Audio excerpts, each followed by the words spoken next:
Chapter 1020 Null Era Secrets. Have you heard of the Abyss Gap?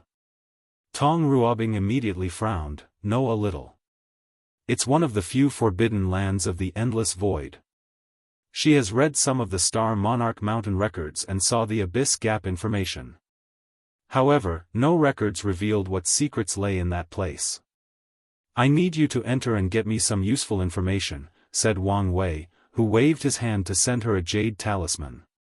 This talisman will grant you my pinnacle strength. Use it before entering and get me some valuable information about that gap. Tong Ruobing looked at the talisman. Can I have some time to prepare? Of course, but don't take too long. Tong Ruobing bowed before disappearing. She had a lot of work to do. First, she needed to cultivate a decent clone to prevent the same mistake from happening. This process took over a year, and once she finished, she returned to the Star Beast world. What happened? Asked Mu Lei, who sensed her early departure and sent a projection to check on her. Tong Ruobing sighed before telling him everything. Why are you being so stupid now of all time? Grunted Mu Lei. Offer him high-level positions in our court, why take such risk? No, I absolutely will now allow his tentacles to spread to this world, rebuked Tong Ruobing, making Mu Lei sigh. My retreat is almost over. Wait for me, and I'll replace you. No need. Since this is my mess, I'll clean it up. Tong Ruobing refused without hesitation. She did not want to put him in this kind of danger. Plus, things are not so bad. Not so bad? Do you know how dangerous the Abyss Gap is? Thousands of emperors from all classes have sealed this thing, but the aura released from it has always managed to corrode the seal. Heaven knows what horror would exit that thing if not resealing it every generation. Tong Ruobing was silent as she looked at the talisman in her hand. This is indeed a catastrophe, but it's also an opportunity. Anything related to Wang Wei is both danger and an opportunity. She has long known this, hence why she never kept her distance away from him, knowing how scary he was. With this talisman and some preparation, the worst thing that can happen is entering limbo. Mu Lei's projection looked her in the eyes, and knew he could not change her decision. Those eyes were when she would be stubborn. So, he sighed deeply before saying, I will prepare for your possible revival. Tong Ruobing did not immediately enter the Abyss Gap but searched for as much information as possible regarding it from the Commerce Hub. Finally, she activated the talisman and entered. Myriad Emperor World, Heavenly Court. Wang Wei opened his eyes as he felt the talisman's disappearance. His eyes twinkled as he waited with anticipation. When he was about to return to his retreat, he received news from Wang Ju. A moment later, she appeared in the room. Finished? Yes, she replied before handing Primordial Desolate's memories, and Wang Wei viewed them. Primordial Desolate was a talented and unique primordial god for a few reasons. During the war, the innate demon gods realized they needed to change, adapt, and evolve to have an ounce of chance to win or survive this war. They knew their old and consecutive ways were not enough. This idea resulted in the project to create the demon race, a subservient acquired race that could acquire the heaven will in worlds that abandoned their kind. Another creation of that mindset was Project Evolution. The innate demon gods knew their strict hierarchical society and civilization were burdens in this war, especially when compared to humans' large population and ability for unlimited growth. So, they researched ways to purify and evolve their bloodline. The success of that project allowed an innate demon god born with the potential of a one-star Primarch to break that limitation on their bloodline and ascend to higher levels of power. Primordial Desolate was born with only 2-star potential but broke his limits and achieved 6-star. However, this was not what made him special or unique. It's because he was the first limit-breaking creature that rose through the rank and acquired the name, title, or position of Primordial. According to the Primordial God Society, only their ancestors, the first gods born in the world, could use the word primordial in their name. Later, the laws changed to include anyone with 6-star power, which was also a privilege to a few individuals born early in the primordial era. During the war, despite changing the rules and allowing anyone who achieved 6-star powers to get that title. Discrimination and political restraint prevented many people from acquiring the title. For example, Primordial Desolate was not the first limit-breaker individual to reach 6-star, but he was the first person to get the primordial name. From Primordial Desolate's memory, Wang Wei had a deeper insight into the innate demon god society and the brutality of the war. He also learned a few new secrets and confirmed things he had already suspected. The innate acquired war was not only something that happened in the lower dimension but a massive war that started in the Eternal Ascension world. Both sides in the lower dimension would receive aid or support from the upper dimension. Furthermore, Wang Wei knew why most great emperors in immortal powerhouses did not ascend, and it was not mainly because the environment supported their cultivation.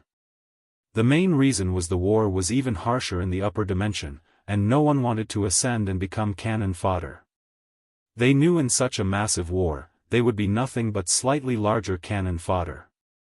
Luckily for them, the war in the lower dimension was vital to the one upward.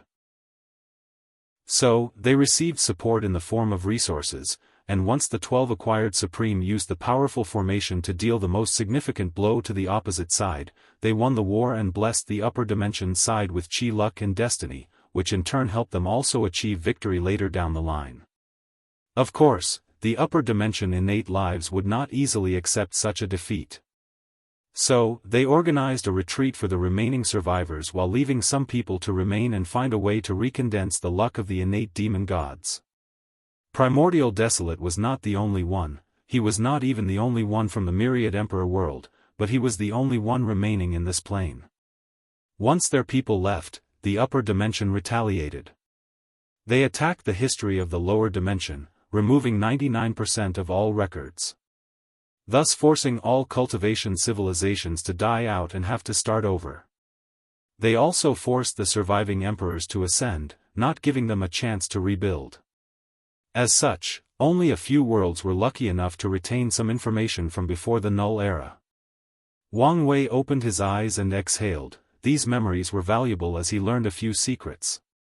He also understood why it was always fuzzy when navigating the river of time and seeing what had happened during the Null era. I also understand why not many great emperors from that era are still alive, he thought. After fighting and surviving that war, they were forced to ascend and participate in an even more terrible one. He knew how lucky someone must be to survive a war full of paragons, Dao rulers, immortal kings, and heavenly primarchs. And if the war was indeed about acquired life against innate, fiend gods may have participated. After this experience, Wang Wei finally believed his ancestors, the heaven-opening emperor, words that he was not as bad as history portrayed him. And that's because the latter should have been a paragon by the time Qiyuan ascended. Qiyuan would never have had a chance if a paragon was after him, especially since he had no foundation in the upper dimension. You did a good job, said Wang Wei to Wang Ju. As long as I can help you. Wang Wei nodded. Is there anything else? I want to know your intentions with the Commerce Hub. Are you asking why I did not immediately attack them? Yes. It's not like you, nodded Wang Ju. Your words explained why I'm not doing it, replied Wang Wei. People know I don't like to face any loss, so it's obvious what my next step should be after the previous attack retaliate against it. Wang Wei smiled after he said these words. As a master of fate, he understood its manifestation is often very simple. A person's fate is the combination of their behavior patterns developed during their life. If someone knows someone well enough, they can predict the latter's fate by knowing how they will act or make decisions. Are you worried they will be prepared for an attack? Even if they were prepared, it would not make a difference, explained Wang Wei. My concern is they make it difficult for me to control the commerce. The hub was a business, and using brute force to control was useless. Plus, Wang Wei was greedy and needed it perfectly intact when he controlled it. So, we are going to let them scot-free? If you find any errors, ads pop up, ads redirect, broken links, non-standard content, etc., please let us know to report so we can fix it as soon as possible. Chapter 1021 Demon Catastrophe. Of course not, replied Wang Wei. I plan to cook them slowly. First, Sword One will use this event to accuse these people of interfering in other world affairs. They have, of course, refuted that claim. However, with her insistence and fear of my power, they have relented some power to us to calm down the situation. Now, all I have to do is to slowly infiltrate their ranks and learn as much as possible while pretending I no longer hold a grudge. When they believe I have let things go, that's when I will strike and take control of everything in one fell swoop.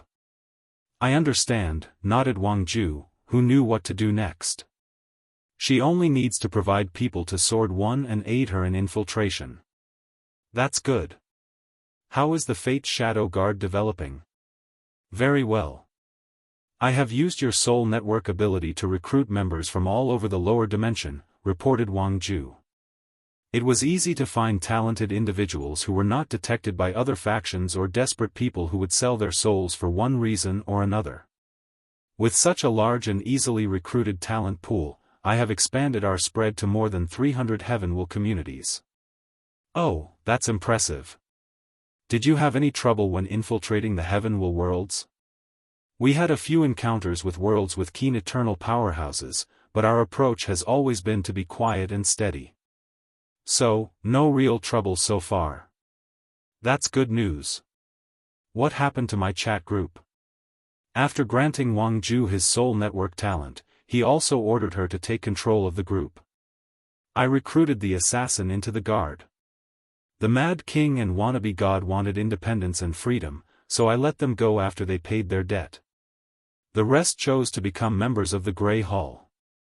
The Grey Hall is one of the Dao opening sect's best businesses in the Commerce Hub, focusing on hiring mercenaries and selling information. With the Soul Network and the Fate Shadow Guard, the Hall has quickly become one of the best in that field. If not for the secret restraint of other members of the Hub and its early age and lack of prestige, it would have dominated the field of information selling. With these two's personalities and ambitions, it made sense they chose that path, nodded Wang Wei. He did not know whether his path would meet again with these people, but he doubted it. However, with the scripture he created for them, they might be very successful in cultivating if they play their cards correctly. One of them might even prove the Dao. You can attend to your work now, said Wang Wei, and Wang Ju bowed before leaving. Another 10 years passed, and nothing major had changed in the world. Arts and crafts were still rapidly developing in the mortal and cultivation worlds. However, no one has yet replicated Su Shi's success. Wang Wei had to wake up because the clone told him two of the major events he was waiting for were about to happen. Once he woke up, he checked his work. Nothing major had changed except for the sect telling him some of the pills he wanted refined from the material gathered in the Dao burial ground were about to finish. So, he was happy about that. The dream world was proceeding smoothly, and his friends and family were either retreating or traveling the world to temper their minds. Without anything to do, he waited. Myriad Emperor World Community, an unknown Great Thousand World, two demons waited before a formation for someone. One was in his human shape but with red eyes, while the other one was an enormous spider. They seemed nervous and excited as they waited. Can't you use your human form? Complained Crazy Eye. No, replied the spider. The chief said we should love and embrace our demon forms.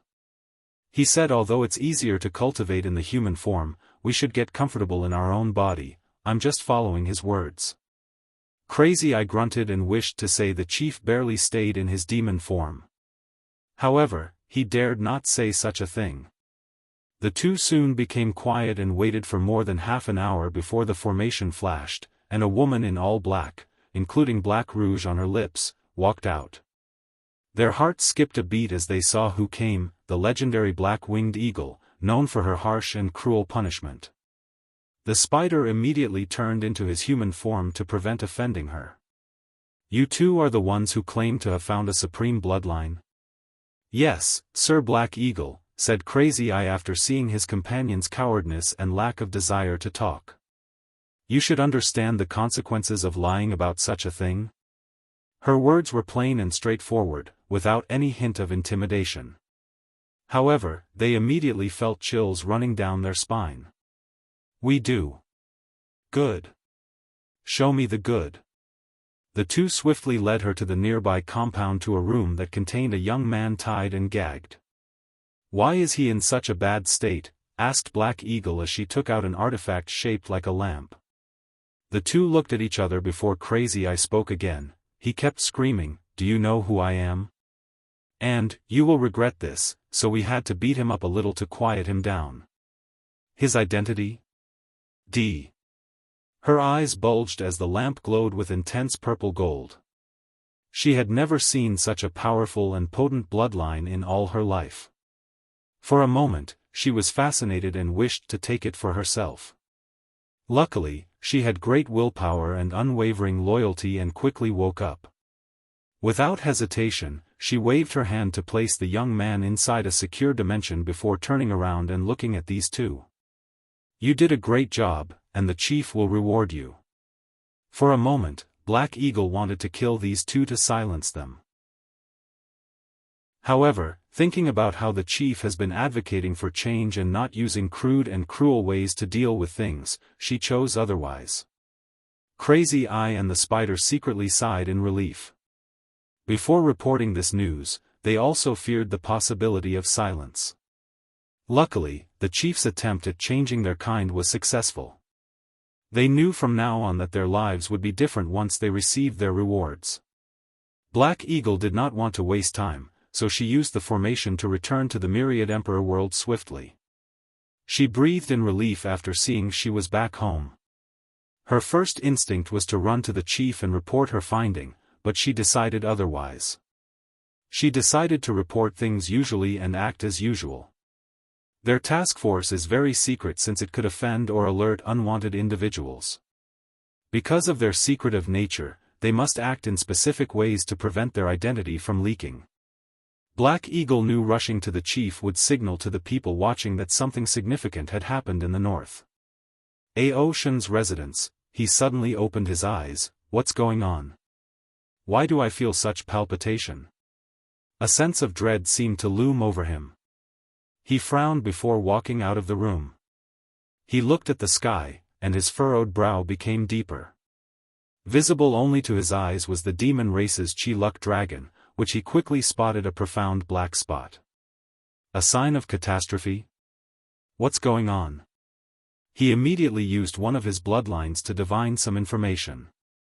Luckily for him, he soon found the source. Black Eagle? Ocean did not hesitate to summon her secretly. He went the extra mile to hide from any prying eyes. Tell me what happened.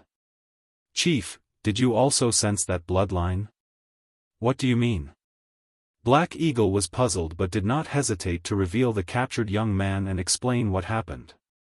The moment Ocean looked at the young man, he had an ugly expression. The origin of this chapter's debut can be traced to N0V3LB1N, Chief. Is there something wrong? That's a direct descendant of the Wang clan. The color immediately drained from Black Eagle's face. She wanted to deny it but realized why this young man's bloodline was so powerful and noble. She immediately knelt on the ground and said, Chief, I swear I did not know. Ocean was doing everything possible to control his emotions. He was very careful in selecting people for his bloodline hunting task force. He placed Black Eagle in such a high position because of her meticulous and fair personality. Yet, this still happens. Chief, you can offer my head to placate the Heavenly Emperor's fury. No need. Chief, this is no time for compassion. If my death can save the demon race, do not hesitate. She was only a quasi-emperor, so her death would not affect the race too much. Are you the chief, or am I? Rebutted Ocean sternly.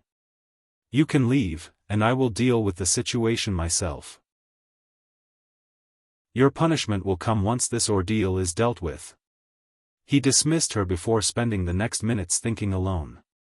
After analyzing the situation, he immediately left for the court to see the Heavenly Emperor. If you find any errors, ads pop up, ads redirect, broken links, non-standard content, etc. Please let us know to report so we can fix it as soon as possible. Chapter 1022 Two Major Events. Wang Wei walked into the throne room where Ao Shen was waiting. His face was still pale but better than the last time they saw each other. Wang Wei slowly sat down. What happened to make you in such a hurry? My people did something egregious, and I wanted to apologize, replied Ao Shen before cupping his hand and bowing deeply. Wang Wei looked in the distance and uttered, I see. Where is the kid? Ao Shen waved his hand, and the captured Wang clan members appeared in the middle of the room. The young man looked at Ao Shen with eyes that wished to spew fire before bowing to Wang Wei, Patriarch. What's your name? The little one is Wang Shirong. Shirong? Scholar of Honor? That's an excellent name. Thank you, Patriarch, for the compliment, replied Wang Shirong, trying to control his emotions. Every Wang clan member knew of the legendary tale and accomplishments of the Patriarch. There is even debate on who is a better Patriarch and Emperor, the ancestor, Qiyuan, or the current Heavenly Emperor. To Shirong, there is no debate that the Heavenly Emperor is better. However, people in the clan are so used to blindly worshipping the ancestor that this pointless conversation keeps going on. He knew how many bragging rights he would have after returning to the clan and telling these people he met the Patriarch, and the latter praised his name. How is your injury? Asked Wang Wei. Nothing serious. The scratches on his body had already healed, so there were no injuries, but he could not readily admit that. Why didn't you use the clan's name to save yourself? The Wang clan has started to send their members to different worlds as a form of training and tempering. These people won't receive a Dao protector and must rely on them. However, they are thought to use the clan's name and power in case of emergency. The only negative effect of doing so is receiving a lower evaluation unless the situation is truly unavoidable. I wanted to, but these demons did not give me an opportunity, he replied with gritted teeth. Luckily, you're alright, nodded Wang Wei before glancing at Ao Shen. You only need to compensate the kid, and the situation will be resolved. The proud dragon's heart skipped a beat as he would not believe these words. He had analyzed how the Dao opening sect operated and knew they would not care if their clan member was killed or even captured by another genius. However, they would not accept an older and more powerful cultivation capturing their own, especially for their clan's bloodline. Given how potent and supreme their bloodline has become, such an act is probably taboo to them. The Heavenly Emperor might not care about such a small event, but what about after he leaves? What if the Wang clan holds a grudge? What if they use this event in the future to attack or intervene in the affairs of the demon race? With all these things to consider, Ao Shen knew he could not solve this issue without the utmost satisfaction level for all parties. A space ring appeared in his palm, and he handed it to the kid. This space ring contained many rare resources to develop the bloodline. Consider it compensation for what my people did. Wang Shirong did not immediately take the ring despite his excitement. He instead looked at Wang Wei and only took it after the latter nodded. He then bowed politely before leaving the throne room. He was smart enough to know when to exit and not participate in these grown-up affairs. Wang Wei watched this young human fiend gods departing back and secretly praised how smart this kid was. Your Majesty, this is to thank you for making resolving this problem so swift and easy, continued Ao Shen as he held a scroll in his hands. It flew to Wang Wei on the throne, and he read the title, Merit Transition Method. I accept your kindness, nodded Wang Wei. Ao Shen bowed before leaving the room and teleported back to the north. He headed directly to his cultivation room and immediately activated the formation. Boom! Boom! Boom! He punched the walls repeatedly while his dragon roar echoed and bounded between the halls.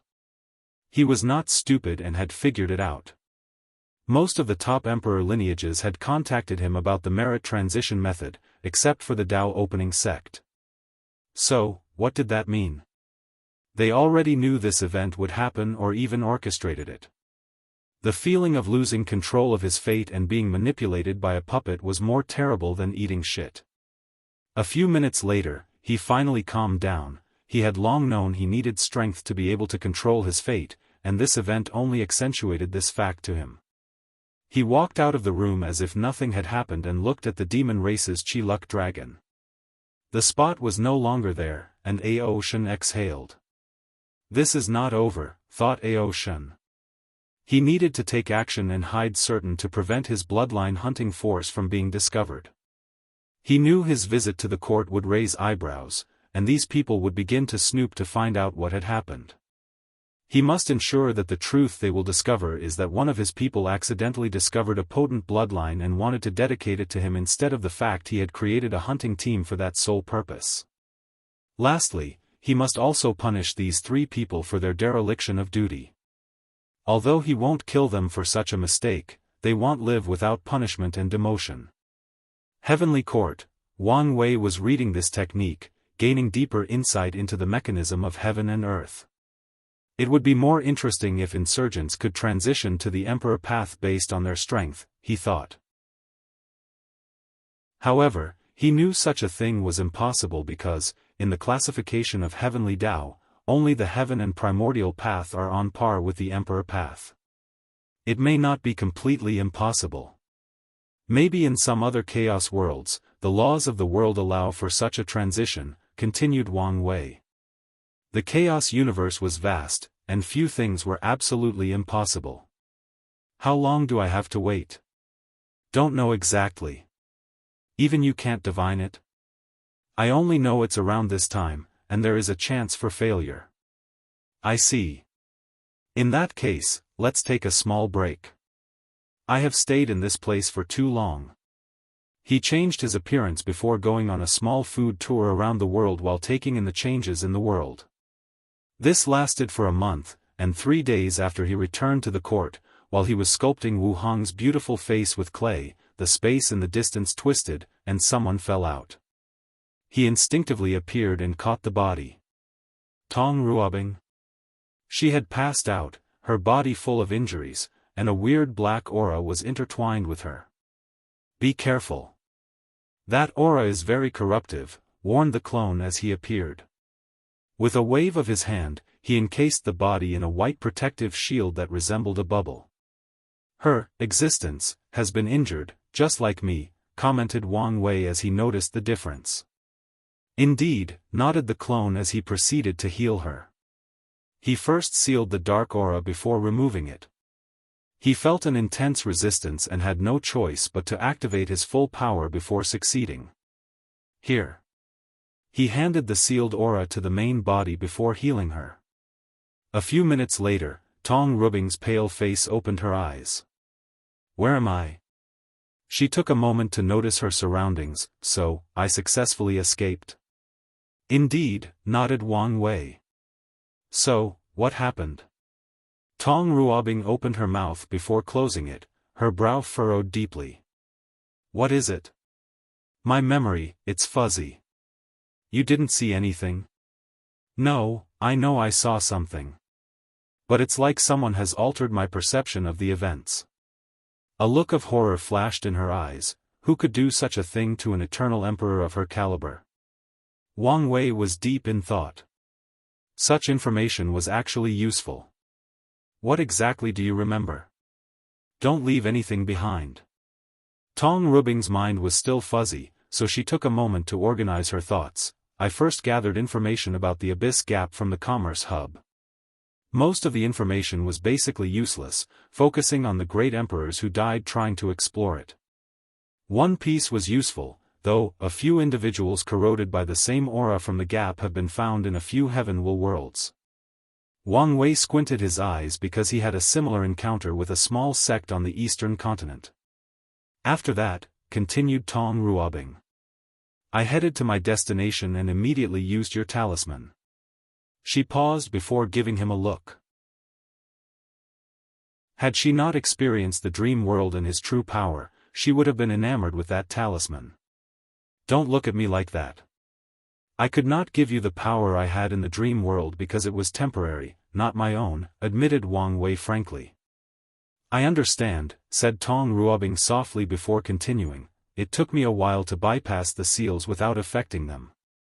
But, immediately afterward, If you find any errors, ads pop up, ads redirect, broken links, non-standard content, etc., please let us know to report so we can fix it as soon as possible.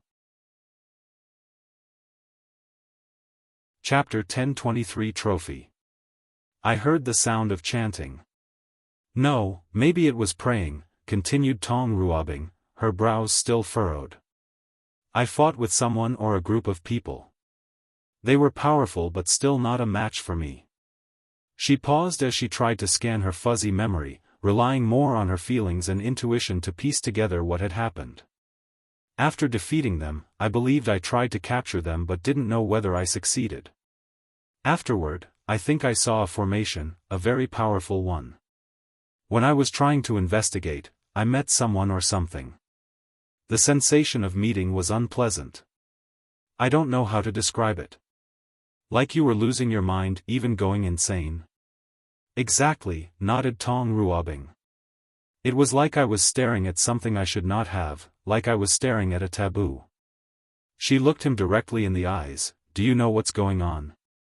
Some inkling, nodded Wang Wei but did not say any more. What else? That thing attacked me, continued Tong Ruobing after realizing she would not get any more information. I was powerless to resist and had to run away. But despite my best effort, I ended up in this shape. Tong Ruobing sighed. Her existence was injured, and her situation was even worse than Wang Wei as her powers had fallen below the Emperor realm. Her current strength was barely enough to fight a Dao ancestor. The fact you survived in such a terrible shape indicates the threat of the Abyss Gap is Empyrean tier, analyzed Wang Wei, who finally had proof there were other threats to him in the lower dimension besides Old Man Nether. It has not reached the Paragon tier, otherwise, you wouldn't have a chance to leave. Plus, true heavenly Dao will not tolerate any paragons from existing in the lower dimension. With this news, he was satisfied with Tong Ruobing's efforts. He has yet to decide whether he will only place a seal or utterly deal with the problem. But once he makes a decision, he will be more prepared to deal with the problem of the Abyss Gap. So, are we good? Asked Tong Ruobing. Yes, nodded Wang Wei before raising his hand to summon a black and white seed. This is a unique yin-yang seed. Use it as a medium for dual cultivation with Mulei, and it will accelerate the rate at which your injury is healed. Such a thing exists. Tong Ruobing knew, existence injuries could not be cured easily. They usually require things like merit, world source, or a massive amount of chi luck to heal, and even then, the process is extremely slow. I don't need to lie to you. This seed was the result of studying Madman Chu's inheritance. It's also why his injuries are healing so rapidly. Thank you, nodded Tong Ruobing as she carefully placed the seed away. Without hesitation, she activated a talisman that made her disappear with a swoosh. You should know it's fine, said Wang Wei, looking in the distance. He finished his clay sculpture before preserving it. Then, he returned to his retreat. Beast Star World. Tong Ruobing's pale and weak body appeared in a cultivation room, immediately grunting in pain. The teleportation process that was only slightly bumpy aggravated the situation of her body, albeit only the superfluous injuries. That's how weak she was. She had never felt this way before since she started cultivating. Even when she was severely wounded, the situation was different. Her current state was like she was suffering from a chronic illness and had been battling it for decades. Swish! Mulei appeared in the room. The origin of this chapter's debut can be traced to N0V3LB1N. Are you alright? He held her because he had a feeling she was on the verge of passing out. Since he knew her, Mulei had never seen her so weak and feeble. He led her to the cultivation cushion to rest. I'm fine. You should have listened to me. As Dao companions, isn't it normal to share woes and tribulations? Mulei felt the situation would not have been so terrible if he had gone instead. After all, he is a body refiner and more capable of surviving dangerous situations. At the very least, they should have gone together. No, I'm glad I was stubborn. If you went, you might not return. Her husband might have had more vitality, but he did not have all the versatile means. So, if he went, even with Wang Wei's power, he might not have returned. Tong Ruobing did not remember exactly how she escaped that attack, but she knew her Dao was instrumental in the process. Mu Lei sighed. Was it worth it?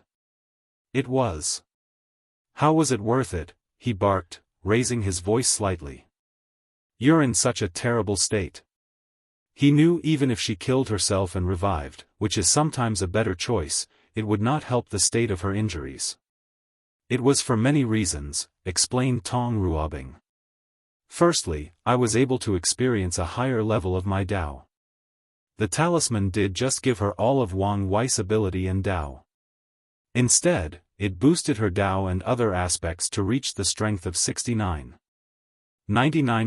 Grand Dao Source. Honestly, Tong Ruobing felt it was a waste she did not have much time with the talisman so she could study it. Although she had already recorded its data, she felt it was insufficient. Secondly, I understand how vast the world is and how small I am. A cultivator's vision or how much they know about the world is crucial. It can help them plan their future, keep an open mind, and prevent them from being too arrogant, which is something that Tong Ruobing felt she needed. And it was not just her. All cultivators will develop some level of arrogance after proving the Dao. After all, their strength symbolizes they are the best of an entire generation. And in her case, it symbolizes her talent. I knew the realm of the Great Emperor was only the beginning, but it was after experiencing a higher level of power that I understood how weak I was. Tong Ruobing could not help but sigh. Finally, this is the real benefit I receive. She showed him two things, a mass of an eerie aura and a vial of dark blood. What are those? Asked Mu Lei as he felt an instinctive disgust from the depths of his soul as he looked at these two things. My trophies. Wang Wei, let you keep these things. I didn't tell him. Why do you insist on playing with fire? Mu Lei could not help but roll his eyes. Do you think he doesn't know? Since he didn't mention it, then he agreed they were my trophy. Plus, that's not the only thing I didn't mention to him. What else is there? I think I'm the one who erased my memories, explained Tong Ruobing. At least, a part of it was my doing. Why? There is something in there I knew I should not, dare not remember. Mu Lei shook his head as he sighed. The cultivation world is truly like climbing an endless mountain. When we were mortals, we wanted to prove the Tao, and after climbing that peak and enjoying the power and glory that comes with it, we discovered even taller peaks. Yes, and the worst part is we know other people have climbed those peaks and cannot use the excuse that it's impossible, agreed Tong Ruobing. So, what are you going to do with these things? I plan to turn the aura into a trump card. With its ability to corrupt the mind, it can be a great weapon if used correctly, explained Tong Ruobing. As for the blood? I don't know. My first instinct is to study and understand it, but my intuition tells me I'm dealing with something beyond my level. I'm glad you're not letting the benefits cloud your judgment. Tong Ruobing ignored him, focusing on the blood. It would be great if I could fuse the blood with my Proving Dao artifact and grant it the power of corruption. However, that's too dangerous. A Proving Dao artifact has too much connection to its owner, so Tong Ruobing was not stupid enough to place such a dangerous item close to hers. You can do some experiments, suggested Mu Lei. See how some life forms react to being contaminated. That's one of my plans. Tong Ruobing has even already been thinking about how she could dilate this blood. She put the blood and aura away in a secure location in her space ring, a place composed of trillions of sealing talismans. Then, she summoned the black and white seed. What's this? Wang Wei's gift to help me heal. What can this do? Accelerate the healing process to my existence. Really? How do we use it? Tong Ruobing smiled at him. Let's just say you'll have a happy life for a long while. It took Mu Lei a moment to realize what she meant, then, a big grin appeared on his handsome face. I guess I should thank Wang Wei instead of holding a grudge. If you find any errors, ads pop up, ads redirect, broken links, non-standard content, etc., please let us know to report so we can fix it as soon as possible. Chapter 1024 Checking in 1,000 winters and summers flashed by, and the myriad Emperor world entered a rapid but quiet development period.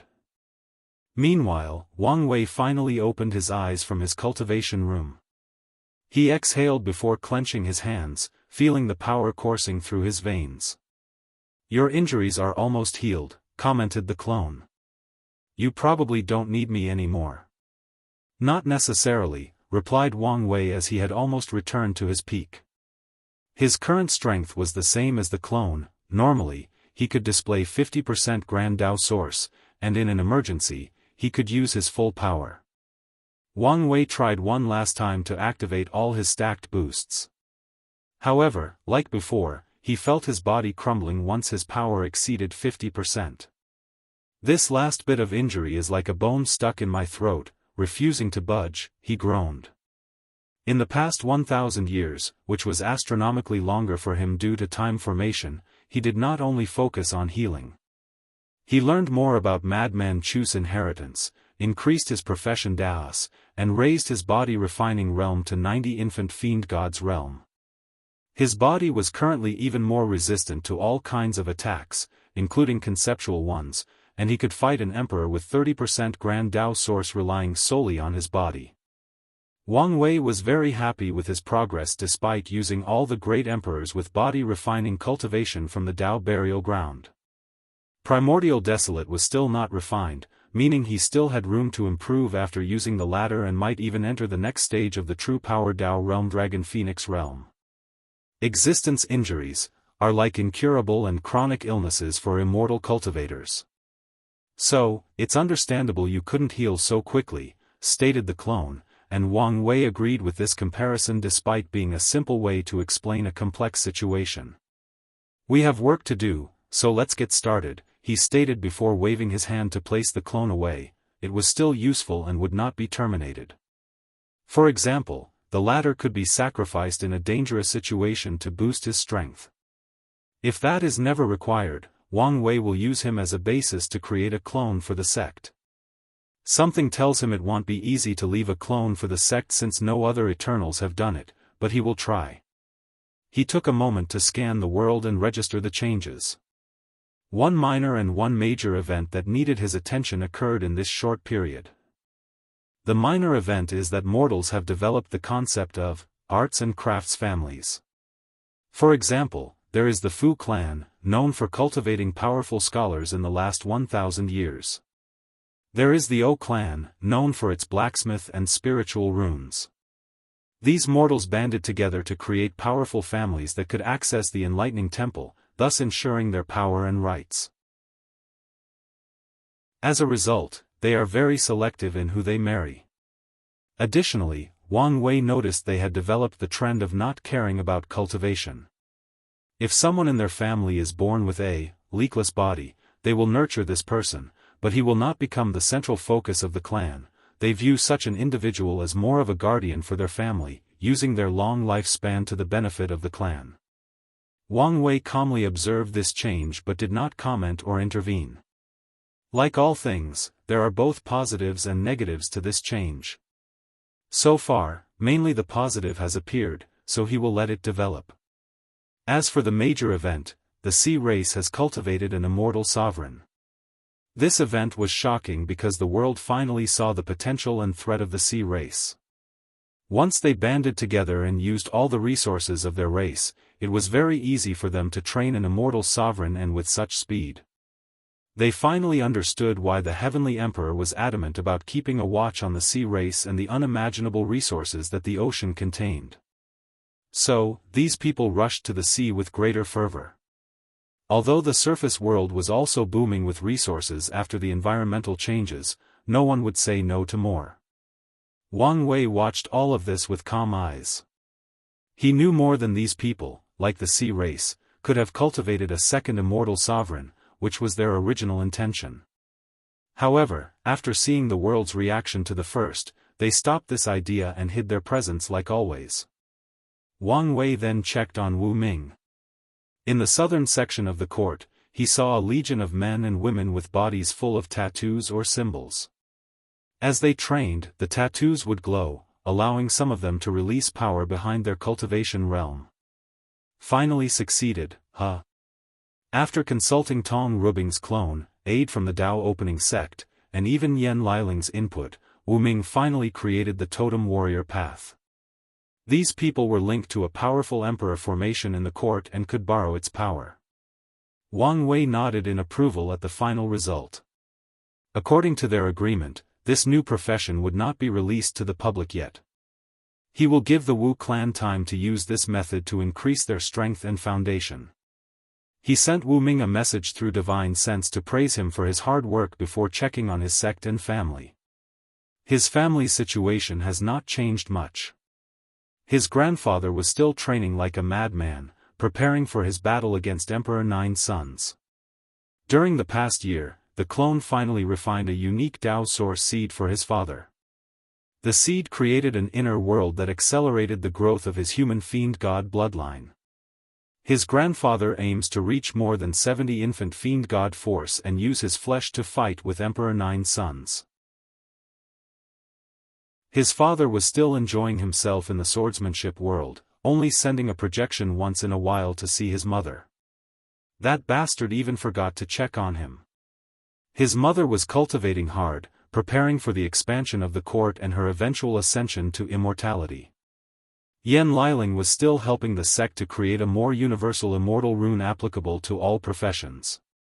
However, Li Jun had exited his retreat and was spending time with his pregnant concubine and unborn child. The smile on his face showed he was both excited and worried about the upcoming challenge of fatherhood. Wang Wei felt a little bad because Yan Liling and Li Jun cannot yet prove the Dao since they need to first gather Qi Luck and Destiny from the Dream World List competition, which is still far away.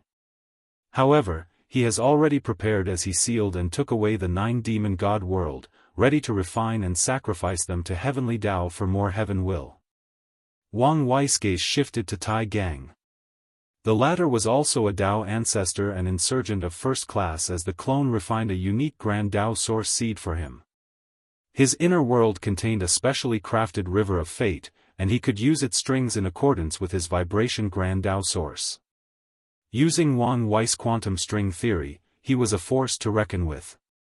Unfortunately for him, the rules of heaven and earth make it difficult to rely only on the inner world to become an eternal tier insurgent. Plus, the sect does not need a new eternal powerhouse, thus limiting his potential. One good news from Tai Gang is his undead legion has become even more fierce and powerful. Wang Wei then checked on Dong Lifan and his master. She spent most of her time training in the dream world and preparing for her eventual invasion of a weak heaven will world. As for her master, she was still in the quasi-emperor world. Wang Wei did not plan to turn her into a Dao ancestor until the last moment before he left. He has a feeling his clone project might not work. As such, she will be his masterpiece. She will be the true guardian of the Dao opening sect, the one who will ensure they last an eternity in the lower dimension. The last person on his list was Miscellaneous One, who was almost buried with work.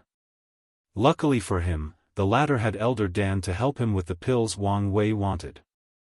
Sadly, his other projects did not have much progress. The Immortal Qi Gathering Array has not made much progress, but mainly because Miscellaneous One was a little obsessed with the Sects Array. The project to perfectly fuse Wang Wei's fate-based array and the Deception Array into the other 9 was more complex than initially thought. Wang Wei looked at this but did not say anything. This challenge was helping Miscellaneous One increase his cultivation, so he did not stop the latter despite knowing the sect's formation was a long project that did not need to hurry. He teleported to above the sky, and his voice spread throughout the world. All aspects of the world have considerably changed since the beginning of the era, except for one major part: our cultivation system. We need a new and improved system that reflects the current time, and today, I will preach to the world to provide that last boost of change. If you find any errors, ads pop up, ads redirect, broken links, non-standard content, etc., please let us know to report so we can fix it as soon as possible. Chapter 1025 New Origin System. All spiritual practice begins with breathing, and just like what you eat determines your growth and potential, so does the qi that any cultivators breathe. Qi is the. Wang Wei began his explanation of the origin system from the first tier, body tempering. He explained the optimal method to absorb innate qi and create the best possible blood qi. Of course, his explanation only went as far as the 9th layer. He let the factions deduce the 10th to 12th layer based on their sect's foundation. As a result of his preaching, once he finished explaining this realm, the knowledgeable people could tell the new system was between 50% to 5 times better than the former ones. Furthermore, the increase in lifespan was twice that of the previous system. The Divine Sea realm did not change much and acted similarly to the first tier. He explained the best way to condense origin qi. After this transformation, the energy used in this system could be called innate origin qi because of its high quality. Lastly, besides the Lake of Origin, River of Origin, and Ocean of Origin, he added a 4th stage to the Divine Sea realm, the Heaven Origin Ocean. Cultivators can open a second Divine Sea in their middle dantian, storing even more energy. In this stage, their strength and lifespan also increased because of the nourishment of such a large quantity of qi. In the Divine Altar realm, innate origin qi from the lower dantian will be condensed into solid form as an altar. The body cannot bear 2 altars, so only one is condensed. However, it's possible to use a secret technique where a second altar is temporarily condensed and detonated in the midst of battles. Wang Wei gave away this technique during this sermon, thus raising the overall battle prowess of level cultivators. Condensing the altar will no longer be simple in this new system. Wang Wei has ensured that all cultivators will experience a Tao heart trial called Whisper of the Mind. As the name implies, cultivators must resist tempting whispers while condensing their altars, tempering their will, state of mind, and Tao heart in the process. He did not want the world to give birth to any more pseudo-emperors, so the act of tempering the Tao heart had to start early. After condensing the altar and the subsequent divine veins, this realm is not over like in the old system. Wang Wei added a new stage called Tao Rhyme Nourishment. The myriad emperor world has given birth to many emperors in this generation, thus, the world is full of their Tao rhymes. Cultivators will nourish their altar with the world's Tao rhyme in this stage, thus establishing a better foundation for comprehending the law. Cultivators can study ancient scriptures, sage notes, or wise man's philosophies to acquire Tao rhymes or resonate with heaven and earth. Wang Wei used the Emperor Tao World's spiritual foundation system, the 4th stage of the Tao Declaration realm, to be precise. For the supernatural stage, Wang Wei did not change much. He believed this realm is what set apart the origin system with the manifestation of innate talents. In his system, cultivators will still condense their good fortune flame, but the number of origin patterns condensed as fuel for the flame is no longer 50 but 99. The increase in origin patterns makes the flame more potent and allows cultivators to use them in battle without affecting their foundation. In other battles in that realm will now involve the use of the good fortune flame. Wang Wei's decisions for this realm had some consequences. The increase in battle prowess drastically reduced the increase in lifespan. In the end, the new system had an increase of 10% in lifespan compared to the old system in the supernatural realm. The divine body probably had the most change as Wang Wei added 2 more stages besides human, earth, and earth.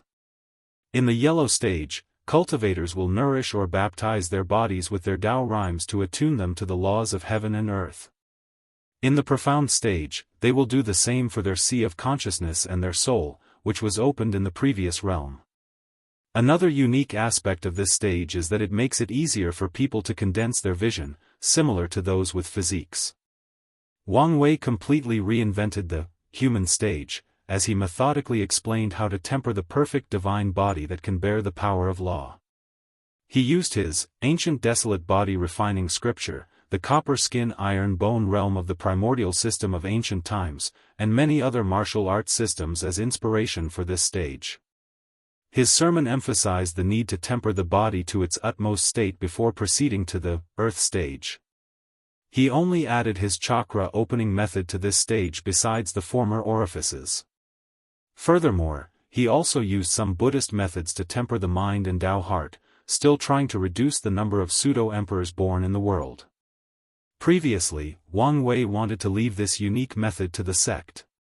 However, he considered the need for Buddhism's rise and prosperity in the future and added something to the system that is related to them, thus ensuring their influence and power. The heaven stage allowed cultivators to borrow the power of heaven and earth. It was divided into 9 layers, each increasing a cultivator's strength by a factor of 9. Now, with the new system, there were 27 layers, each increasing a person's strength by a factor of 6.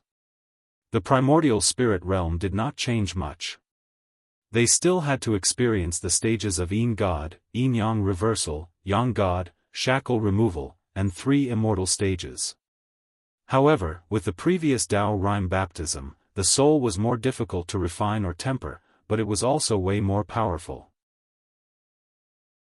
Additionally, he revealed a side technique that allowed cultivators in that realm to use their now very profound connection with heaven and earth to condense a soul treasure that was similar to a Tao-proven artifact.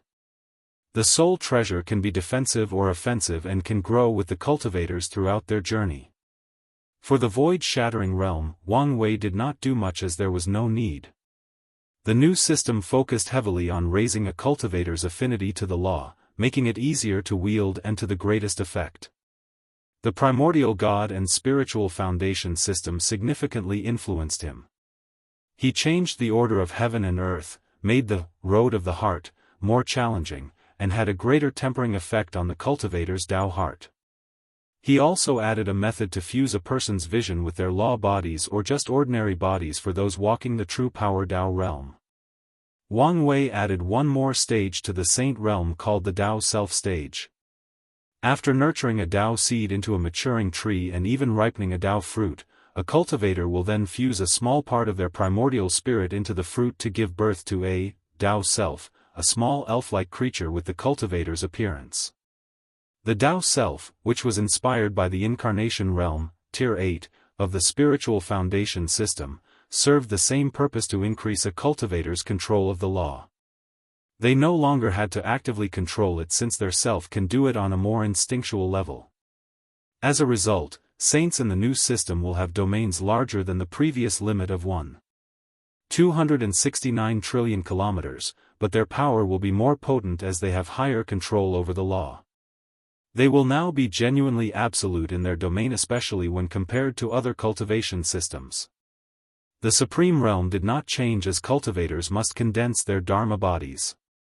However, Wang Wei copied his Di realm for the quasi-emperor realm and had people condense their dharma bodies before fusing with it. Additionally, cultivators will also fuse with their Tao self in the process. The quasi-emperors created in this system will have a level of control of the law between master and grandmaster control based on his force control skill. Once Wang Wei finished the sermon, he nodded in satisfaction. The new system was a drastic improvement from the former. Not only were cultivators more powerful, but their average lifespan increased from 5 to 10 million years to 50 to 100 million years. Of course, as the universe operates in balance, there are consequences. The new system is more difficult to cultivate and requires way more resources and time. The time needed for any generation to grow was drastically increased, almost reaching the level of immortal cultivation systems. Furthermore, this system could not be sustained without an innate environment.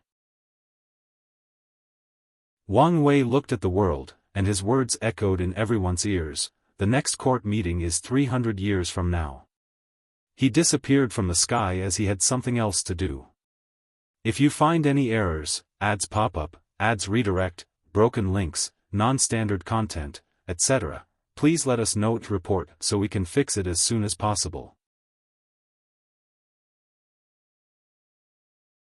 Chapter 1026 Unparalleled Child Wang Wei appeared in a garden in Li Jun's Slaughter Mountain. He saw the latter embracing Su Ai while occasionally caressing her belly, which only had a slight curve. The atmosphere here between them was both infectious and nauseous, and Wang Wei felt an overwhelming sense of jealousy. Feelings of the past that he thought he had gotten over rushed into his mind.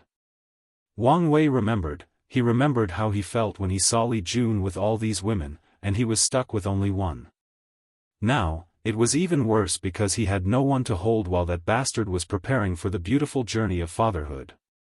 It took all the restraint in his body not to beat Li Jun on the spot or curse him for ruining his happiness. "I'll remember this," thought Wang Wei before coughing, alerting the loving couple. Your Majesty," stuttered Su Ai. "Oh, you're here," said Li Jun as he turned around, still holding her in his arms. Wang Wei confirmed this bastard knew he was there and just wanted to make him jealous by the smirk on the corner of his mouth. He secretly gritted his teeth and rolled his eyes before focusing on Su Ai. "You don't need to be nervous and restrained. I'm just an uncle checking on his nephew." "Why?" "Yes." Li Jun held her tightly as a form of reassurance. "How are your injuries?" "Fine. Just the last bit is persistent and needs more time." "That's good," replied Li Jun before sighing deeply. "What's wrong?" "In a time like this, I should be by your side to protect you. But no need to beat yourself for this. We will have plenty of opportunities to fight side by side in the future." "Will we?" asked Li Jun, looking him directly in the eyes. Wang Wei looked at him and saw all his hopes and worries. "There are few people I trust most in this world. So, trust me when I say I will not have anyone else look at my back other than you, and I hope you will feel the same." "Of course I do."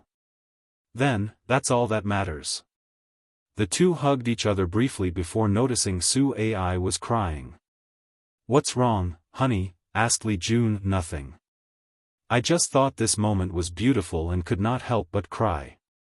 "It's okay as long as these are happy tears," reassured Li Jun. A few seconds later, he looked at his brother and asked, "What do you think about my child?" Wang Wei looked at Su Ai's belly, and his eyes soon glistened with a brilliant light.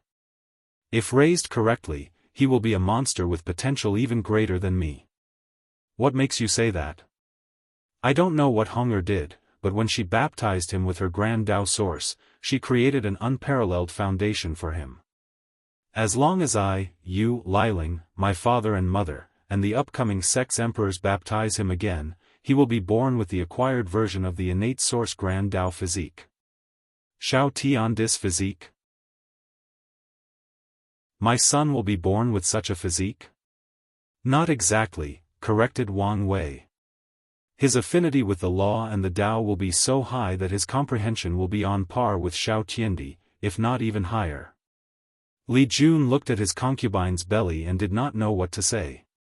"And that's not to mention his human fiend god bloodline," continued Wang Wei. "With all these baptisms from eternal level powerhouses, its purity will be unparalleled if he chooses to awaken it. He's probably the only one after me to cultivate an orthodox and proper 10 supremacy foundation." "My child will be so talented," muttered Li Jun in shock, and he was not the only one. Su Ai could not stop smiling after hearing this. Her position in the Li clan was not ideal as Li Jun began to focus more heavily on the main wife Yan Liling, making the other concubines suffer to some extent. Luckily, she became pregnant with his first and only child. Now that she knew she was not only carrying a son but such a talented one, she knew her status in the clan was guaranteed. As soon as the smile appeared on Li Jun's face, it also disappeared. It may not be a good idea to be that talented. He knew that talent and potential did not equate to strength, and it was possible for someone to waste their talent, just like Shao Tiandi. Then, there are other issues in raising such a talented child. With the expansion of the heavenly era, the sect will have no issue regarding resources to raise such a child, but Li Jun worries about the concern of balance. As talented as his son will be, heaven and earth will find ways to balance it by making his cultivation journey more bumpy than others. And if you add the balance mechanism against the sect, the situation might be aggravated. Secondly, for his child to turn that way, he must spend a very long time in the womb, waiting for Kai Song, Jin Mengyao, and Dong Lifan to prove the Tao. He knew of the sect's future mode of operation that would require skipping many generations of battle, thus further delaying when this child would be born. Thirdly, he has to consider how the birth of such a talented child will affect his relationship with Yan Liling. Li Jun had a headache after thinking about this. Lastly, he was concerned for Su Ai. No ordinary woman or mortal bears the weight of destiny and karma of birthing such a talented individual. Will she be all right? Asked Li Jun. With the sect's protection and a few precautions, she will be, reassured Wang Wei. And you must remember that many things must go correctly for your child to be born with such potential. The future I saw is not set in stone. I understand, nodded Li Jun before walking Su Ai to the room to rest. Then, he began drinking with Wang Wei. What's on your mind? Many things, replied Li Jun. Firstly, how do I raise this child so he won't waste his potential? You can use my method, replied Wang Wei nonchalantly, and Li Jun immediately knew what he meant, sealed his son's talent and sent him to the lower realm and have him start from scratch, fighting for every inch of resources and struggling to ascend to each realm. Li Jun shook his head, feeling sorry for his future nephew. I still want my son to enjoy the benefits of being born in a powerful lineage. However, I can use your idea to temper his Tao heart. With a potent enough illusion formation, his son can live an entirely new life and temper his mind. You're too soft, sneered Wang Wei. He will only have children after becoming a true transcendent being, and so will Wu Hong, probably. By then, their children will truly be unparalleled monsters. Regarding talent, they might even be born as transcendent creatures. But, regardless of whether that's true, his son will experience cultivation, and it will be the harshest. As for his daughter, he will dote on her like the princess she will be. Her torment will have to originate from her mother, not him. Anyway, as I always say, my job is to be the fun uncle. Li Jun rolled his eyes. What should I do for my children with Liling? Wang Wei did not know how to answer him. This child was so special because of whatever Wu Hong's clone did to establish his foundation, not just the baptism of so many powerful eternal emperors. Otherwise, it would be very easy to cultivate such a talented individual in the upper dimension full of so many Eternals, Empyreans, and Paragons. My advice for you is to wait like me until you've achieved transcendence. Li Jun smiled wryly. You think too highly of us. You just think too lowly of yourself, countered Wang Wei. If you don't even dare think you'll have such an achievement, then you're doomed never to have a chance. That's true, nodded Li Jun, still thinking about the question. He wanted to ask whether the other Wu Hong knew something but stopped himself from bringing up this sensitive subject. Alright, let's go test your cultivation result, said Wang Wei, and Li Jun's mouth twitched. He knew he was about to pay retribution for his previous actions. As expected, he received a very painful beating during their fight. Luckily, he did receive genuine instructions and help. Wang Wei left satisfied. He set high goals for Li Jun. He wanted him to have great achievement in body refining and be like Di Tian, who cultivated a golden law tree with spots of purple. Li Jun needs to increase his lifespan, and with the combination of the future Buddha self, this objective can be achieved after years in seclusion inside a time formation. After leaving the sect, Wang Wei's next destination was one of the final forbidden lands of this world, the Swallowing Zone. If you find any errors, ads pop up, ads redirect, broken links, non-standard content, etc., please let us know to report so we can fix it as soon as possible. Chapter 1027 The Swallowing Zone Secret. Wang Wei headed directly to the Swallowing Zone. He did not hesitate to enter since he had already made all the necessary preparations. Since he did not hide his presence, he sensed the sights looking in his direction but did not care. The people of the world have acquiesced to the fact it was his responsibility to deal with these forbidden lands, and thus, the rewards or benefits also belonged to him. As soon as he entered, he sensed the terrifying swallowing or devouring power that wanted to swallow his flesh, blood, soul, and even his grand Tao source. He looked around and saw a world of endless darkness with scattered light spots resembling faraway stars in the night sky. Wang Wei observed his surroundings and swiftly noticed two things. Firstly, the swallowing power in this place was so intense that a normal eternal emperor would have their senses affected. However, that was the extent of this place's power. Secondly, this place had many seals to prevent the devouring power from reaching the myriad emperor world. Based on his observation, some of these seals were ancient, probably dating back to the Null era, if not before. He sensed something and headed in that direction. The closer he was to what he sensed, the more intense the power of devouring. However, by the time he reached the center, the devouring power was about 25 to 30% Grand Tao source, and Wang Wei knew why. Wang Wei detected a potent seal that would make him sweat even at his peak. In other words, this seal was enough to deal with him unless he used the illusory Pill Sutra. At the very center was a tree made of light, and it appeared to be growing an emaciated green apple.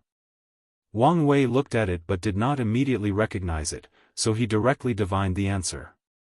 However, he encountered some resistance. This thing's essence is higher than mine? He thought with shining eyes before activating all his powers. A vision of the river of fate manifested above him, along with the appearance of his 10 fate palaces. The Genesis fruit, he muttered. According to his calculations, this fruit was an Empyrean spirit herb that could morph into most resources of the same tier. Interesting ability, he thought, thinking how to use it. He could turn it into something that helps him open the gate of power. A second viable option would be to use it to wash away his karma. Wang Wei had noticed that his memories from primordial chaos after the events on Earth contained immense karma, hence why he has not directly removed his seal and accessed his memories. Instead, he chose to deal with the karma before proceeding slowly.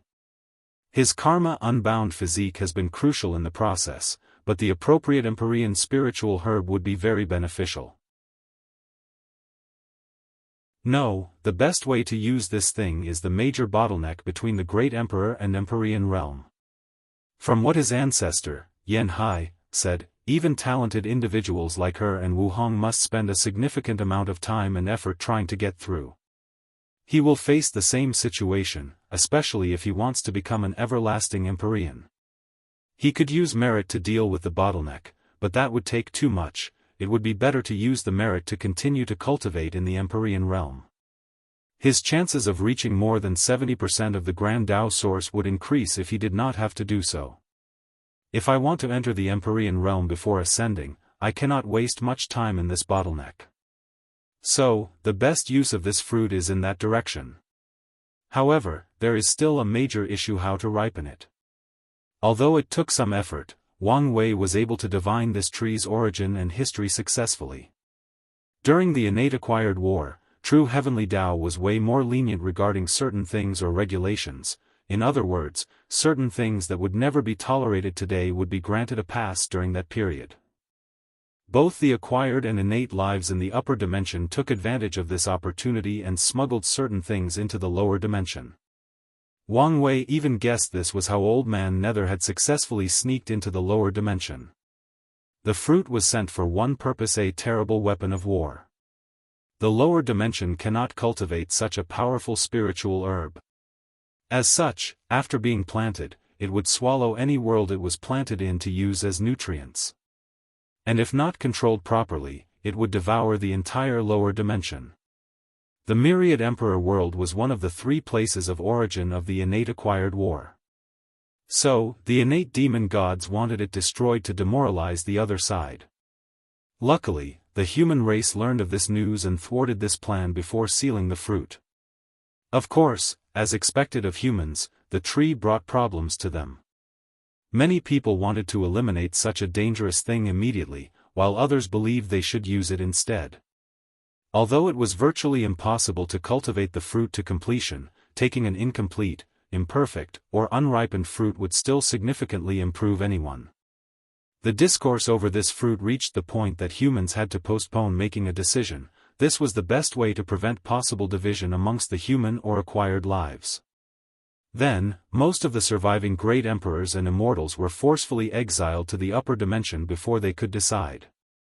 Years later, many emperors visited this place, including Qiyuan.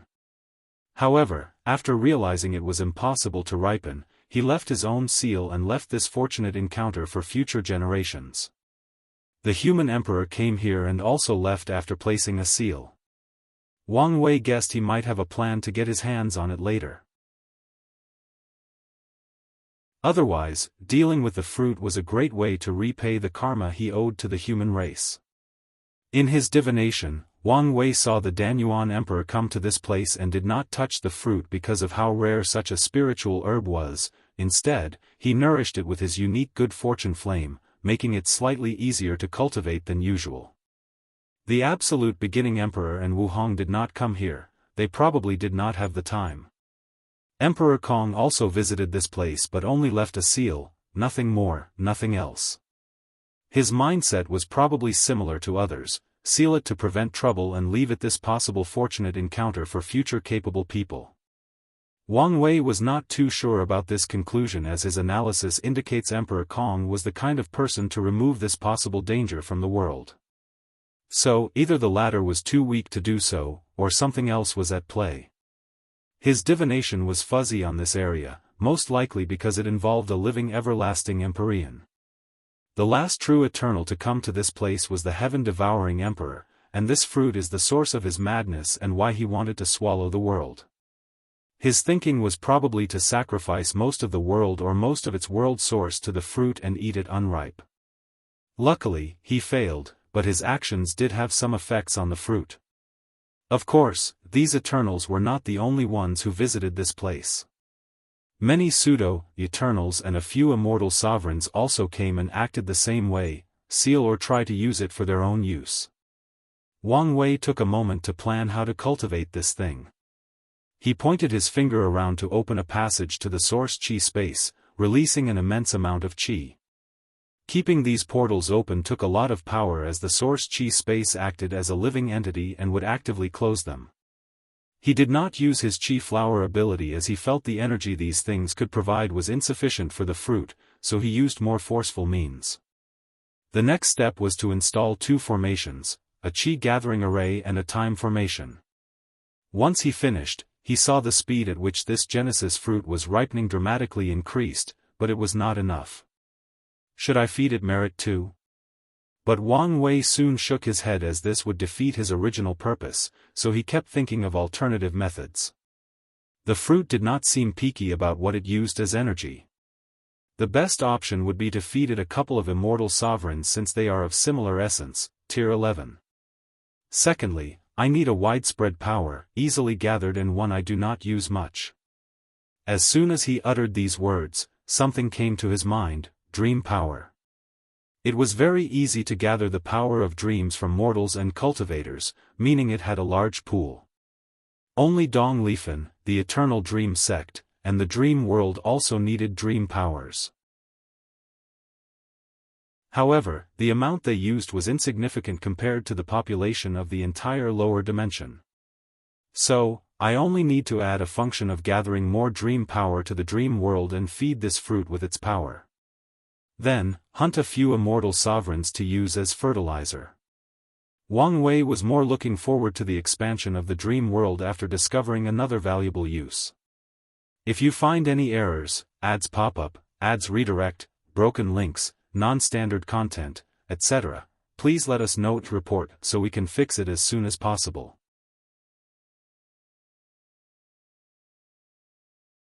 Chapter 1028 Mini Battle. After establishing everything, Wang Wei returned to the heavenly court. Everybody in the world was focusing on the new system, especially the Supreme, Holy, and Law lands. They knew the next court meeting was significant and wanted to increase their strength quickly. Sadly, 300 years was not long enough to have much effect. Wang Wei did not care about how they felt. He was focused on the fact the expansion of the court and the dream world was slower than expected and needed to speed things up. He headed directly to the core of the dream world and called Dong Lifan, consulting her on how to amass the power of dreams from people. In the cultivation world, virtually anything can be a source of power or strength, and dreams are no exception. Although it was rare for cultivators to dream since they spent most of their time in cultivation or replaced sleeping with meditation, they still dreamt. So, the two worked together to gather the power of dreams secretly from all sentient beings. The process was easier than expected due to the fact that 99% of people in the world used the dream world and had some form of connection with it one way or another. Once Wang Wei finished, he sent an invitation to a few people across the world and waited. Enlightening Emperor Academy, Lin Fan sat cross-legged on the ground before a simple white and gold grave. He held a gourd of wine in his left hand while his right caressed the engraved words on this tomb, in loving memory of Lin Huan, a blessed child taken away by this cruel world before her light could shine. Lin Fan looked at the tomb, not hiding the pain in his eyes. He rested his back on it while drinking, his mind filled with created memories of what his child would have been like, what gender it would have been, and what kind of activity they would have done together. He searched for this memory manipulation technique just for this occasion and even modified it when it was not potent enough. Usually, he would use the dream world for such a thing, but he felt it was not intimate enough and chose this way. "I know you would be here." Lin Fan paused after hearing the voice and slowly turned his head. Typically, he would be awed and fascinated by his wife's beauty. That has always been the case ever since they married, and such a reaction has not changed after thousands of years. However, he was not in the mood today. "You wouldn't bother during this time unless something happened." "What is it?" asked Lin Fan, his voice slightly breaking if you listen closely. Su Shi did not immediately answer as she looked at the tomb. She has few regrets in her life and has managed to work out the others. However, what happened that day was one of the few she could never let go of. She blames herself for not only what happened to her husband but the fate of that child. She often tried to convince herself not to take all the blame, that Suya was simply cruel by nature or heavenly Tao treated them like puppets. But no matter what, she could not forget or forgive. It did not help that it was almost impossible to revive the child.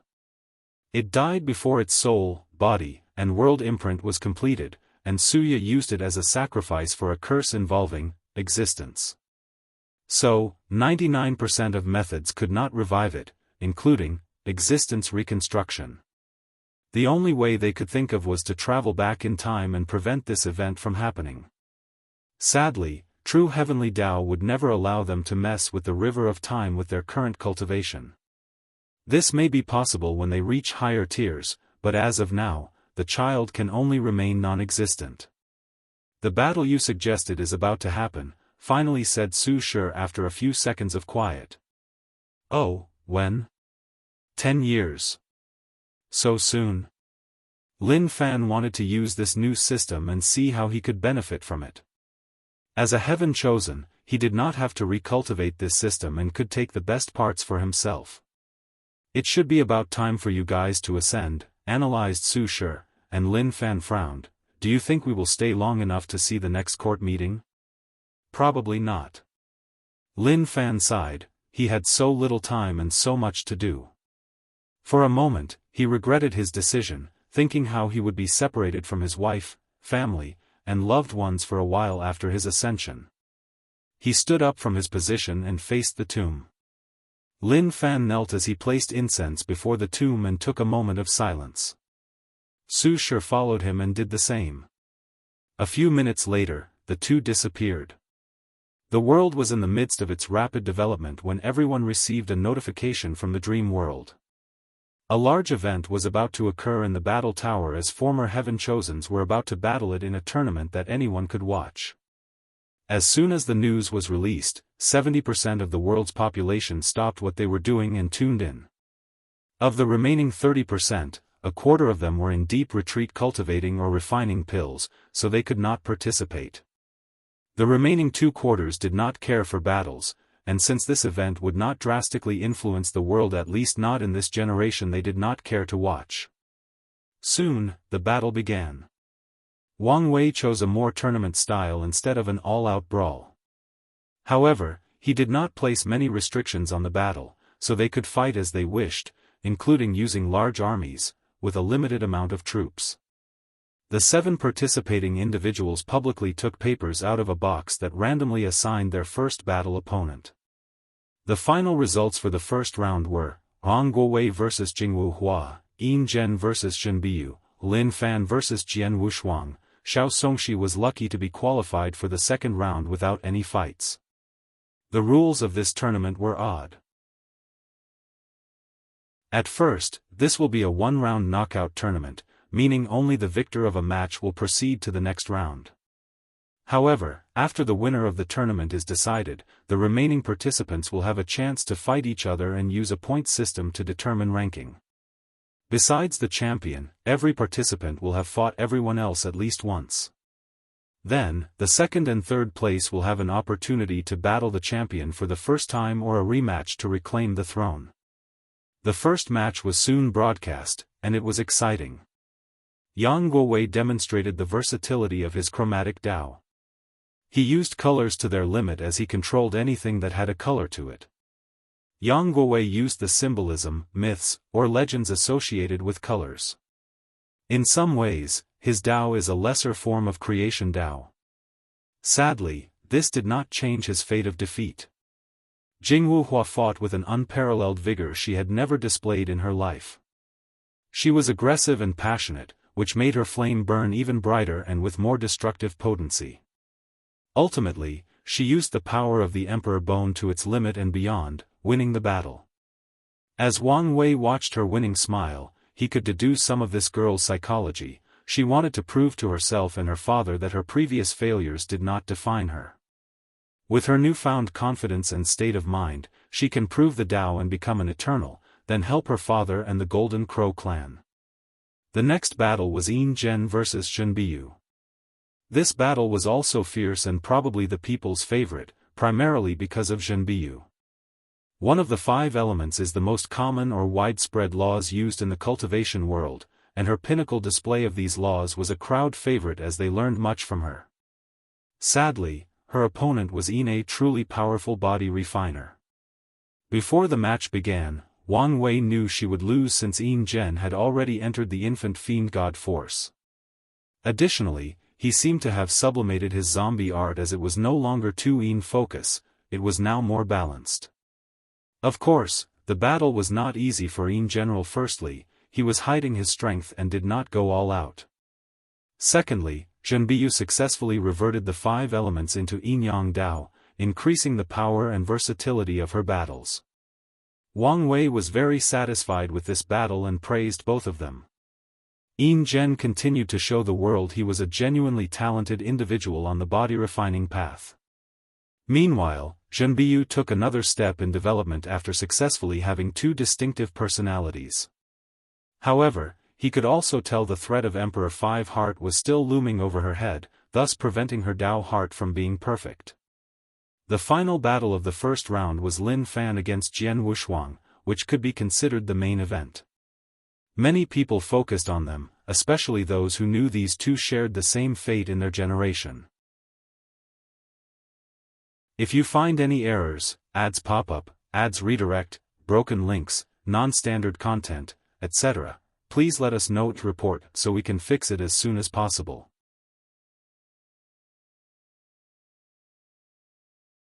Chapter 1029 Min Battle 2. Jian Wushuang looked at his opponent, his trusted white sword already in his hand. Throughout their generation, he could not remember when they had a meaningful or intense conversation or confrontation. Despite that, they had plenty in common. They were losers plagued by the cruelty of heavenly Tao and fate itself. It seems we have much in common, said Jian Wushuang. Maybe, but there is no need to bond over such a devastating and embarrassing failure, replied Lin Fan calmly. You're right. In that case, let's begin. He rushed forward, going on the offensive. Heavenly Court, Wang Wei was watching this battle through the dream world like everybody else. When Lin Fan used his first technique, he squinted his eyes.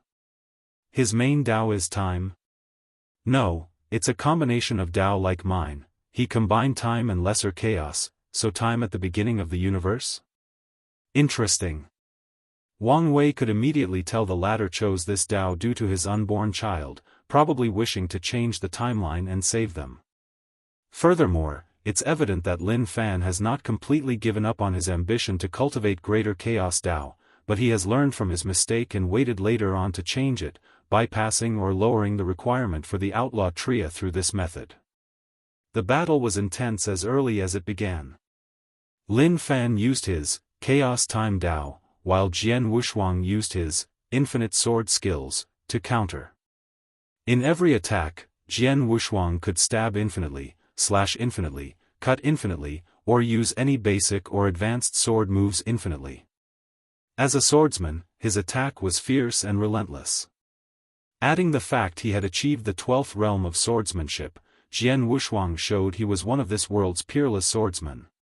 Sadly, it was to no avail. Even with his peak 8 root strength and unique Pravin Dao artifact refined using his bones as the main material, Jian Wushuang lost the battle. A newly created acquired physique? Thought Wang Wei as he glanced at Lin Fan.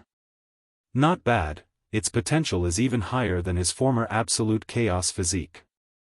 Lin Fan had a natural affinity with chaos, so the new physique his wife, Su Shi, created for him was in that category. However, despite both having chaos as their main characteristics, they followed different paths. Su Shi followed the path of primordial chaos, which is a higher or evolved form of chaos. Meanwhile, Lin Fan followed the extreme path of chaos. He tempered and refined his power of chaos until it was on par with primordial chaos but without experiencing evolution or sublimation. The idea is similar to how normal Daoist can be cultivated to be on par with outlaw or supreme outlaw Daoist. As a result, his new physique could be called Ultimate Chaos Physique, the pinnacle of chaos that goes beyond absolute. After their battle, the next round immediately started. The first battle was Xiao Songxi against Yin Zhen, and the former patriarch of the Baishi clan lost. However, the result was not as miserable as many people expected it to be, as Xiao Songxi put up more of a fight than people expected. He changed his Dao from swallowing to a unique sacrifice Dao. The crux of this Dao is that the better the things he sacrifices, the more benefits or results he will receive. Xiao Songxi sacrificed his Baishi bloodline for a drastic boost in strength and, as a result, gave Yin Zhen some trouble. What an interesting and promising Dao, commented Wang Wei to himself before smiling. The Xi clan is about to suffer again. The next battle was lackluster. Zhenbiyu did her best against Lin Fan but to no avail. However, it's understandable, given her opponent's strength and the fact her talent lies more on cultivation than battle. Then, the final battle began, a clash between two titans, Yin Zhen and Lin Fan. If not for how mythical Wang Wei's battle against Di Tian was, this fight would have had a lasting impact on the world and history. As soon as the fight started, Lin Fan did not hold back and showed the world his 9-extremity foundation. Only 4 root, muttered Wang Wei as his eyes shined with the power of fate. I see. He understood why Lin Fan did not achieve completion. He had to rush to cultivate to participate in this fight, which affected him. However, the most prominent reason is his flawed Dao heart. The death of his unborn child had a greater effect on him than he anticipated, and when it was time for the final fusion, such a flaw reduced his accomplishment. It's a shame, but there should be ways to remedy the situation in the upper dimension, thought Wang Wei as he focused on this battle. Yin Zhen was not outdone and showed his infant fiend god realm's achievements and strength on par with Dao ancestors. With his mighty body and willpower manifestation, he dominated most of the fight, making it appear that Lin Fan was about to lose until the latter pulled out his trump card. Lin Fan summoned the projection of a creature, an ancient, noble, and powerful creature. A creature that existed at the beginning of chaos when everything was chaotic and empty. A creature more ancient, noble, and powerful than fiend gods, muttered Wang Wei with squinted eyes. He immediately activated all his powers to divine more information. Blood immediately began to fall from his eyes, mouth, and the other orifices. Primordial demon gods. He only found a name but almost died in the process. Wang Wei exhaled as he swallowed a few pills to calm down and recuperate. Primordial demon gods, he repeated with some seriousness. Why do I feel this race has a deep connection with one of the taboos I've encountered? He groaned softly as he did not have much to go on. He focused on Lin Fan while muttering, more importantly, what's your connection to this ancient race that popped up out of nowhere? Many thoughts flashed through Wang Wei's mind as he analyzed the situation. Ultimately, he could only conclude one thing: everyone in the universe is someone else's pawn. He was Fate's pawn, Di Tian was one of the Cardinal's pawns, and Lin Fan was probably the pawn of this ancient race. After accepting this fact, Wang Wei continued watching the battle. The final winner was Yin Zhen, who used a pseudo-true will to defeat Lin Fan. And the method he used was actually ingenious, even by Wang Wei's standard. Most body refiners do not use weapons since they believe their bodies are the most powerful. However, some do, and there are specific weapons for them, like the blood-nourishing weapon, which is similar to the Proving Tao artifact. Yin Zhen cultivated a blood-nourishing weapon, allowing it to gain sentience and condense a soul. The weapon then cultivates the origin system, starting from the primordial spirit, and even enters the Di realm by creating a unique soul made of weapon chi. Finally, Yin Zhen combined his willpower manifestation with his weapon's Di realm, thus achieving a pseudo-true will. What a talented lad! He must have learned from my battle with Di Tian. Wang Wei was genuinely happy to see how the world improved because of his actions and previous efforts. In this mini-battle, all the Heaven Chosens have shown remarkable improvement, a direct result of using the Dream World's Battle Tower. If his weapon can prove the Tao, he can use a genuine true will. A weapon proving the Tao is not unusual, especially for a place like in the upper dimension. In fact, with a proper Grand Tao source baptism, this weapon might need to prove the Tao and could sublimate its Di realm into a Tao will. However, such a method would have restrictions and lower its overall potential, so Wang Wei hoped Yin Zhen did things correctly. Once the champion was decided, the next round was the ranking round to determine the other ranking and who could challenge Yin General. The result was Lin Fan was second, Jian Wushang took third place, Zhen Biyu came fourth, Jin Wu Hua was fifth, Xiao Songxi stole the sixth spot, and Yang Guowei was at the bottom. Lin Fan declined the opportunity to challenge Yin Zhen a second time, but Jian Wushuang still chose to fight. Although he lost, he was satisfied with the experience and learning opportunity. As a swordsman, he had such an undaunting spirit. Wang Wei summoned the team and had a brief talk with them, telling them to prepare to leave in 3 days. Then, he held Yin Zhen back as he conversed with him, sharing some of his ideas and understanding of fleshly body cultivation, willpower manifestation, and the use of true will. Emperor Enlightening Academy, Lin Fan sighed, I thought I could win the championship and asked him. But now, it seems you have to ask. I told you to be more direct, and he won't mind, replied Su Shi. I just don't want to owe him even more than I do. His previous plan was to ask what he wanted to know as a champion, using the information as the final prize. However, such an act lowered his seniority. However, with the current situation, he was already a junior despite being from the same generation. I have to count on you, again. I also want some closure, replied Su Shi while shaking her head. Without wasting time, she rushed to the court. And, I wanted to write the Jian Wushuang vs Lin Fan's match, but after staring at a blank screen for a few hours, I gave up. However, I do want to write a proper high-tier match for him, so it's probably going to be later in the story and most likely against Wang Tian. If you find any errors, ads pop up, ads redirect, broken links, non-standard content, etc. Please let us know to report so we can fix it as soon as possible.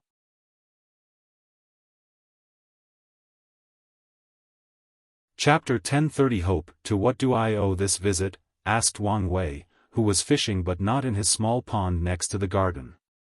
Instead, he was in a desolate star in his starry sky universe, and his fishing line had traveled millions of light years away, hooking a strange life form that could survive in the void.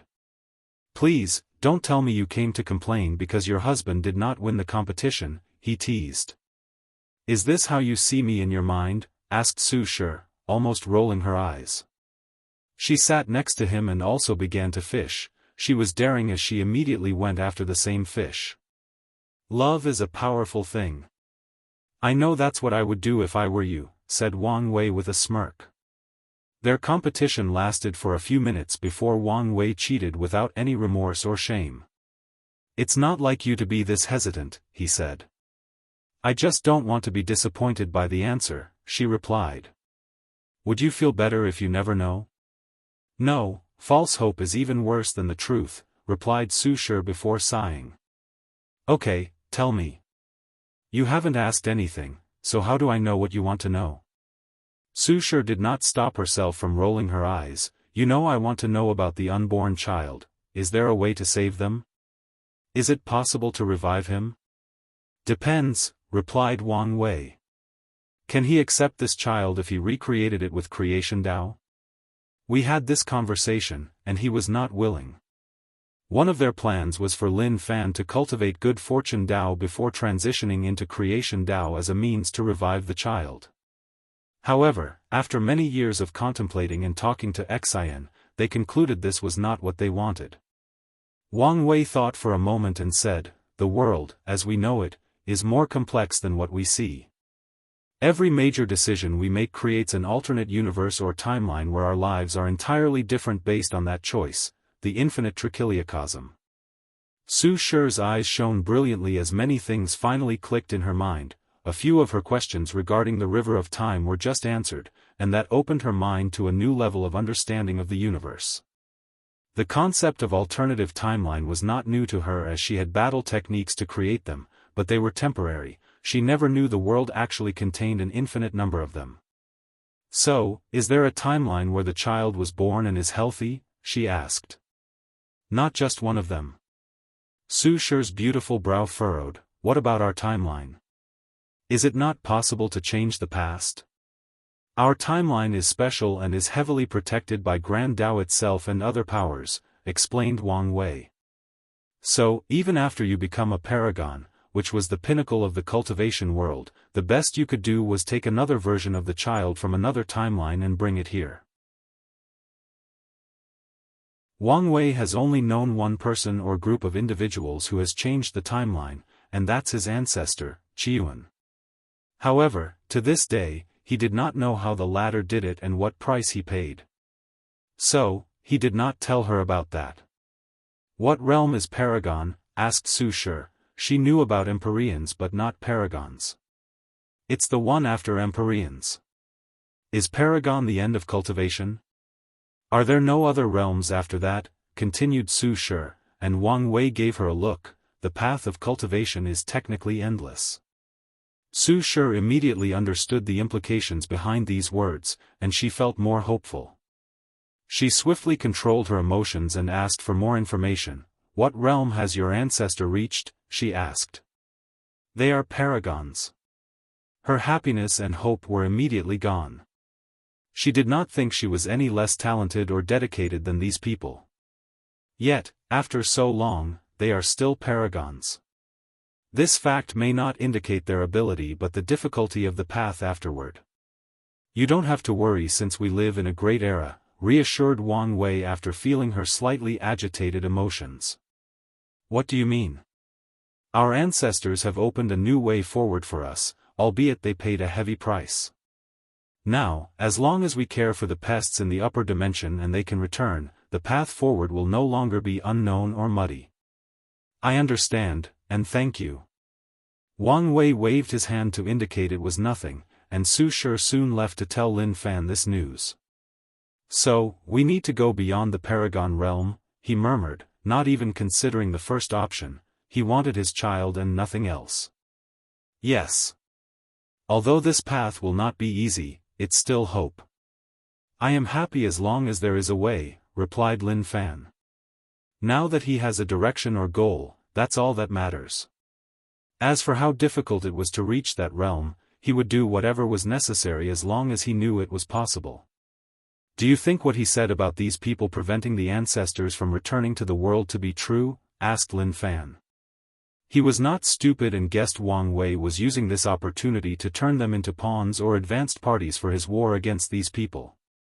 His words might have some logic behind them, said Su Shi. What makes you say that? We don't know much about the upper dimension, but we do know how scary such a place would be with all these powerhouses. Now, how did 9 individuals take absolute control? Yes, if the ancestors disappeared, it could explain their rise in power, concluded Lin Fan. The situation might be more complicated than we thought. You mean the two sons? Wang Wei gave them a brief summary of the situation and promised to give them more detailed information after their return. Yes. The way he spoke about them was different from others. I remember his tone was both disdainful and wary. Do you think these two are people who have gone beyond the Paragon realm? The crux of this rebellion is them? Su Shi's silence told Lin Fan what she thought. In that case, the situation will be more complicated than we thought, he groaned. You need to be careful, said Su Shi. And if something happens, contact me, and I will ascend. Don't worry, I will be fine. He was determined never to ask her for help. If the situation is as they analyzed, she will be way safer in the lower dimension until Wang Wei ascends. By then, her strength should have drastically increased, thus also improving her chances of survival. Su Shi could tell what he was thinking and could only sigh to herself. They only had 3 days to themselves and must make the best of the situation. 3 days later, Heavenly Court. Wang Wei looked at the immortal venerable before him. I have explained everything. Do you have any questions? No, Patriarch. I won't fail in this mission, replied Wang Qi. Remember, keep a low profile and only do what you're instructed to. I will. Wang Wei and Wang Qi walked out of the room where everybody else was waiting. Are you ready? Asked Wang Wei, and they nodded. Wang Qi put everything inside a special space ring made from the power of the Dao burial ground. He also surrounded himself with that treasure's power as he disappeared from the court. Once he opened his eyes, he was in an unknown location. He immediately checked around, no vision, so this space ring worked, he muttered. He exhaled deeply, immediately feeling lighter. No, he felt better than he had ever in his life. It was like he was always carrying a heavy burden that was suddenly lifted. He had had problems with his visions for so long and had acquired brand new glasses. What kind of energy was in this environment? It's so intoxicating. Wang Qi took a breath to control himself and not get lost in the comfort of this world. He did as he was instructed to gather as much information from the nearest populated place before heading to the designated location. The process took more than a week despite his ability to tear open space and the talisman the Patriarch gave him. That's how vast this world was. Of course, his situation was unique as he was instructed not to use any official transmission array from any city. At his destination, Wang Qi left a communication mark before staying in a hotel. The next day, when he opened his eyes, he discovered he was in an unknown location and was immediately worried. He did not sense or detect when these people took him away from his inn, which greatly scared him. Luckily, they soon proved their identity through the secret codes and marks the Patriot gave him, so he handed these heaven-chosen. Pei Lang held a piece of paper with information on it while Old Ma was on the screen opposite him. When that kid said he was sending us talented individuals, I did not expect they were on that level, said the old man with a wide grin. An extremely talented pure body refiner, a 9-extremity foundation with a physique better than the absolute chaos physique, an unparalleled swordsman of the ultimate sword path, a Daoist priest with a dual personality, one of which is a pure heart. His eyes were about to shoot fire. Even the others are uniquely talented in their own right. Pei Lang groaned softly, you only focus on their talent but haven't mentioned the trouble with their background? All these people have paragon-tier lineage behind them, except for Lin Fan and Yang Guowei. Although these lineages have closed off their mountain, they will still be interested in these talents once they've learned of them. Didn't we already expect this? Rebutted Old Man. Anyways, we are only in a temporary alliance. As long as they signed the contract and fought for our cause, that's all that matters. You're looking at the situation short-sightedly. We must begin to look at the future after the war. You want to start building power? Isn't that a little too early? Asked Old Ma, not hiding his worry. Maybe. His eyes focused on Yang Guowei and Xiao Songxi. These two had the highest hopes of recruiting from the information they gathered. Old Ma sighed before asking, what do we do with them? Give them the heaven will? If you find any errors, ads pop up, ads redirect, broken links, non-standard content, etc., please let us know to report so we can fix it as soon as possible.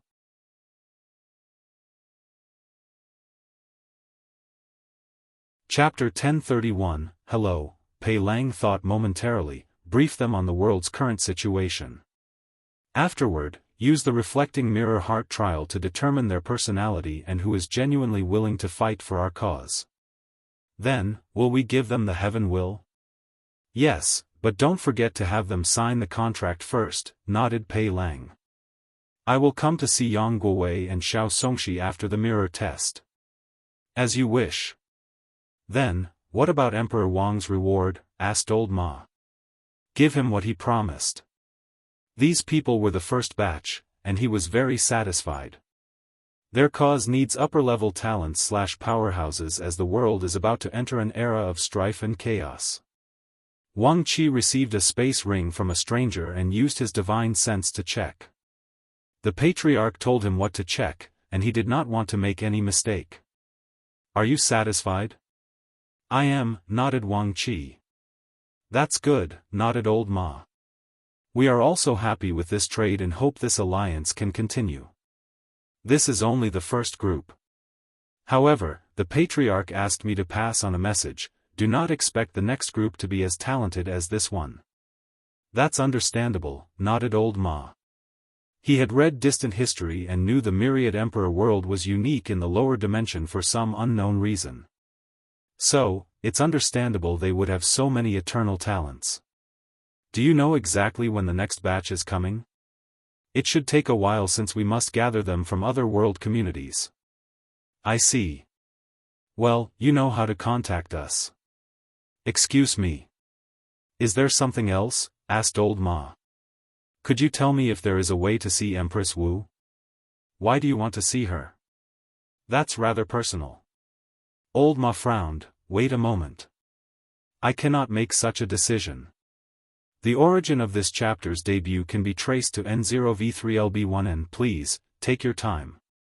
Wang Qi did not want to take the risk to publicly search for news about her, even if it might be common. Additionally, the rebellion would definitely know his next course of action, so it was best to use them and prevent any misunderstanding, which could lead to trust issues in their new and fragile alliance. He wants to see Empress Wu? Asked Pei Lang. At first, he thought something had happened since Old Ma contacted him so soon, but he did not expect it was for this reason. Do you know why? He didn't want to say. You didn't pry? They had too many ways to get information from a weak immortal venerable secretly. No. It's about her, so I thought it would be best to be careful and report to you. Pei Lang groaned softly, you made the right choice. Give him the information and have someone follow him to see if he actually goes to see her. Immediately afterward, Old Ma gave Wang Qi the information on how to travel to the Origin Seal continent. And he made his way to that destination with the utmost haste. The Origin Seal continent was vast, with trillions upon trillions of inhabitants. Wang Qi knew he would not be able to contact the Empress with his identity even if he knew she had a palace at the very center. So, she followed the Patriarch's instructions. He concentrated intensely, bowed 90 degrees, and muttered, "Wang Qi, under the order of the Patriarch, came to see the Empress." A rune with a unique aura appeared on his forehead. Wang Qi did not wait long before he felt the surroundings change, and he was in another place. Sitting cross-legged opposite him was a woman of unparalleled beauty. Although she did not release any aura, he sensed her grandeur, power, nobility, and otherworldly nature. This was not the first he had seen her. When the Patriarch was still a mortal, he saw the Empress accompanying him. However, this one was completely different from what he saw, almost like a different person. "Wang Wei sent you?" asked Wu Hong in her ethereal voice. "That's alright," stuttered Wang Qi as he lowered his head, not daring to continue gazing at such power and perfection. "What does he want?" "The Patriarch asked me to give you this." He took out a space ring and held it in his hand. Wang Qi felt his hand was empty, but he did not dare raise his head. Meanwhile, Wu Hong removed two things from the space ring, a jade talisman and a letter. She pondered briefly before first opening the letter. "Hello? How are you doing?" I know this might be a cliché and boring for our first words, but after rewriting this letter more than 1,000 times, countless drafts, and millions of words, these words best suit what I want to convey to you. After all, if all else fails, it will be good news to know you were okay. Anyway, I just want to hear from you. P.S. The talisman contains the experiment about existence, from a talented cultivator called Madman Chu. I thought it might be useful for your injury. Be careful, you will owe him much karma if you accept his legacy. P.S.S. What is the best Tier 11 resource to break the Empyrean bottleneck? I wanted to ask the rebellion, but I thought you should be more knowledgeable than them. A tiny smile crept on the corner of Wu Hong's mouth before swiftly disappearing. She thought for a moment before taking out a piece of paper. "Give this to him," she said, and a letter appeared in Wang Qi's hands. "Is there anything else?" "No." "Then, you're dismissed." With a wave of her hand, Wang Qi disappeared from the room. Wu Hong looked at the two items in her hands, deep in thought. She carefully placed the letter away before focusing on the talisman. She had heard of the name, Madman Chu. During the Second Origin War, Qiyuan wanted to find the latter to help him complete his plan. Their group pursued countless rumors about Madman Chu in their attempt to locate him, but he was never found even after the event of the ultimate taboo. According to rumors, Madman Chu will only see someone that he wants to see. With a decisive look, she accepted the inheritance. Wang Qi sighed in relief when he realized he was somewhere in the Origin Seal continent. He did not waste any more time and used the special space ring the Patriarch gave him. He immediately sensed a weird aura protecting him. He no longer felt a potent power blocking his descent into the lower dimension. Through his connection to the Myriad Emperor world, Wang Qi immediately descended to the previous location where he had ascended a few hours prior. He then rushed into the throne room. "What did she say?" "Did she respond?" immediately asked Wang Wei when he saw Wang Qi. "Why, yes," replied the tired messenger as he took out the letter. Wang Qi could not tell when the thing left his hand. "Hello, back. I'm doing okay, considering the circumstances. How about you? From what I hear, you're doing beautiful things in the lower dimension. P.S. I would like to thank you for this and the previous gift. I will reciprocate when the time is appropriate. P.S.S. The best would be Yuandao route. It takes the least amount of time to facilitate the breakthrough and has some effects in nourishing the fleshly body and the Empyrean soul while also helping stabilize the Grand Mist Wheel. However, it's a very rare spiritual herb, comparable to Tier 12 in value. Although the letter was short, Wang Wei had an uncontrollable grin throughout reading it. He looked at Wang Qi, and through his mind, he saw her again after what felt like an eternity. He saw her unparalleled beauty, strange yet familiar aura, and gray hair. In these short interactions, he had confirmed too many things and removed a heavy burden from his shoulders. Now, he knew she knew something about him, most likely the clone's memories or from his ancestors. More importantly, he knew she would at least give him a chance. Isn't it just pursuing her again? He would gladly do it 1,000,000 times if it meant they could get together again. As for her being different from the ones he met, it did not matter. He would get to know the new her and accept her as she was. Ha ha ha, laughed Wang Wei maniacally, and the world changed for him for the second time. A golden rain suddenly enveloped the world, puzzling everybody. However, when people noticed this rain could increase the life of mortals by at least 10 years, low and middle-level cultivators by 5, and upper-echelon cultivators by 1 year, everyone went crazy. Emperor Enlightening Academy, Su Shi and a group of teachers stood outside, looking at this strange vision of heaven and earth. Heavenly Tao even wasted world source because he's happy, said a teacher, not hiding his shock. I wonder how much you have to be beloved for heaven and earth to treat you like this, a female teacher with slight jealousy added. Not just beloved, but powerful. That's true. Do you think any future heavenly emperor can recreate what he has done? Asked Songli. Unless they can radically change the world for the better, I doubt it. I'm sure some people will fake these visions to embellish their reign. That's true.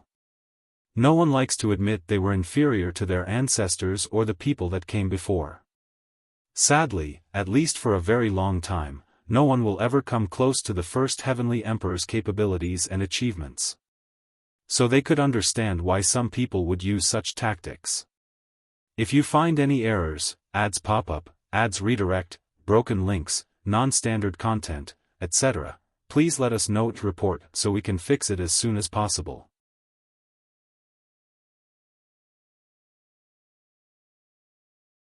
Chapter 1032 Happiness. Wang Wei was finally calm enough to stop laughing.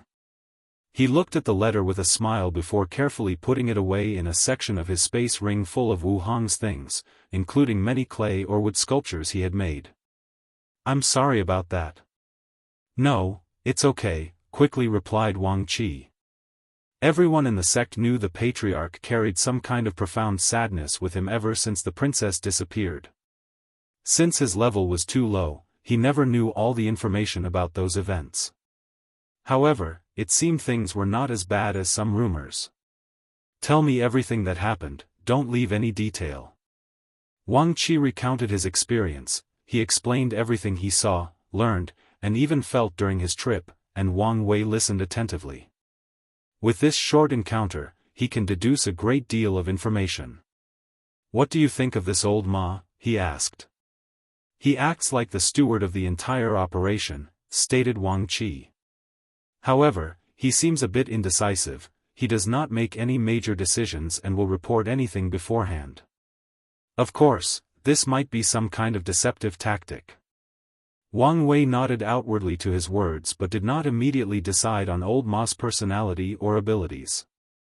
He understood it was reasonable not to make any hasty decision regarding things related to Wu Hong. Give me the reward. Wang Wei received the space ring, and a look of surprise appeared on his face. Before even checking what was inside, he focused on the ring itself, and it was created. With how developed the cultivation civilization in the upper dimension is, it made sense such a thing would exist, he thought. After a specific tier, space rings are no longer safe because of how easily top powerhouses can control space. In other words, it's simple for a quasi-emperor to steal something from the space ring of a saint or lower cultivator without the latter knowing.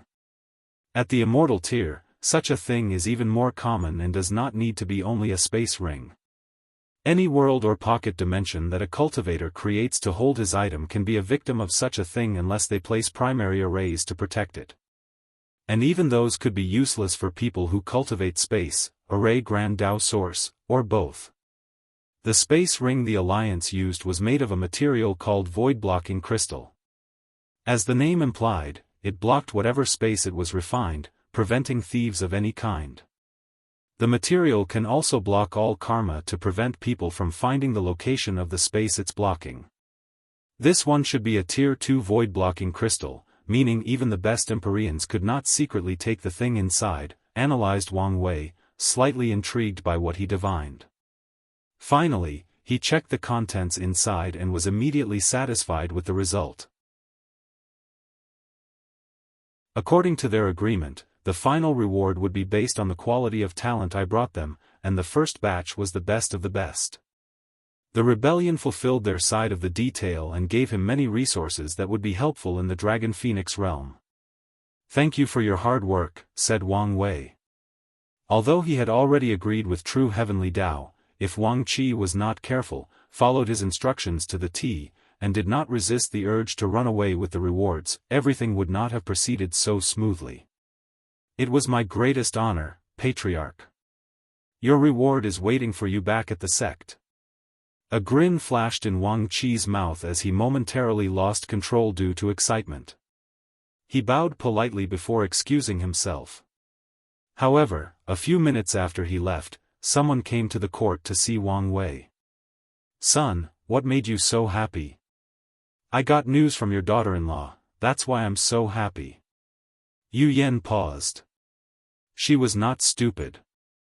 As such, she deduced the state of her son's relationship despite him not telling her everything. After all, Empress Wu was a well-known and beloved eternal emperor of the world. "Oh, thank heaven and earth, I don't have to worry about you anymore." "Huh, what does that mean?" asked Wang Wei, who felt her tone was strange. "After she disappeared, I fear you would end up alone, and I would never be a grandmother. With my handsome face, how could I end up alone? Since you wanted her and only her, I fear you would remain alone if she rejected you." Wang Wei's mouth twitched slightly. "Well, you don't have to worry about that, at least not yet." "That's good." Yu Yan came only to check on him, so she briefly chatted before leaving. Her time was approaching, and she needed to train. Before leaving, Wang Wei wanted to give her something for her body, but she refused. She aims to achieve 7-leaf strength before underground Dao re-establishment after she and her husband rule over the court. Although this path is arduous and dangerous, the experience will also be a form of tempering for her. So, she declined as she believed it was best to leave these rare resources to her son or someone else. After Yu Yan's departure, Wang Wei soon had his third guest. Before the person entered, he heard a loud voice outside, "My favorite grandson. Grandpa came to see you. I'm your only grandson." "So, this phrase is not as endearing as you think they are," he yelled back, and Wang Chang entered the room laughing. "Isn't that a good thing?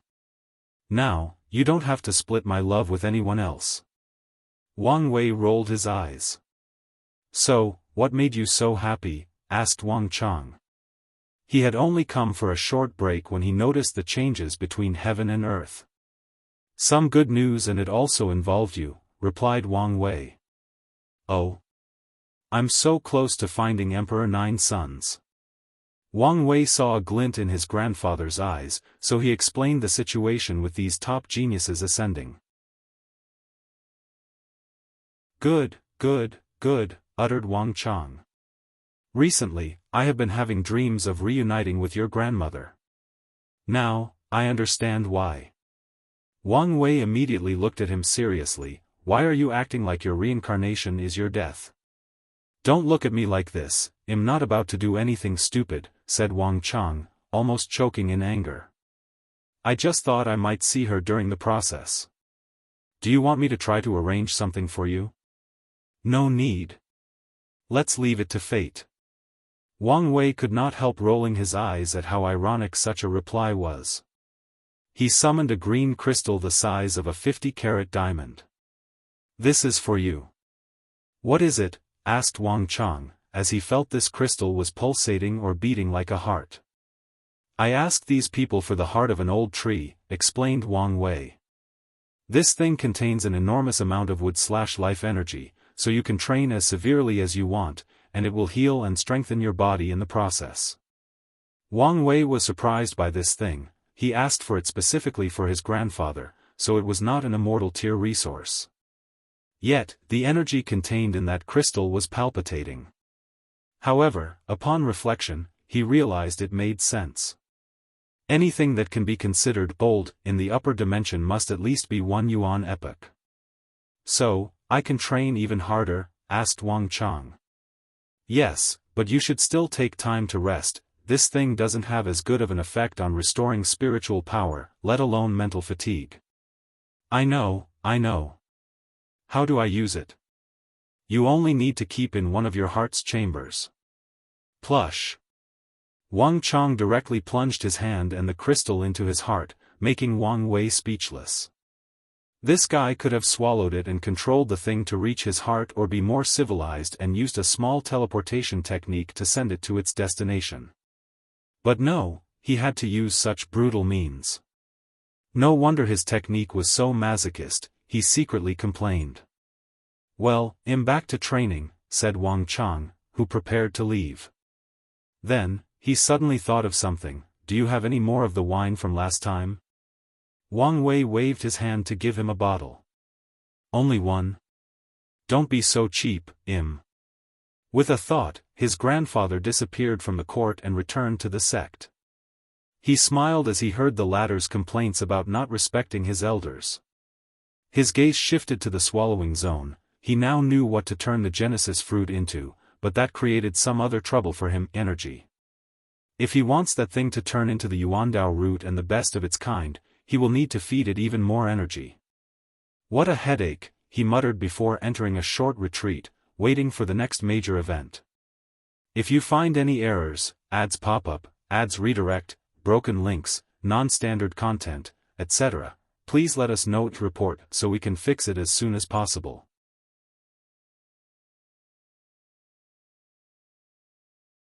Chapter 1033 Return 200 years passed, and many people thought the world would be quiet and peaceful until 100 years later, when the next court meeting would occur. However, today would be a day to remember. Heavenly Court. Wang Wei opened his eyes and exhaled. It's already time. He summoned the chi luck of the entire world to block the myriad emperor world from all types of foreign eyes. He did not want an ounce of what was about to happen to be leaked, at least not for a while. Boom! The entire world suddenly changed as visions enveloped every corner: golden lotus, Tao sounds, purple chi from the east, sacred beasts, sage chanting or preaching, everything was present. Afterward, 7 individuals with noble and awe-inspiring aura appeared floating above the sky. The world was boiling as the people recognized these 7 individuals and realized what they'd become. The people realized the previous battle was not simple and held a great secret, most likely connected to the heavenly court. Sadly, those who knew the truth remained quiet. After these people showed their presence to the world, they immediately headed to the court to see Wang Wei, and they were all shocked. They had previously known how powerful he was, but it was a completely different experience to witness it themselves, especially in their current realm and strength. I have seen your majesty, the heavenly emperor. 7x, at ease, said Wang Wei. While these people were checking him out, he was also doing the same, observing each of them closely. Yin Zhen had now reached the 3rd step of the 10 steps in the Dragon Phoenix realm. His battle prowess should be in the middle of the 5-fold battle realm. Lin Fan had also achieved the 5-fold battle realm, but he should be on the lower end and slightly weaker than Yin. General Jian Wushuang achieved the 3-fold battle realm, but it was the peak. With only a little push, he can achieve 4-fold. Zhen Biyu was also 3-fold, but she was more in the middle and lower tier. Jingwu Hua and Xiao Songxi achieved 2-fold with slight differences, while Yang Guowei had 1-fold battle strength. However, both Xiao Songxi and Yang Guowei were only pseudo-eternals and not the genuine type. Yang Guowei is burdened by his father's actions while Xiao Songxi was disturbed by what happened with the Xi clan, analyzed Wang Wei. Those two, along with Jingwu Hua, were the type of eternal talents that were not guaranteed success.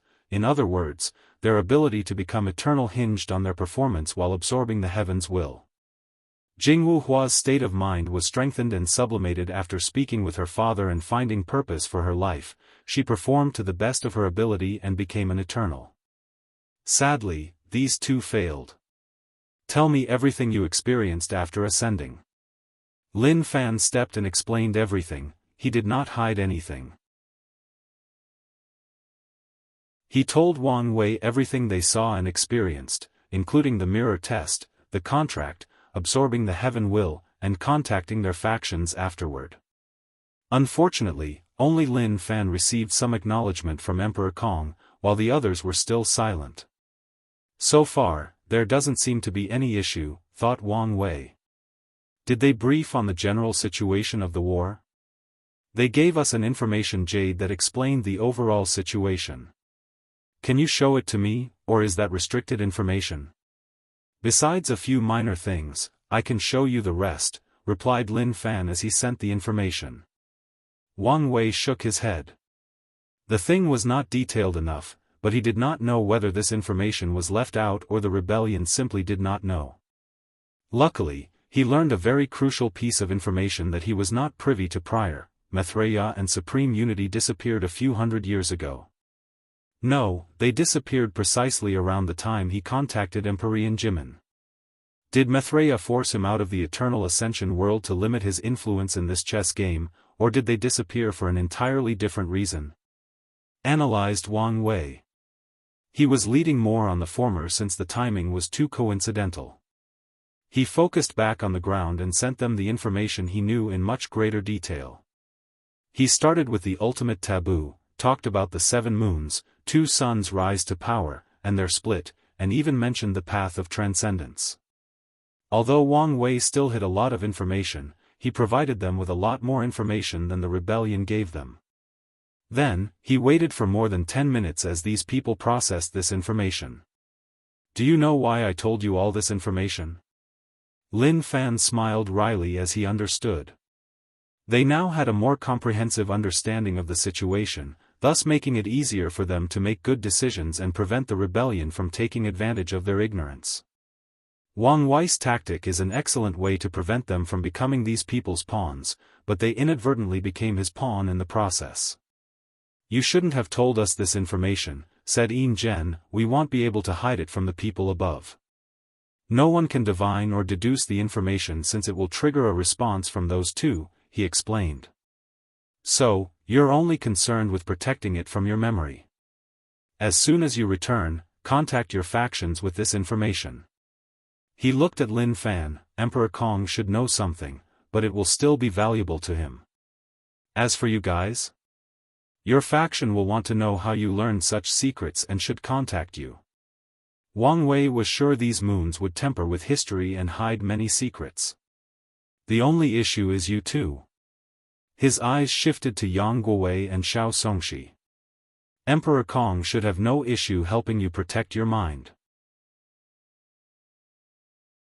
Honestly, I have no issue if you guys sell the information for more benefit, but you should understand what can be sold and what should be kept a secret. We understand, replied Lin Fan, who was secretly sighing. He was already feeling the effect of an inferior background. Unfortunately, he could not help it since the academy was simply too young and lacked history. How long can you guys stay? A maximum of 300 years, but it's best to leave as soon as possible.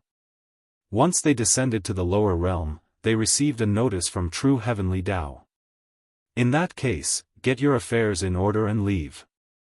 Everyone saluted Wang Wei before dispersing in different directions. Lin Fan appeared outside of the academy and turned around to look in the court's direction, the path of transcendence. His eyes had an unknown glint before disappearing. Many people were waiting for him, but he went straight to his wife. He held her in his arms before spilling out his guts. He told her everything he experienced, including the meeting a few minutes ago. The situation has become more complicated and dangerous, sighed Su Shi. Yes, but the greater the danger also means more benefit. Plus, I now have concrete proof of the way forward. Since these two sons achieved half-step transcendence, it means it's possible, and a feasible method exists. You have a point. Su Shi knew she would not be able to escape the upcoming war. Her delayed ascension only meant she had a long time to prepare and get stronger. What's your plan before you leave? Do you even have time to do anything? The first major thing is to preach and repay my karma to the world. You still owe the world karma? Yes, but not as much as you guys. Regardless, since it's my home, I will do my best to take care of it, replied Lin Fan. After that, I should have time to leave a formation and artifact for the sect. The formation was easier to set up, but the artifact could cause some issues. If the sect already has a quasi-emperor weapon prepared, he only needs to nourish it with the Grand Dao source and fuse his weapon's projection into it. However, if they want him to refine a better emperor artifact for them, that would require more time and better resources. What about the Dao ancestors, immortal venerables, and insurgents? I will send the Grand Dao source seeds and immortal mansions when Wang Wei exchanges the next batches of candidates. Lin Fan momentarily paused at the absurdity of this statement. As for my insurgents, I have prepared the resources and instructions, but you need to complete it for me. It's good that you're prepared for everything, nodded Su Shi. But what about our situation? Have you made a decision? Yes. I was thinking about leaving an immortal clone to accompany them while we continued our pursuit of Grand Dao. Lin Fan did not hear from her for a few seconds, so he swiftly added, I can even modify their memories so they don't know about my main body. He felt it would be terrible on his conscience if he just abandoned everybody after everything they've gone through. This may be the best choice. If you find any errors, ads pop up, ads redirect, broken links, non-standard content, etc., please let us know to report so we can fix it as soon as possible.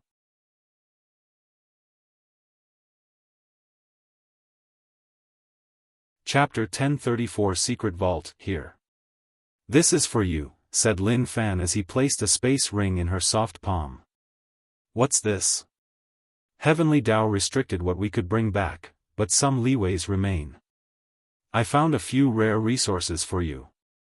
Where did you get the time and opportunity to get these things? Asked Su Shi after checking the contents with her divine sense. It's a loan from the rebellion. She immediately frowned. Will that not cause more complications? Maybe. But I only need to do one special mission, and I can repay the debt. That sounds dangerous. Possibly, but it's worth it, replied Lin Fan calmly. Plus, I came here to prepare for any possible danger.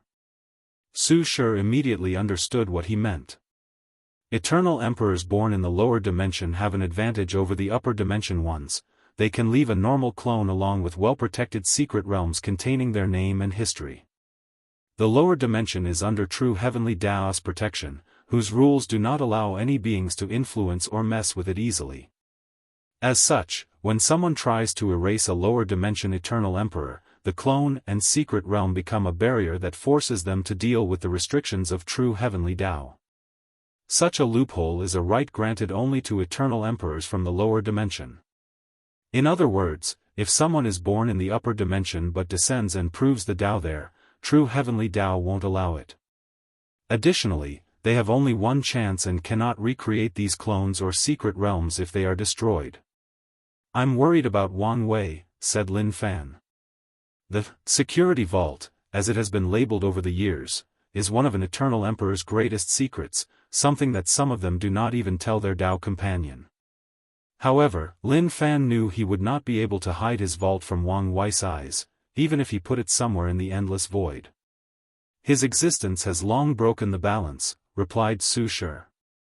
Eternals are usually generations, if not eras, apart, and their strength is relative to one another, making it easier to hide their vaults.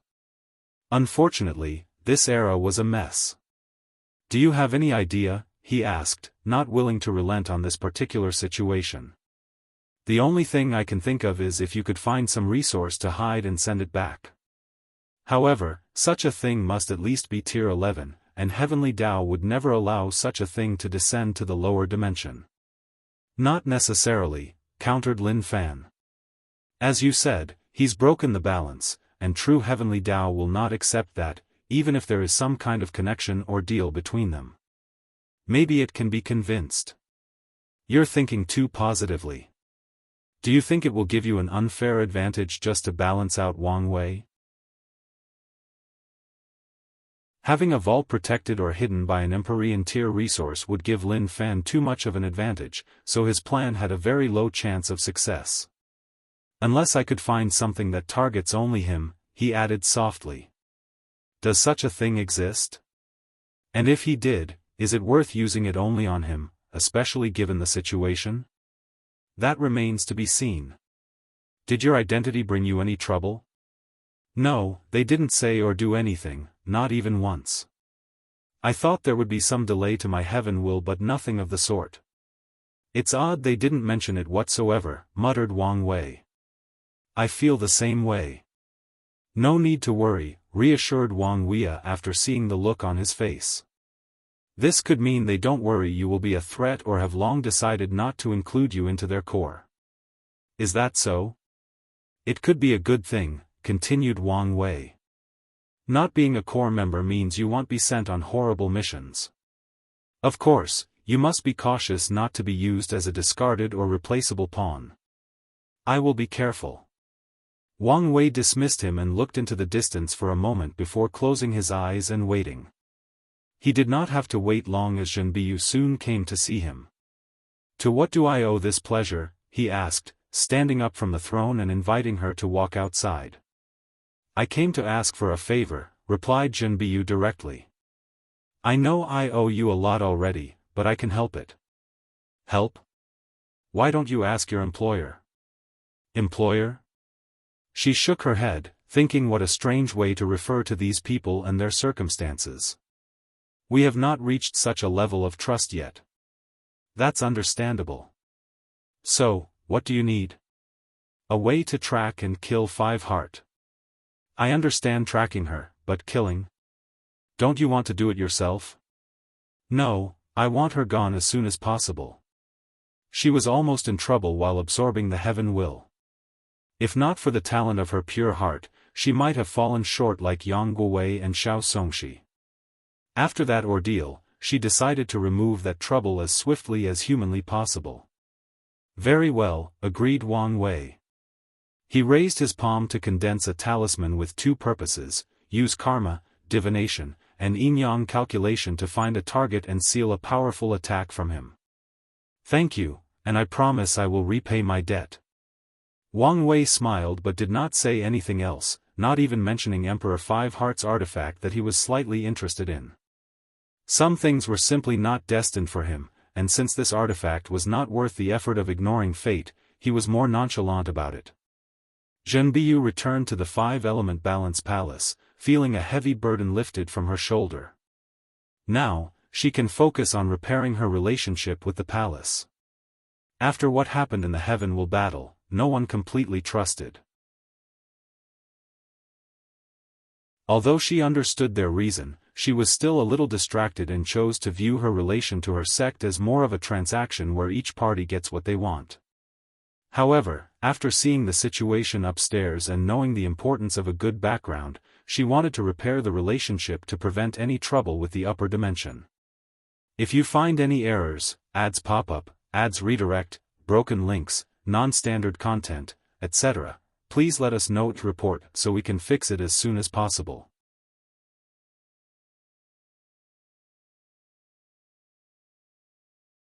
Chapter 1035 Blood Source Nourishment Golden Crow Clan. Have you prepared everything? Asked Jingwu Hua. I'm afraid we will need a little bit more time. Jingwu Hua frowned, looking at the thin middle-aged man dressed in green. If she remembered correctly, he held the title of Crow too and was known for his managerial abilities. I thought I told you to prepare beforehand. Crow too was immediately embarrassed. Jingwu Hua did not tell them why she wanted a peak quasi-emperor artifact modified after her proving Dao artifact. In hindsight, they should have guessed what she wanted, but no one thought she would have another chance at proving the Dao. How much longer? She asked. Give us 20 years, and it will be done. 20 years? That's too long. I will give you 10. If you can't get it done, then consider that you don't have fate with an emperor artifact. Crow 2's mouth twitched, but did not dare say anything. We will get it done. Jianghu Hua nodded nonchalantly. Then, she asked him, why aren't you leaving? There is something else I would like to consult you about. Jianghu Hua sensed his careful tone. Don't beat around the bush. It's about the Yang clan. Do you guys want my help to eliminate them? Not eliminate per se, since that might cause you trouble with Yang Guowei. But is it possible to force them to move out of the sun? In your dream, said Jianghu Hua directly. Okay, you can leave. Crow 2 secretly sighed as he expected this outcome. He secretly cursed the former patriarch of the clan. That bastard was greedy and wanted to forcefully get his hands on that emperor bone to turn his waste of a son into a heaven chosen. The worst part is he convinced many others in his lineage to follow his stupid plan. By the time he knew of the truth, a terrible rift had already been built between the clan and Jianghu Hua. Crow 2 walked out of the room, his shoulder lower than when he walked in. He did not even mention the third issue he wanted to discuss, Grand Dao Source Baptism. Something told him their clan should not expect such a favor. Jianghu Hua calmly watched this and only sneered. She wanted to leave this place as soon as possible after repaying her karmic debt to this damn clan. Afterward, she only had to preach to the myriad emperor world and prepare her secret vault. Her focus should be on the branch on the upper dimension and the upcoming war. Sword casting villa. I did not expect the situation to be so dire, sighed Jian Sha. At least there is some good news about our ancestors, if that can be called good news.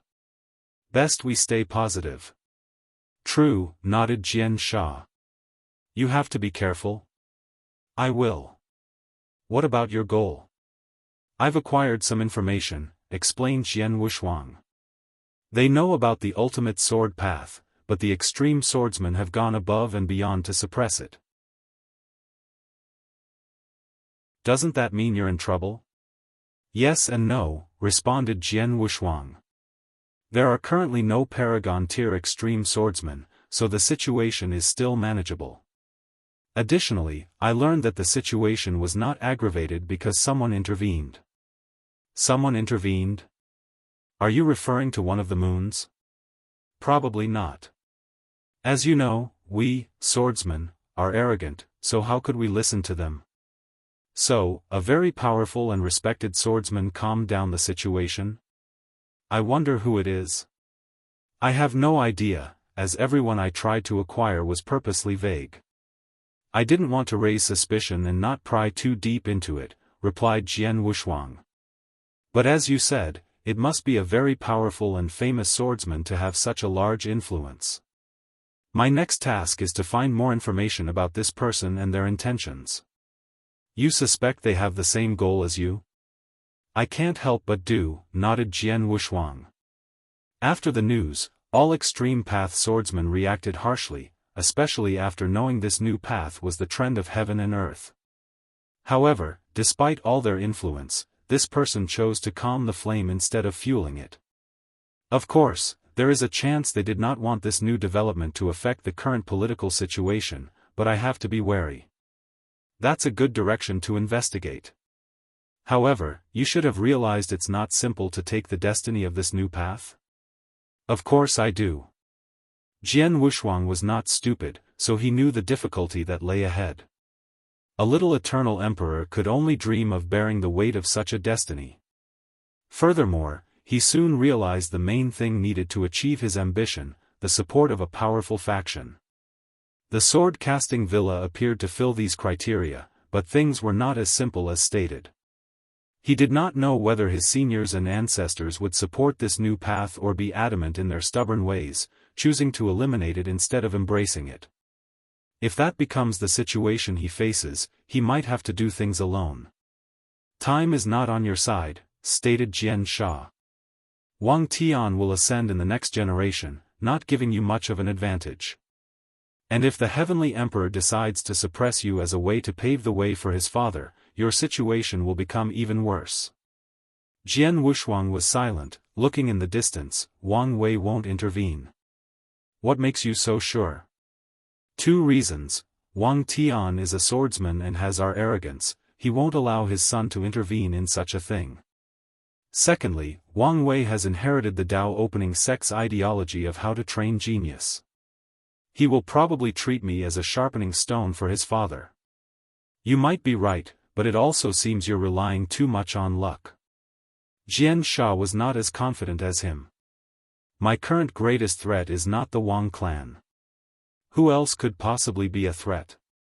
It's that swordsman called Ji Lanfang, replied Jian Wushuang. After I descended, I sensed a few supreme swordsmen, and he was the most dangerous. He's indeed a great threat, uttered Jian Sha. Ji Lanfang was of this generation, meaning he could immediately compete with Jian Wushuang. According to the villa's deduction, the Heavenly Emperor era will spread throughout the endless void, delaying Ji Lanfang's ascension, but he should leave around the same time as the Heavenly Emperor. So, what are you going to do next? No rush. I first need to settle my karma in the lower dimension and deal with a few other things. Body Dao Cave, welcome the Cave Master. These words echoed between heaven and earth as thousands of people pronounced them simultaneously. Yin Zhen calmly watched everything, taking in everybody's happiness and hidden emotions. He knew why they were so accepted. In the cave's history, the ancestor was the only pure body refiner, while all the others were double practitioners. These emperors did not want to risk dying and chose to prove the Dao as Qi practitioners. But today, the Body Dao Cave finally has its second pure body refiners that absorbed a heaven will. And based on records, Yin Zhen's achievements were even more remarkable than the ancestors. Be at ease, he said before immediately beginning his work. The cave was his home, and he wanted it to strive. So, Yin Zhen wanted to increase their foundation to the best of his ability. He started a blood essence nourishment for the sect on the spot. Body-refining emperors of his kind could not use Grand Dao baptism, but he could nourish these people with a drop of blood from his essence. Such a process had the same effect as the baptism but rather focused more on enhancing blood qi and talent for body refining. Yin Zhen nodded in satisfaction a few hours later after finishing the process. He knew even if the Heavenly Emperor did it, he could not do as good a job as him, and it was not because his current body refining realm was higher. At the end of the day, his essence was the purest because he did not double cultivate his body and qi. The next step was to leave his scripture for the cave. While absorbing the heaven will, Yin Zhen did not just increase his cultivation level. The heaven will showed him the truth of the universe and many more. In the process of absorbing it, he learned a great deal about the universe's essence, which allowed him to optimize his original scripture and prepare for his future cultivation.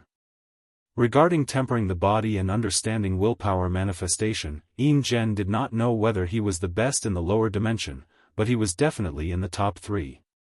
The result of his comprehension was an update on his zombie art. He updated it to be more universal by lowering the threshold and the side effects of becoming an undead creature first to cultivate.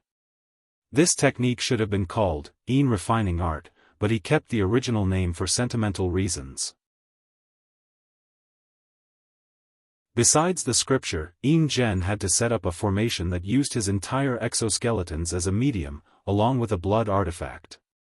If you find any errors, ads pop up, ads redirect, broken links, non-standard content, etc., please let us know to report so we can fix it as soon as possible.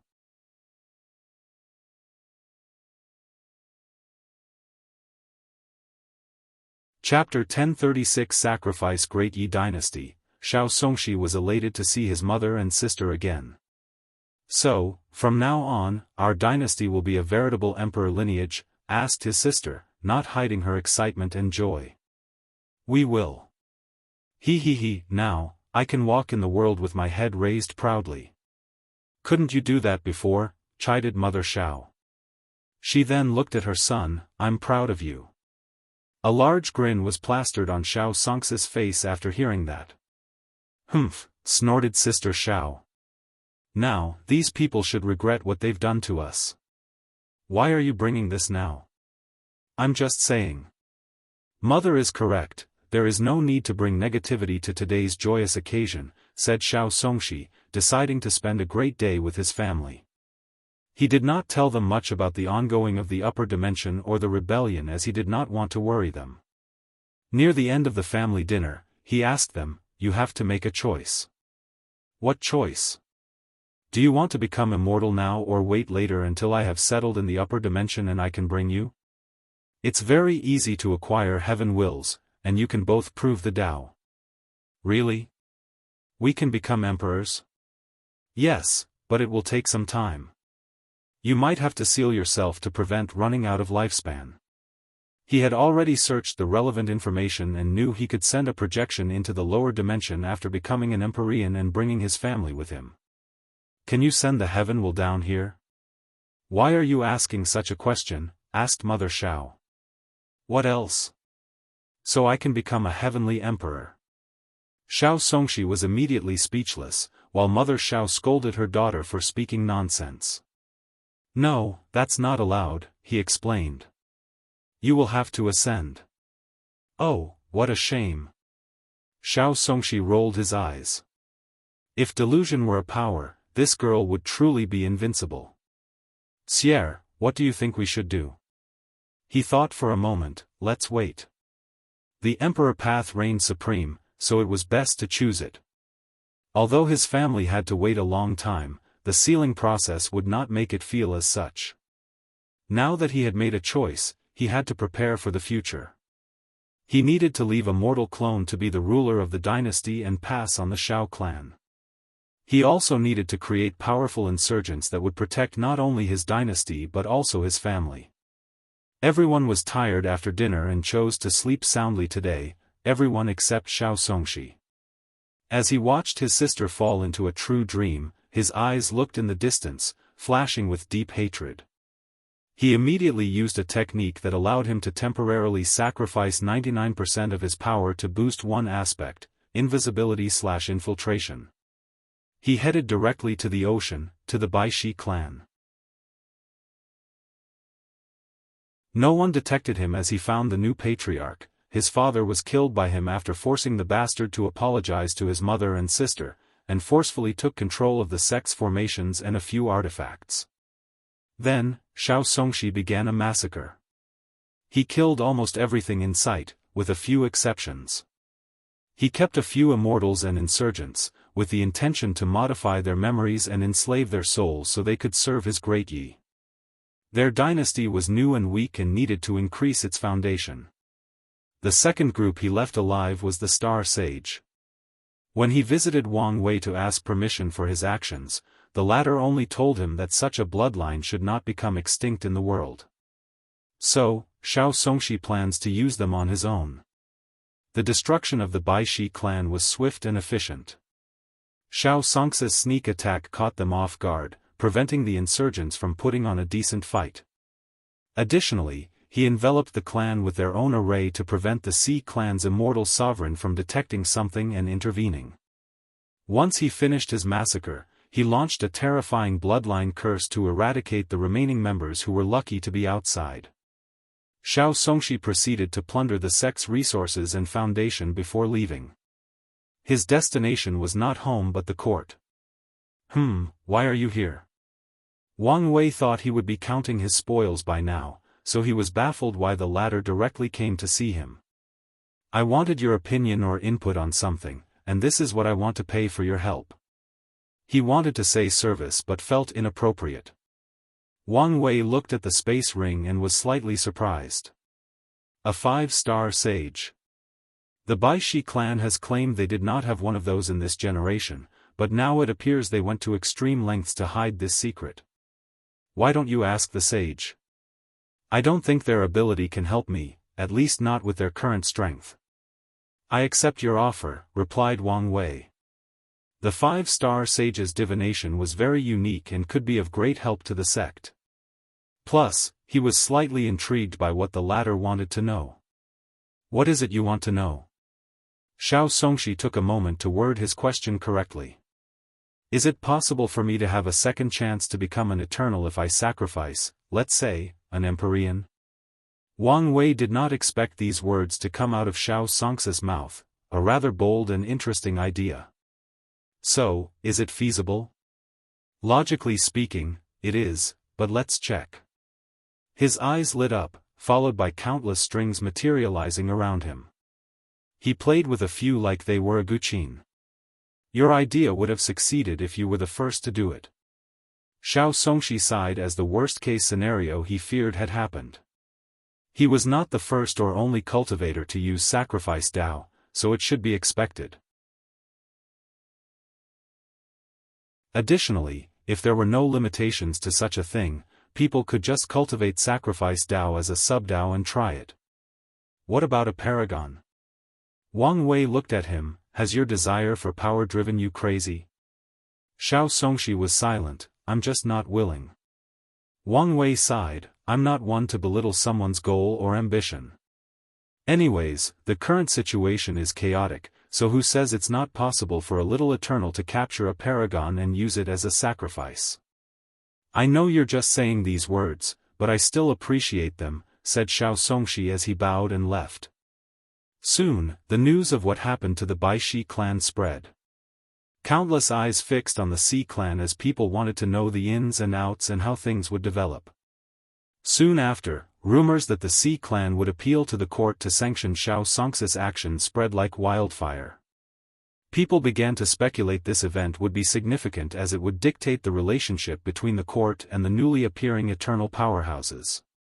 Some people even believed that Xiao Songxi's actions were an act of rebellion. He did it to send a message to the court that no one could restrain him or the others. The discussion soon got out of control as people believed there might be internal strife in the myriad emperor world, an act that would severely affect the progress they've made since the beginning of the era. However, regardless of the final outcome, most citizens had faith in the Heavenly Emperor's final victory. They just worried what price would be paid to end this situation as soon as possible. During this time, the dream world saw its highest usage, allowing Wang Wei to gather a lot of spiritual power. Unfortunately, the people were severely wrong. After a few days, nothing happened, and the Xi clan did not launch an official complaint. The wise individuals were not surprised by this outcome. Nothing can go undetected by the Heavenly Emperor. So, Xiao Songxi's action only meant one thing: it was allowed. No one knew whether the Heavenly Emperor simply did not care and let it happen or they came up with some kind of deal. Regardless of the reason, it happened because he allowed it. The Xi clan knew this and thus decided it was pointless to launch a complaint. They knew that even if they complained, the Heavenly Emperor could just ignore them or use myriad bullshit bureaucratic justifications for his decisions. So, the best move is to remain quiet. Maybe such an act would improve their standing in the Heavenly Emperor's eyes in the slightest and repair the previously fractured relationship. The world did not focus too much on this catastrophe. Less than a month after descending, it was finally time for these new emperors to preach to the world. Such a major event took precedence over any clan annihilation without a doubt. After all, what these people genuinely care about is benefits. If you find any errors, ads pop up, ads redirect, broken links, non-standard content, etc., please let us know to report so we can fix it as soon as possible.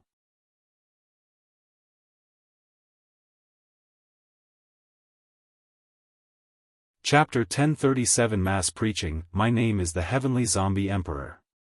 Today, I will preach about essence. Between heaven and earth, all sentient beings are composed of three aspects: essence, spirit, and qi. Essence is the. Even though Yin Zhen was a true power Dao realm cultivator, he is allowed to use the title of Great Emperor, and it's not just him. Anyone who has achieved 40 infant fiend god force can use an emperor title. The entire world listened attentively to this sermon, including Wang Wei.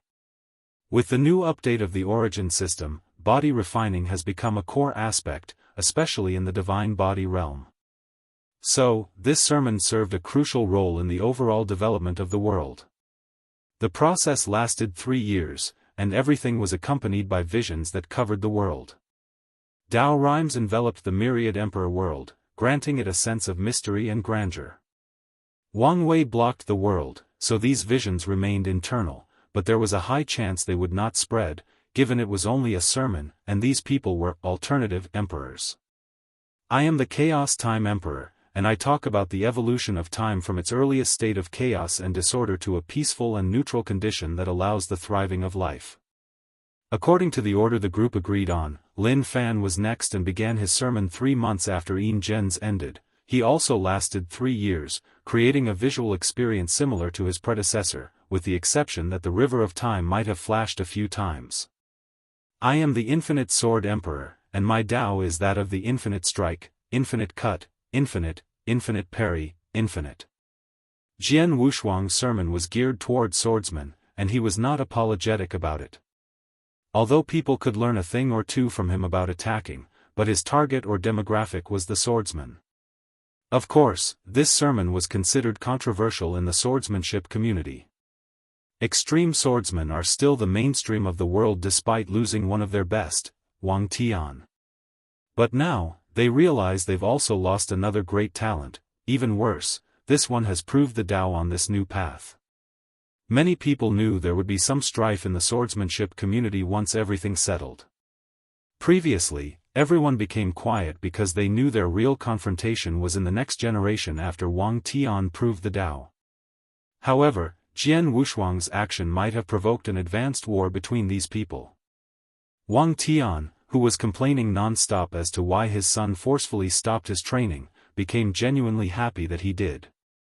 Despite everything he learned and experienced in the swordsmanship world, the benefit he received from learning from an eternal emperor was immense. From then on, he decided to record the sermon of all sword emperors as part of the foundation for the Sword Alliance. Of course, he also knew he could not immediately return to his seclusion once this was over.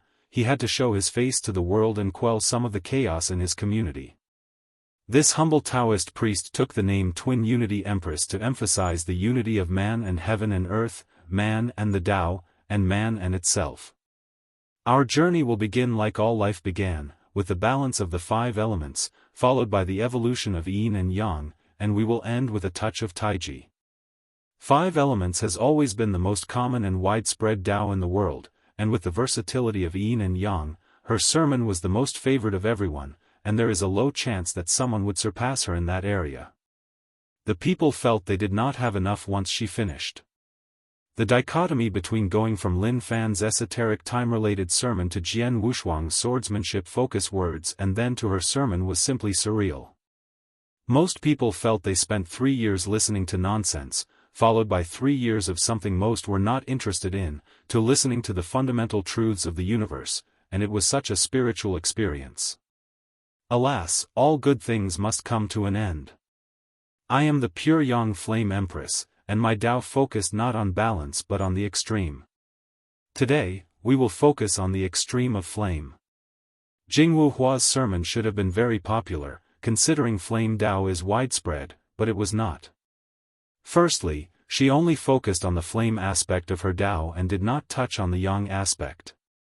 Secondly, she directed her preaching toward the demon race, focusing on applying Tao through the bloodline instead of the normal way of the soul, spirit, mind, or body. Few humans have bloodlines, at least relatively compared to the demon race. Ultimately, people only complain to themselves. After all, she was an eternal emperor and from the demon race, so it was understandable why she took this approach. Maybe she's not as bad as I thought, muttered Ao Shen. Long ago, the demon race wanted to form an alliance with her through marriage, but things never reached anywhere. The relationship with the Golden Crow clan can be described as neutral, but that's only because of his existence. Once he leaves, there is a high chance that his kind will revert to disdaining the Golden Crow clan. I can use this to genuinely appease the relationship between us. I was lucky enough to acquire the title of heart-sacrificing emperor. Today, I will show a different perspective on the cultivation world from the aspect of sacrifice. Mortals envy our power, status, and long lifespan, but what price do we pay for those things? What do we sacrifice? Time, effort, morality, and a myriad of other things. Sacrifice is a balanced way of the world that touches on the way of yin and yang. Sacrifice one thing to gain something else, and the more you're willing to pay, the greater the reward. Xiao Xianxia's sermon was odd, to say the least. Wang Wei saw it as the cultivation version of a motivational talk, and the effects were more than wonderful. He could foresee the effect as more cultivators worked hard in their journey, as they knew whatever difficulty they were currently dealing with was the sacrifice needed to attain power, wealth, and longevity. My name is Yang Guowei, now known as the Chrome Emperor. Color, on a superficial level, is how we see or perceive the world.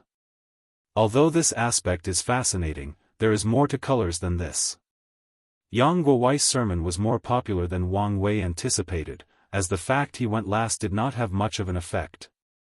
He first started by preaching about perception, which was very helpful to cultivators since they learned many applications of their senses and perceptions. However, what made his sermon so popular was his target audience, mortals, the ones focusing on arts and crafts. He weaved ideas and techniques about using color in various arts and crafts, mostly painting, but he was also creative for many other professions. His actions boosted the validity and power of the enlightening temple, which thus further empowered mortals. Wang Wei opened his eyes as Yang Guowei uttered his last words. He could sense the world's unwillingness. After all, they spent 21 or more years straight listening to great emperors, no, eternals, preach to them. No world in the lower dimension has ever experienced such a thing, and none will ever do. He calmly observed the world as many visions manifested all at once. 7 multicolored dragons materialized in the sky before traveling worldwide, showing their might and presence before each finally ended in their respective sects' chi-luck. N0V3LTR0VE served as the original host for this chapter's release on N0V3LB1N. 6 emperor lineages increased their sect's foundation, and a new lineage appeared. Wang Wei focused on the Tao rhymes of the world and could not help but praise himself for what he did to the origin system. Cultivators who were in the divine altar realm had a feast because of how many Tao rhymes the world received and the fact they were new and extremely active. Many of the young geniuses in this realm successfully established one of the best foundations in probably 100 generations. The people in this cultivator realm were not the only ones who benefited. Anyone who was in the midst of switching to the new system took advantage of these 7 sermons to accelerate the process and strengthen their foundation. Meanwhile, cultivators of the old era or system also had their cake.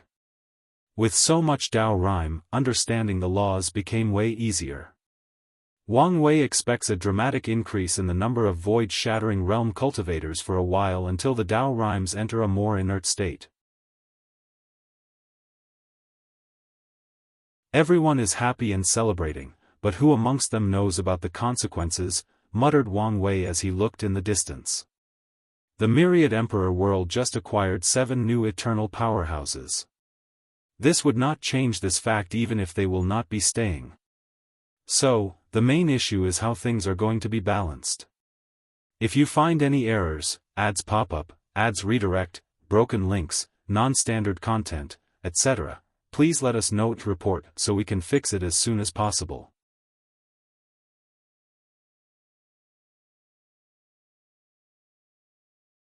Chapter 1038 Aftermath. Wang Wei's eyes saw or experienced how true heavenly Tao would balance the overwhelming growth of the myriad emperor world, and he had to marvel at the latter's creativity. He saw 2 extremely powerful star beasts battling it in the world, their fight taking them across multiple world communities. That battle resulted in a space-time storm that created world collisions between hundreds, if not thousands, greater thousand worlds and their respective heaven-will world. These collisions were not temporary but led to permanent fusion. These heaven-will worlds will have their world source drastically increased and granted permission to create more heaven-wills. He saw how true heavenly Tao removed the cognitive blockage of a few people, allowing them to become more innovative and creative. Dozens of them eventually created new things that allowed them to amass enough merit to use the merit-proving method, which also became a part of their fortunate encounter. Along the same line, Aotian's merit transitioning method became the reward for new secret realms that appeared out of nowhere, and most of them also contained innate demon-god bloodline for the destined individuals. Wang Wei saw people who accidentally released unique qi from the source qi space, qi that served a similar purpose as Su Shi's primordial chaos qi, increasing the world source and overall strength of the world. With more sources, these worlds can now condense additional heaven wills. Another method of the balance mechanism he saw was some heaven will world reverting to their ancient period. In the old times, the nine-devil god world was not the only place that gave birth to more than one heaven will at the cost of sacrificing the birth of higher-class emperors. They became the most famous but not the only ones. Although these worlds were rare, they existed across the lower dimension. However, after the devil invasion, true heavenly Tao intervened in managing these heaven will worlds and removed the concept of these worlds. Every world was homogeneous from now on as they followed the blueprint of one heaven will per generation. This method was the perfect way to encounter the sheer number of emperors the myriad emperor world acquired. The sudden increase of heaven's will and new emperors was not true heavenly Dao's only move. Some worlds did not get such an opportunity but received more resources to cultivate immortal sovereigns and true power Dao powerhouses. Resources to cultivate eternal class insurgent that were rare and even severely limited began to appear in larger quantities. You didn't have to react so severely. After all, I was also planning on sending them upstairs and increasing their number of emperors, complained Wang Wei as he shook his head. The changes in this world were not happening immediately and would take some time. However, he had no plan of intervening as he knew the consequences. What a fascinating creature true heavenly Tao is. According to his deduction, true heavenly Tao wishes for the lower dimension to prosper as it would increase its power to fight against supreme unity. However, the increase has to be done in a specific way that ensures the balance of the world. Is the core of its creation balance? Can such a conclusion apply to Grand Tao Source as well? Asked Wang Wei to himself. However, the answer was not so cut and dry. In the upper dimension, the concept of balance is not as strict or even present. That's evident by how powerful and unrestrained paragons are. So, if he expanded things to the larger macrocosm, Grand Tao would care even less. It will not care whether paragons or half-step transcendents killed each other or an unfathomable number of lives. It will not care how powerful or heaven-defying they become compared to others. But what if someone's power approached or caught to it? Will Grand Tao continue its nonchalant attitude, or will it also activate some form of balance mechanism? Wang Wei knew Grand Tao had its own rules or mechanism because of the existence of the 13 taboos and his deduction that the latter wanted a replacement for the Fate Cardinal. However, his knowledge of the subject was subpar, to say the least, so he wanted to see if he could deduce more information by observing a lesser version of Grand Tao. I'm getting ahead of myself, thought Wang Wei. He would have to be at least a paragon to observe and contemplate the essence of true heavenly Tao. And even then, it won't be easy to get even a glimpse of the truth. After the sermon, the world entered a time of peace and tranquility. Wang Wei postponed the next court meeting until these people left.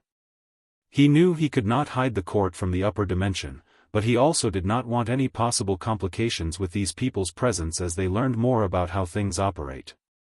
During the next 200 years, these descending emperors focused on creating their secret vaults or establishing a foundation for their factions, including creating special training secret realms or leaving some rare resources they bought or borrowed from the rebellion. The first to leave 20 years later was Yin. General Wang Wei had many deep exchanges with him during the entire time, and they learned from each other. He had great respect for Yin Gen, so he offered to teach him his ancestors' evading technique as a way to save his life in the upcoming war. He only asked the latter to promise not to pass it to someone else. However, Yin Gen refused, and Wang Wei accepted his decision. The next person to leave was Jingwu Hua, followed by Zhen Biyu and Jianghu Shuang. Yang Guowei and Xiao Songshi had to wait to leave with Lin Fan. In the meantime, the former patriarch of the Baishi clan came to see Wang Wei before leaving, giving him the promised gifts for looking at his family. Xiao Songxi was generous in his gift as he handed Wang Wei 5 grand Dao source seeds and 10 immortal mansions. The origin of these things was the dead body of the Baishi clan, to which he sacrificed their bodies, souls, inner worlds, and immortal qi to create these things. His action allowed him to establish quite the foundation for the great Yi dynasty before leaving. The last remaining one was Lin Fan, who wanted to spend as much time as possible with his wife. Wang Wei summoned them before he left. "On account of my friendship with her, I thought I should warn you," said Wang Wei, looking at these two from his throne. "Do you remember the last technique you used during your battle against Yin Zhen?" "You mean the projection I summoned?" "Yes. I almost died trying to divine information about them, and the only thing I found was the name Chaos Demon God. And Primordial Demon God was changed to Chaos Demon God." Lin Fan frowned as he understood the severity of these words. "What are you trying to say?" "In this universe, the cruel truth is that everyone is someone else's pawn." "Including you?" asked Lin Fan. "Yes, including me. I never thought someone like you, who pursues freedom, would accept such a thing. Because I know there is nothing my current self can do about it, because I know accepting the fact and slowly playing the game is the only way to escape and become a chess player." "I understand. Emperor Enlightening Academy, what are you thinking?" asked Su Shi. It had been a few hours since the meeting, and she still had not processed what had happened. She knew this truth that Wang Wei said to him, but it was an entirely different implication coming from his mouth. "Many things have started to make sense," said Lin Fan. "My overwhelming affinity with chaos or my obsession with that Tao." He could not help re-evaluate everything in his life and had to force himself. Otherwise, he would definitely overthink certain things. "Do you think it's that bad? Everything looks normal and reasonable. But isn't that the point? If he was treated someone as a pawn, he would, of course, ensure there was no flaw. So, what are you going to do?" "Take his advice," replied Lin Fan. "Accept this fact, continue along my cultivation journey while keeping my eyes open. This is not as easy to do as you state. I know this." Every fiber of his being was screaming to change his Tao and abandon his physique immediately. However, he knew doing something so drastic could result in even more catastrophic results. For a chess player, there is no value to a pawn who becomes aware and tries to rebel forcefully. In such a scenario, the best course of action would be to correct the pawn's path or eliminate it. Furthermore, was it easy to abandon Chaos Tao? Obsessions are called as such for a reason. At the 180 years mark, Lin Fan finally ascended. Although he wanted to wait until the last minute, he did not want to risk true heavenly Daoist ire. If you find any errors, ads pop up, ads redirect, broken links, non-standard content, etc., please let us know to report so we can fix it as soon as possible.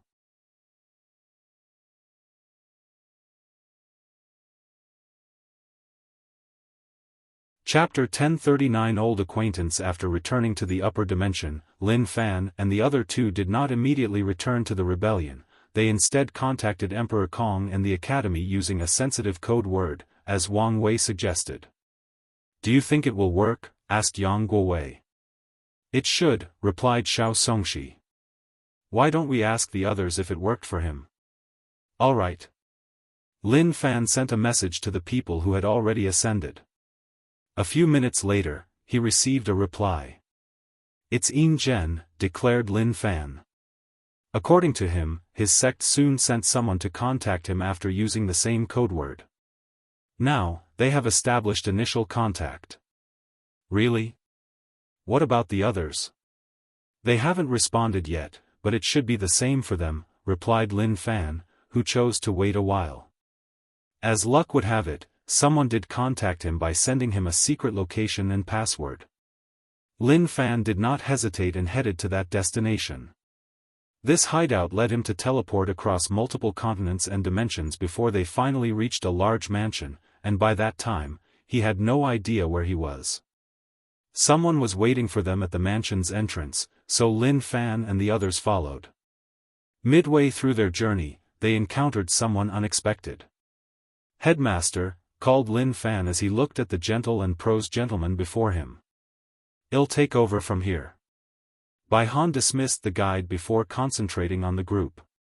"Lin Fan, long time no see. I thought you were dead or something." "Well, you probably were not the only one," replied Bai Han. His forced ascension was definitely the kind of news the Academy would want to hide and not make public. "What exactly is going on? I thought Su Shi was the Academy's emperor. And why are there so many emperors in one generation? What happened to Wang Wei?" "A lot has happened. If you don't mind, I would like to explain everything immediately after seeing the founder." "That's fine. I should not be in a rush. Let's go, I will take you to see my father." The team followed Bai Han to a large room with a handsome middle-aged man with a noble and wise aura. He sat on a cushion with a small table before him, followed by 4 seats and tables -1 next to him and 3 before him. Bai Han sat beside his father, and the other 3 sat opposite this legendary character. "I apologize that I could not meet you beforehand," said Emperor Kong. "We understand how complicated the current situation is," replied Lin Fan, who was feeling slightly nervous. Although the founder was not releasing any aura, his presence as an everlasting Empyrean was still noticeable or palpable. The teacups before everyone operated independently and served everybody. "Why don't you start from the beginning?" Lin Fan did not hesitate to tell Emperor Kong everything, starting from his death, his revival, Wang Wei's coronation, the appearance of the Heavenly Court, their contact with the rebellion, the deal, their dissension, and the information Wang Wei provided them. "Is that so? Many things are making more sense now," muttered Emperor Kong. With history hidden by these people, he lacked many significant pieces of information. Although he discovered and deduced a few things, he was missing the larger picture, until now. Such information will fundamentally affect how he operates from now on. "So, I was right about him." Emperor Kong looked at his son and frowned slightly. "Haven't you moved on after so long? Didn't you hear what he said about Wang Wei? I was right to worry about him." "So what if you were right? Does that mean your actions were justified?" Bai Han quieted down. "You heard yourself. If not for the diplomatic means of young Su Shi, who knows what that kid would have done to my academy because of you?" Bai Han had no rebuttal for these words, so Emperor Kong changed the subject. He knew his sons had 2 knots in his heart, his mother and Wang Wei, his actions towards the latter, to be precise. After seeing the former, Bai Han's attitude toward him changed and even improved after he proved the Tao to become an eternal emperor. "If he cannot change his ways, I will remove him as my successor," thought Emperor Kong. His son's talent was slightly better than before he ascended, so he only achieved the 1-fold battle realm after proving the Tao. Over the years, with his training, he reached 3-fold but was soon approaching his limit and needed to use more drastic means. Previously, he had to worry about his successor. Although the world called him a sage, he was also human with emotions and could not be impartial in certain things, for example, regarding his legacy. The Academy had many talented individuals, but Emperor Kong wanted someone from the exact same origin as him to be his successor. Luckily, heaven brought him Su Shi and Lin Fan. Not only were their strengths better, but their managerial and tactical mind appeared better than his son. "Let's continue to observe for now," he concluded. If he wanted to cultivate a top paragon lineage, such a decision could not be made lightly. Anyway, he was still young and not hurrying to retire. "By any chance, do you know how Wang Wei knows all this information?" "We don't. After we descended, he summoned us and gave us the news. He never mentioned the source." "Could he be the destined one?" "Destined one? There have long been rumors that someone would inherit the destiny to end this terrible era, replied Emperor Kong. Moreover, this type of destiny is not as simple as it seems. Half-step transcendence, 3 words that many people in the world would pay any price to know their meaning. Now that he knew its implications, the world situation became more severe. You should tell your friends to be extra careful, said Emperor Kong. Of what?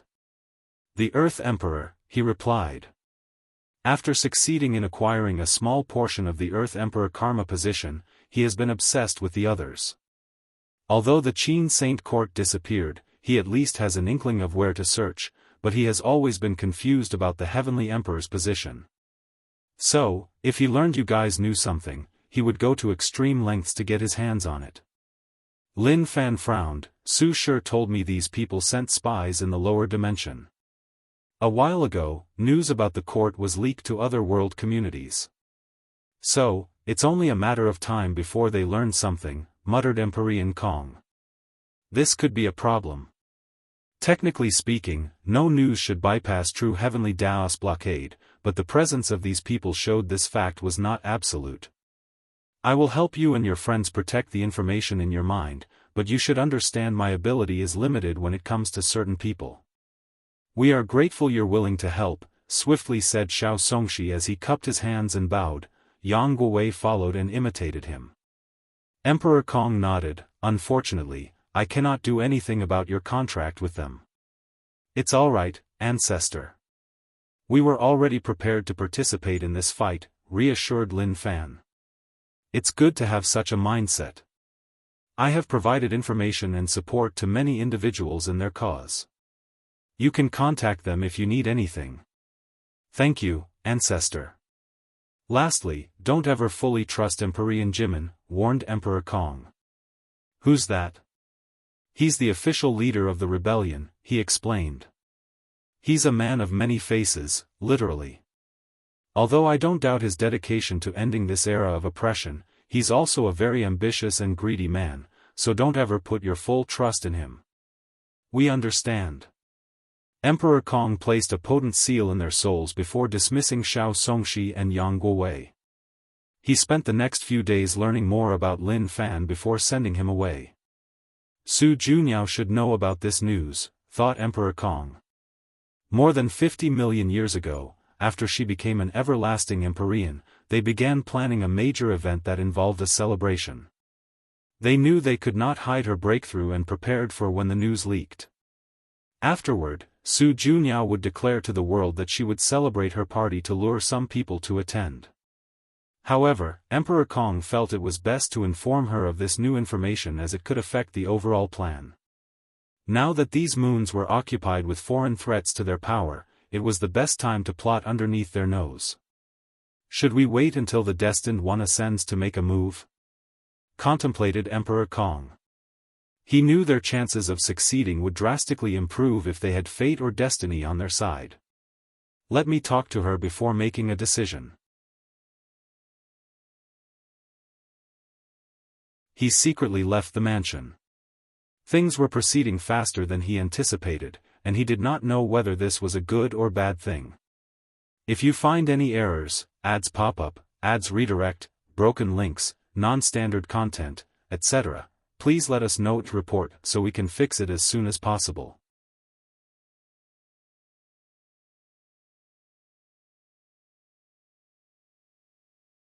Chapter 10 44th Court Meeting. How is it? Asked Pei Lang, calmly glancing at old Ma in the communication array before him. Lin Fan has returned, and he's like the others, with a powerful seal in his soul. Even Yang Guowei and Xiao Songxi? Yes. It appeared that Kong might have intervened and helped them. I see. What do you think these people are hiding? It could just be that they're just being cautious. Even you don't believe these words, sneered Pei Lang. Previously, these people had no direct contact with their faction, but everything changed after their return. Some of these factions even sent warnings toward their cause, telling them to treat their members with better care.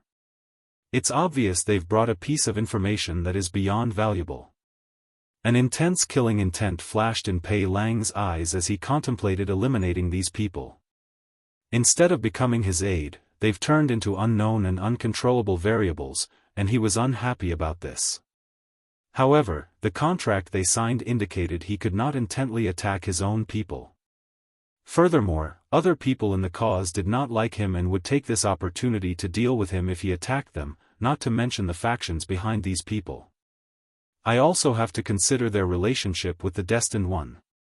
Becoming the enemy of someone protected by fate is a foolish choice in these circumstances, thought Pei Lang, who successfully convinced himself to calm down. Anything else to report? Some of our men have spotted movement from Kong.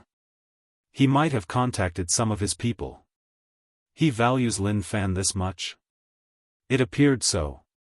Any sign the Dao opening sect has also intervened in this fiasco? Pei Lang knew the source of these people's changes was most likely Emperor Wang in the lower dimension. Despite no concrete proof, he might be the source of this valuable information. So far, no. At least there was some good news. Pei Lang grunted softly, where are Yang Guowei and Xiao Songxi? Do you still want to convince them? They are the best chance I have to learn what they know. More than an hour later, Pei Lang closed the communication array with red eyes.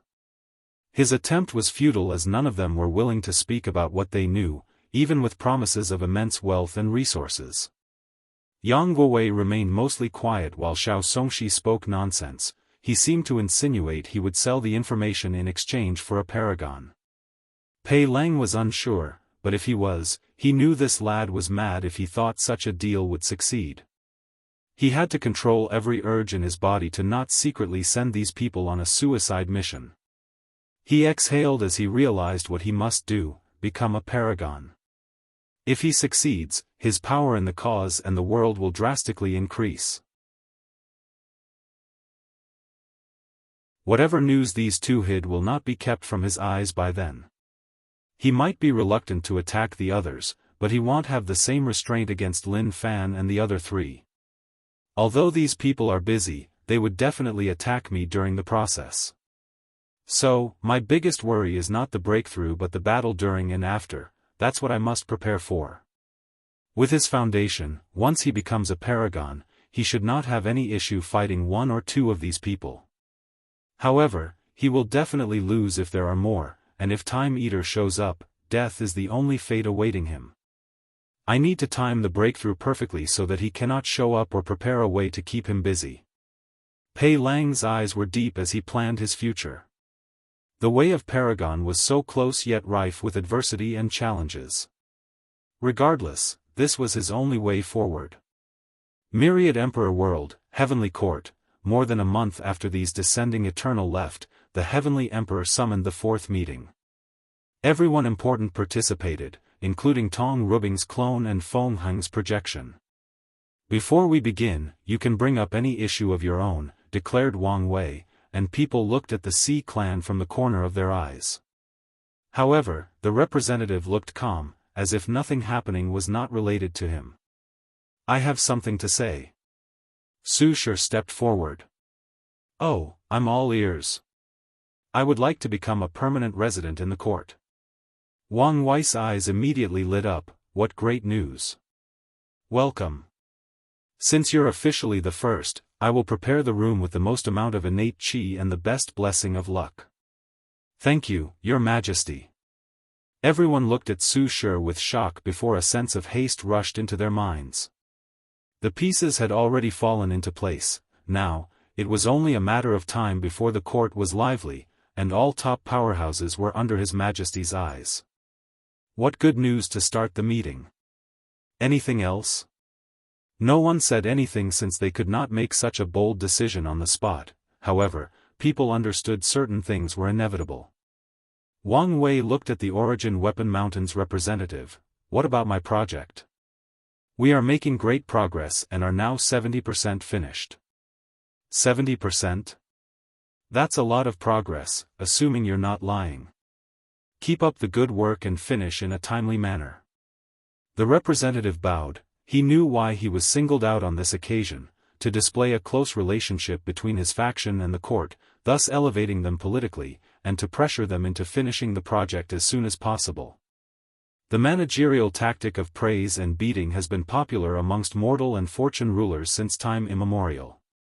For today's meeting, we have a major and minor plan to discuss, continued Wang Wei. For the minor part, I present to you, the National Preservation Library. Wang Wei snapped his finger, and a projection of a snow-white building materialized in the room. Everyone could tell its purpose was to preserve scriptures or a general form of knowledge, but they also knew it could never be so simple. There must be a bigger plot or meaning behind the appearance of this thing. This library, as of now, contained all the heritage of the Dao opening sect, perfect copies of all our techniques, emperor scripture, pill recipes and all other profession knowledge, our history, and much more, calmly stated Wang Wei, making many people looked at that projection with such greed that they almost salivated. Its purpose is to preserve our inheritance or lineage in case of a cultivation-destroying catastrophe, just like the Null era. If something were to happen to Myriad Emperor world and the cultivation civilization was destroyed and had to start over, this library would preserve our knowledge and pass it on to the future. I invite many of you to preserve your inheritance on it. Damn this conniving emperor, thought Ao Shen. If something similar to the Null era happens in the future, the world will revert to a period similar to the ancient emperor era, where people competed to spread a new system and for titles like pill or talisman ancestor. More importantly, the current factions that hold these titles or recognition would lose the luck and protection that comes with it, unless they can preserve everything in that library. Such an act appeared that Wang Wei was preparing for the worst possible outcome, but the truth is he wanted to preserve the Dao opening sect's luck from the Dao Father title. Ao Shen secretly gritted his teeth. According to the future he envisioned and prepared for the demon race, they had to wait until the heavenly era crashed and burned. He knew such a vibrant and prosperous era would not last forever. Based on the balanced operation of the world, the more prosperous this era is, the harder its fallout will be to balance things out. By then, civilization might have to start over, which will be the demon race's opportunity. They can compete for the position of the world's protagonist and successfully dominate this plane. Alas, his vision might be nothing but a dream now. I agree to preserve the ancient clan's inheritance in the library. Hua Fenghuang was the first to speak. Such a plan benefited them the most. In a future calamity of this scale, the chances of their clan preserving all their memorialized qi luck were the lowest. In fact, it would be in Heavenly Daoist's best interest to eliminate them and allow new individuals to hold these memorialized qi luck, and this library was the perfect way to prevent that from happening. We also agree, said Tong Ruobing, followed by Wu Ming, who represented the Origin Rune Palace and the representatives from the Origin Pill Dao sect, Origin Weapon Mountain, the Body Dao Cave, and Fengheng, who also wanted to preserve Buddhism. The others discussed amongst themselves and people back in their faction. A few minutes later, the sword-casting villa was the first sect without any memorialized qi luck who agreed. They saw this as an opportunity to continue leading the swordsmanship world in the future. By the end of this discussion, a few more sects accepted the proposal, while others were still hesitant. If you find any errors, ads pop up, ads redirect, broken links, non-standard content, etc., please let us know to report so we can fix it as soon as possible.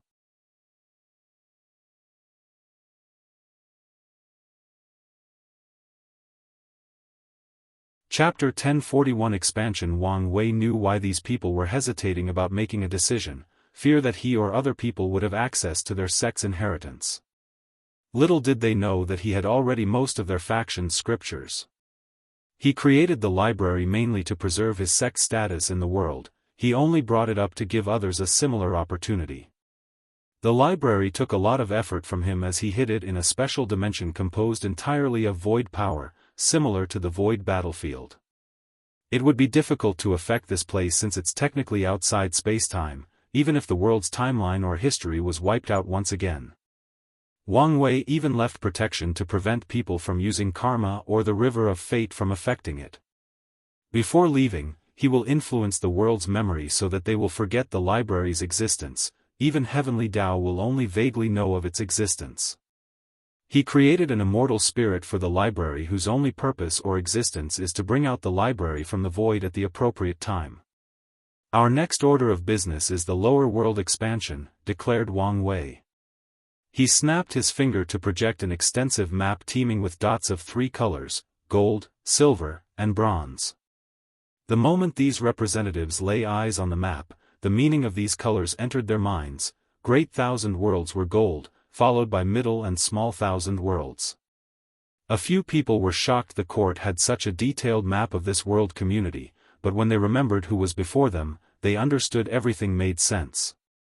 After the hard work of our General Department Affairs, the lower realm was divided into what I consider a fair share, continued Wang Wei. Each of you has been assigned a number of worlds, and your purpose is to spread the court's power to these worlds.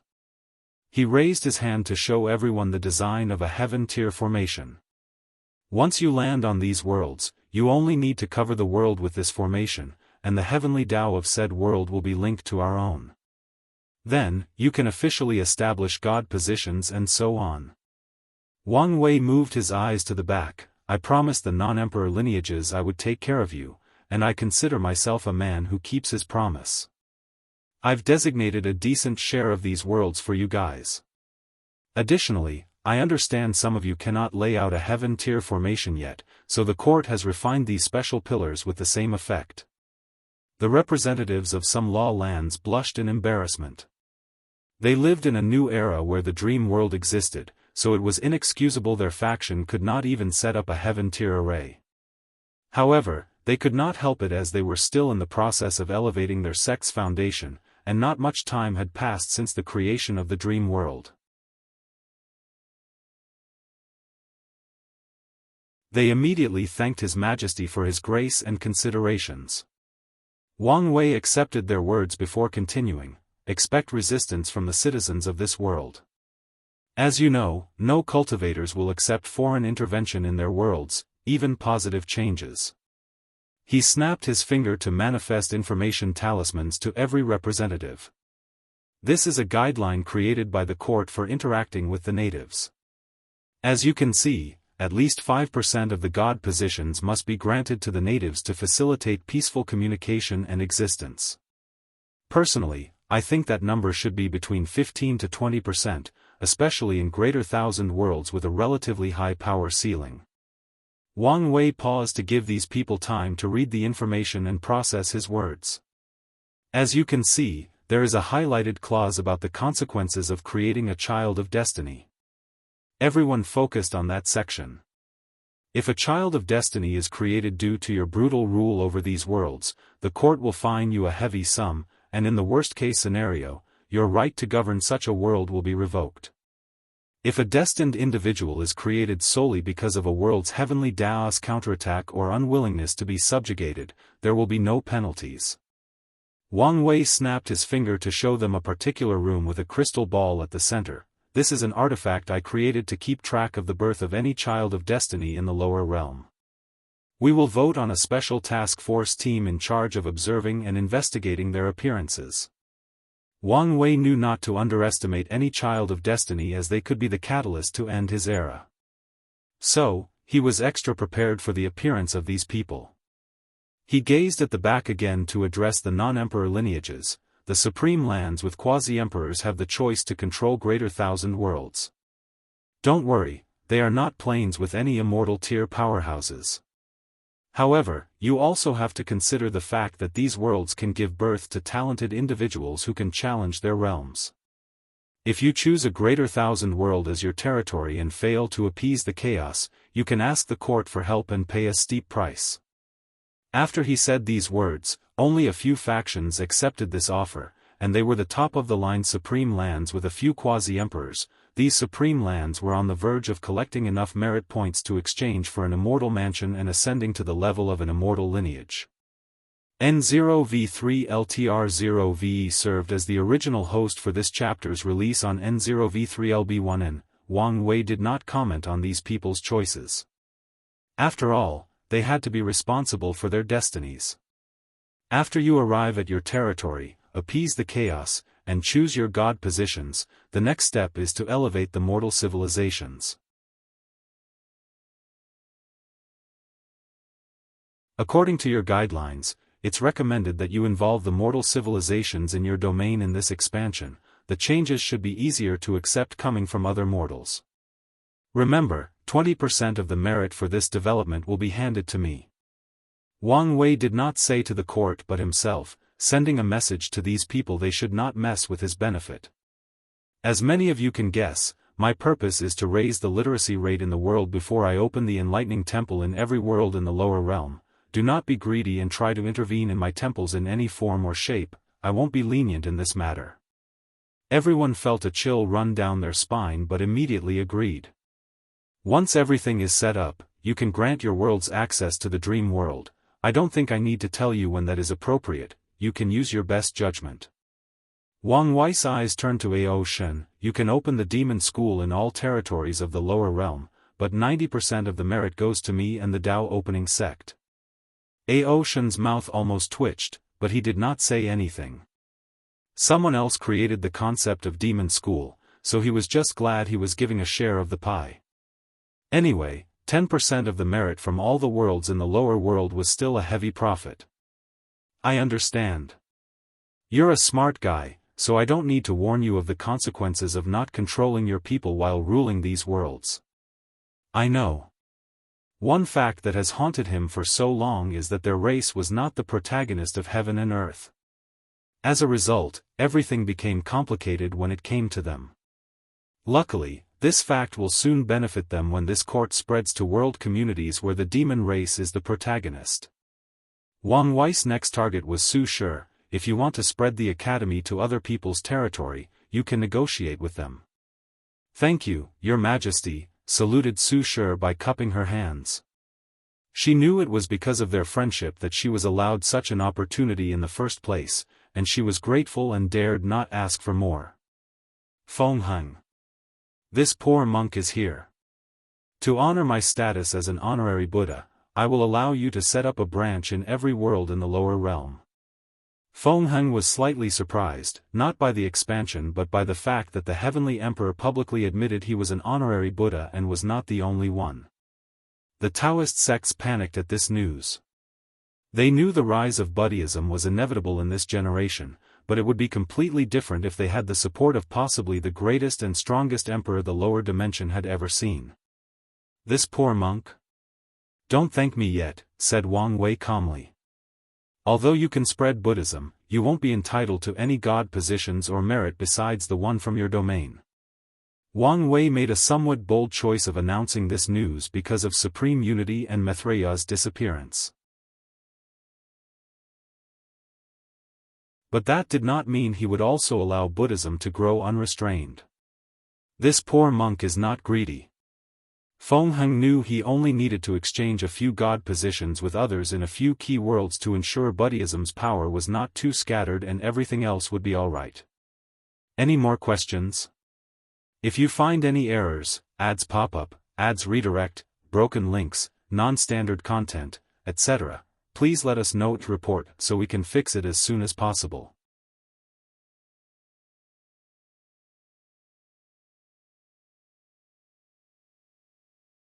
Chapter 1042 Different World Situation. Since no one has any questions, you're dismissed.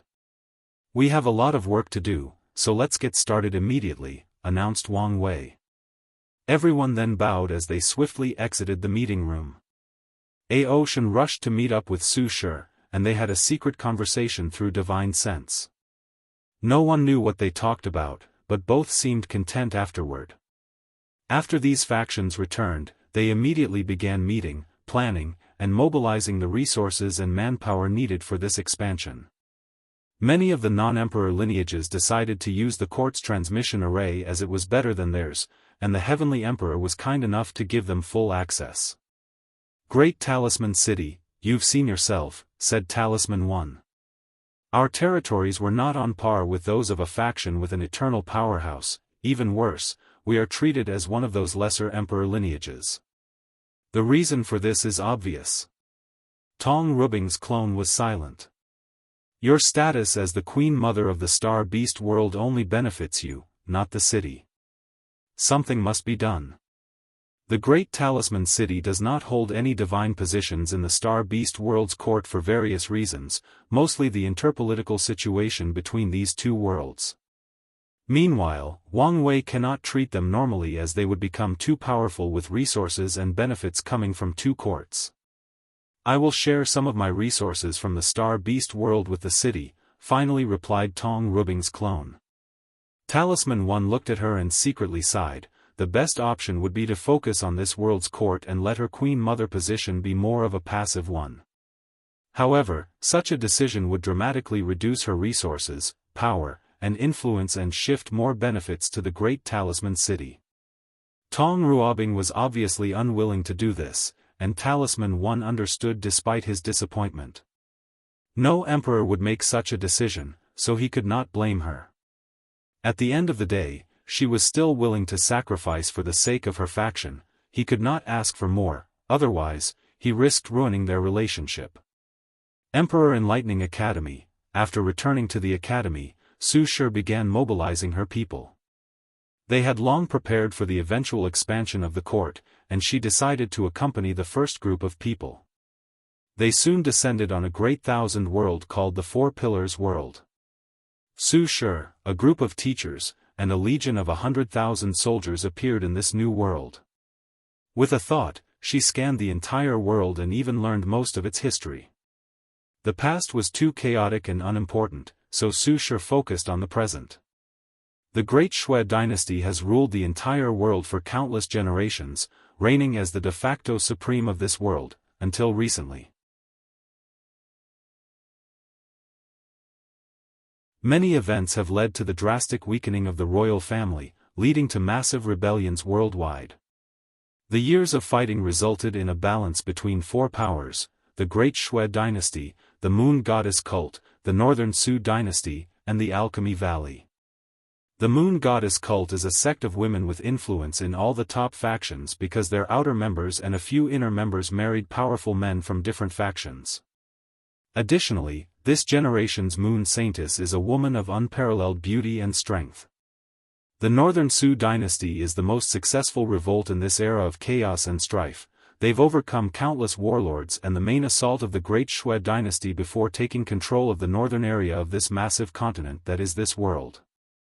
The Alchemy Valley is a sect composed of countless professions, not just pill refiners. They have been the most successful in this period because they sell resources to both sides of the war. As long as someone has the money, they will sell them pills, weapons, talismans, and arrays. Their actions have garnered the ire of the other faction, but no one can break their sect's protective formation, and none of the two dynasties wish for the Alchemy Valley to support the other unequivocally. After analyzing this world's history, Su Shi knew how to proceed. She released a terrifying aura that made every single living creature in this tremble and kneel. I am the Void Time Empress. Under the order of the Heavenly Emperor, this world will now be under my jurisdiction. All leaders of the top four factions must visit me at the court's branch within 6 hours. While everyone was shocked and still processing the news, Su Shi continued her work. With a wave of her hand, she installed the Heaven Tier formation. She could immediately detect a strange aura permeating and changing the world. To be precise, it targeted this world's heavenly Tao. The void above her head broke, and a tree branch took root in this world. She knew it was a branch of her plane's world tree. The branch contained a special space serving as this world's court. The soldiers and professors immediately started to build a palace. Although it could be as grandiose as the one back home, it still needed to be beautiful and luxurious as a display of power to the world's natives. 6 hours later, Su Shi finally summoned the four people who were patiently waiting outside for the entire duration. As she sat on her throne, all beautiful and majestic, 4 individuals entered the room. On the far left was a middle-aged man with a few visible white and dressed in a yellow dragon robe. His name was Ho Champu, and he was the current ruler of Great Shui. Next to him was an elderly man with white hair, a long white beard, a green robe, a sage-like aura and visage, and a faint smell of medicine. Su Shi knew he was called the Medicine Saint and held the position of Valley Master in this generation. The third person in the line was the Moon Saintess, an angelic woman dressed in all blue with a cold expression plastered on her face. Her icy demeanor was followed by a cold chill emanating from her as a result of her ice spirit physique and her ice Tao. The woman was the epitome of a cold beauty, and if Su Shi were not present, all eyes would be on her despite her natural aloof and cold aura. Lastly was a handsome young man with shining, long black hair, a black dragon robe, standing tall and straight, and a powerful, confident, and domineering aura emanating from his body. This young man was the legendary Su sovereign, Kai Renshu. This humble one has seen the Empress. 3x, huh? Su Shi's eyes focused on Kai Renshu, and he saw the latter was distracted. His eyes had lost control as they were full of desires and lust. She often saw those eyes when she was a mortal, but it had been a while. She squinted her eyes, and the Su dynasty ruler immediately began to sweat and kowtow to the ground. "Apologies, Your Majesty, for the offense." The Medicine Saint calmly played with his beard, while the Moon Saintess would never show any emotions. Meanwhile, Ho Champu sneered. The Su ruler had risen extremely fast, becoming the youngest true monarch of the world. Additionally, with his charisma and military skill, he swiftly conquered the northern area of the continent, so it was understandable that he was prideful, but that's what he hated the most about the latter. Who knew such pride would cause him to make such a serious faux pas? If he could, he wanted to make some snide remark but did not dare. He still remembered that aura. Additionally, he was not stupid and knew what the title of Empress meant. This is the first and last time, understand? I swear on my life it won't happen again. Good. You can get up. Kai Renshu slowly stood up with a terrifying, calm, and peaceful expression. No one could tell he was just humiliated. It was as if nothing had just happened. Someone born with great destiny? Thought Su Shi. He should have some value. I know you must be confused about what's happening, she declared.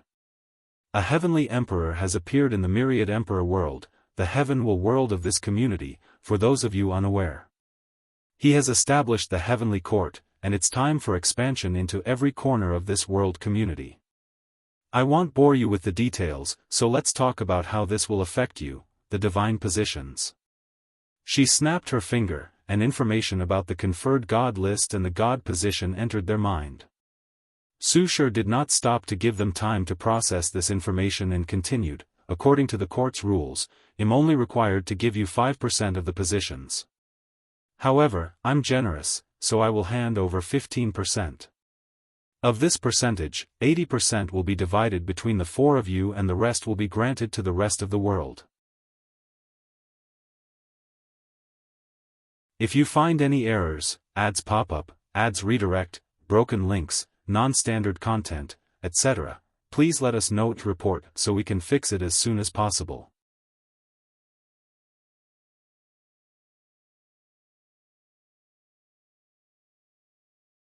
Chapter 1043 Different World Situation. 2. Su Shi detected faint changes in these people's facial and body expressions and immediately knew why. They probably thought giving the rest of the world 20% would be a waste and should be allowed to monopolize all the divine positions, but they did not dare raise any objections. Do any of you have any questions? We have a lot of work to cover, so don't hesitate to ask anything. The room was silent for a few seconds before Kai Renshu took a small step forward. Your Majesty, I have an inquiry. Go ahead. If I understand things clearly, the God position's purpose is to preserve our plane's world source. Is that correct? You're correct. What will happen to our world after Heavenly Tao has saved so much world source? Su Shi's eyes squinted. Don't beat around the bush, ask what you really want to know. In that case, I will be bold. What will happen to our world source? Cleaver, aren't we? She uttered. Some of it will remain in your world to increase resources and the overall betterment of this world. The rest will go to us. A deafening silence enveloped the room. I know you think it's unfair, but that's how the cultivation world has always been, the strong prey on the weak, continued Su Shi. Don't worry though. The Heavenly Emperor is benevolent and has prepared many benefits for you. Your Majesty, could be specified? Asked the medicine saint. Besides the merit you'll receive for your divine positions, you will have access to the court for cultivation. Su Shi saw the confusion in their faces and explained, don't you feel this place is different? The four immediately sensed the surroundings. They were previously in a hurry and had no time or desire to scan the environment. The rules are complete, muttered the moon saintess in her icy voice. Due to her physique, she was very sensitive to the law and was the first to notice the change. Yes. The court's rules are for my world, meaning you can enter the quasi-emperor realm in this place. As the peak powerhouses of this world, these four individuals were unwilling not to make any progress. Sadly, only two choices remained before them: find the myriad emperor world, but that was like searching a needle in a haystack, or gather enough resources, destiny, and luck to confront heavenly Daoist consciousness, pass the Dao ancestor will tribulation and acquire a grand Dao source seed. The first path relied too much on luck, while the second was arduous, to say the least. The number of people who have succeeded throughout history can be counted on one hand. These people's eyes twinkled with excitement. Even the moon saintess had difficulty keeping her icy temperament. This is not the end, continued Su Shi. After proving yourself, you can be granted permission to travel to the myriad emperor world.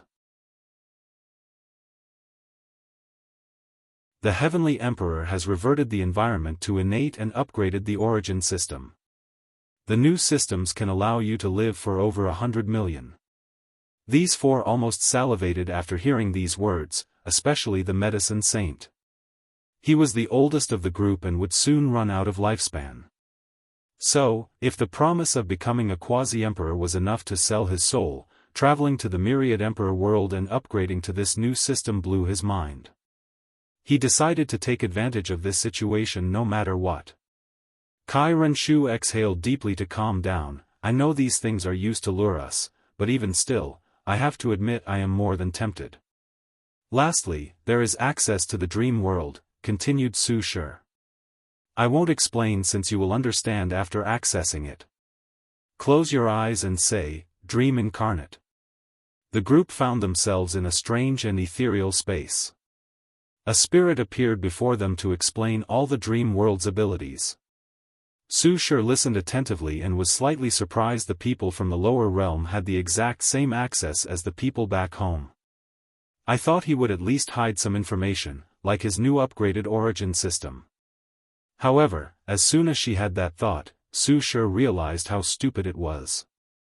Without the innate environment, the new system is basically useless.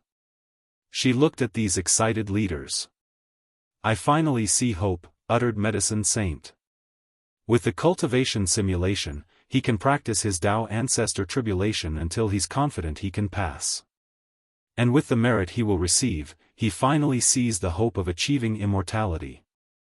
Let's go, we still have work to do, ordered Su Shi. Everyone returned to the throne room. She summoned a middle-aged teacher holding a fan. This is Teacher Fu Rong, she will be the main god of this world. She will handle all affairs of the court. These leaders immediately bowed as they sensed the aura of immortality emanating from her. Get up. Believe it or not, we all have one purpose, better serve the court, said Fu Rong in a calm and reassuring voice. As members of the court, everything is not about benefit, you have duties, continued Su Shi. Your main focus will be to raise the civilization of mortals. She sent the information into their mind about how to cultivate mortals. She even created deadlines for these people to ensure they completed everything in a timely manner. However, once she finished, the room became eerily quiet. Is there a problem? Your Majesty, is this really necessary? Asked the great Shui ruler. Yes, and this task is more important than you can imagine. Her words were direct and severe. The rise of mortal civilization was the main way for their academy to gather merit. The enlightening temples are off limits. She cannot or will not create demon schools since that's a thankless job. She can leave it to Aoshan to go to all the trouble since he's the one benefiting. Ho Champus smiled wryly. He never cared about mortals, even though they comprised most of his dynasty. His job was to ensure they were fed, had a home, and did not freeze in the winter. Now, he would have to open their mind, which is dangerous since it made them easily prone to revolts, and help them develop military power on par with some of his best armies. He glanced with the corner of his eyes to see these people's reactions. Despite their displayed calmness, he knew none of them were happy with the idea of empowering mortals. You guys need to prepare for the eventual rise of mortals, added Fu Rong. Once the court's duties are completed, they will have the power to balance mortal cultivators. Teacher Fu Rong is correct, stated Su Shi. You need to quickly accept that the world will no longer be as it used to be. The sooner you accept this fact and adapt, the higher your chances of preserving your past strength, power, and privileges. Her voice echoed in their mind. Additionally, I must warn you. The rise of mortal civilizations involved my personal benefit. Do not do anything stupid to affect it, understand? Understand, they replied swiftly. Good. We will summon mortals from our world to better facilitate the extreme changes that are about to occur. Treat them with respect and kindness. As citizens of the court, they are protected. You can imagine what will happen to you if someone purposely hurts them. Su Shi saw they were listening attentively, so she continued, the dream world will not be open publicly as of yet. I will grant you permission to spread amongst your people if you so wish. This world's mortals were not ready for the dream world. Any question? I have an inquiry, Your Majesty, spoke Kai Renshu. Speak. Does the court's rules prevent members from confronting each other? As long as you don't stop your duty or let your fight affect the mortals, we will not intervene, explained Su Shi. If you want, you can settle your dispute in the battle tower to reduce the loss of resources and manpower. It's a binding agreement that is reinforced. I see, Kai Renshu replied with twinkling eyes. He cupped his hands and bowed before stepping back.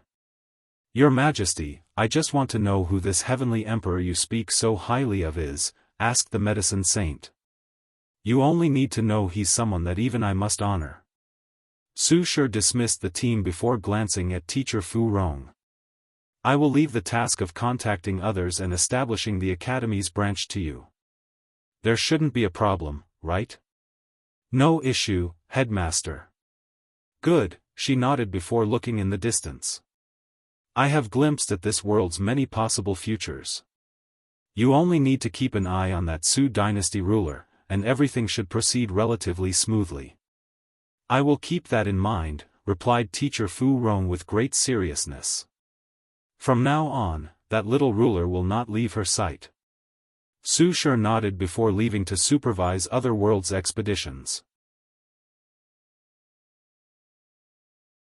If you find any errors, ads pop up, ads redirect, broken links, non-standard content, etc., please let us know to report so we can fix it as soon as possible.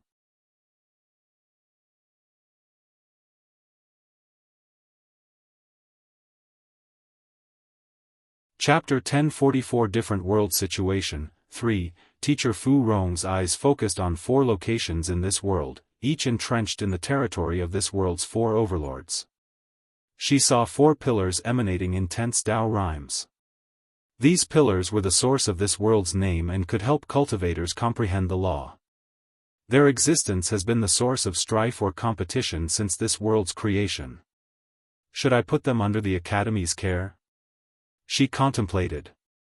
Although these pillars served no purpose for her, they were still rare resources for void-shattering realm and saint cultivators. Forget it. Since they left alone, should do the same, she thought as she looked in the distance. One thing she immediately noticed after descending to this plane was the existence of a branch of the Dao opening sect. She was not surprised as their sect had discovered countless branches in other worlds during their effort to prepare for this upcoming expansion. So, they knew the Dao opening sect had already spread their tentacles to the lower realm and drastically increased their chi luck in the process. Now, the Academy had to play catch-up. Luckily, the Heavenly Emperor allowed them access to this community's map and did not intervene in their expansion. Fu Rong focused on her task at hand, monitoring the progress of these people regarding the headmaster's task. Northern Su Dynasty, Kai Renshu sat on his throne, deep in thought. His plan was suddenly disrupted. If these people did not show up, he was confident in overthrowing the great Shui dynasty, convincing the Moon Saintess to form a marriage alliance with him before forcing the Alchemy Valley to become his subordinate. Sadly, fate played a cruel joke on him by drastically changing the situation. Now, he had to contemplate his future and how to proceed. Before all of this, the other two leaned slightly on my side because of the deep foundation of Great Shui and how they've been ruling this world. They did not show open support to me because they wanted to weaken my strength and ensure I would not become the next Great Shui. Kai Renshu frowned. Now, the situation is reversed. My ambitions and ability have become torn in their eyes. The appearance of the court meant an opportunity for greater strength and power, and the Medicine Saint and Moon Saintess did not want someone as talented as him to use this opportunity to rise above them. In other words, their support will shift to Great Shui. If I don't navigate things clearly, they will band together and eliminate me. Many thoughts flashed in his mind as he pondered the best move to make to achieve his goal of world domination. Become a core member of whatever factions the Empress is from, he concluded. With their support, it's a simple matter to rule this world, not to mention the protection and resources of such a faction. I might even have a chance to. An otherworldly beauty appeared in his mind, and the feeling to possess her at all costs resurfaced. Then, a shiver ran down his spine as he remembered that gaze. He smiled wryly as he realized he could not blaspheme her even when she was absent. I don't think I would lose to the top geniuses in the Heavenly world. So, wouldn't it be easy to get their notice? The only problem is my identity and background. Sects only accepted young children to train their loyalty. It might be a problem because of his age. Let's see what happens. However, there is no need to hurry. I can also see if I can find the origin of that Dao opening sect. Before all this, only one thing used to worry him, the appearance of that strange sect.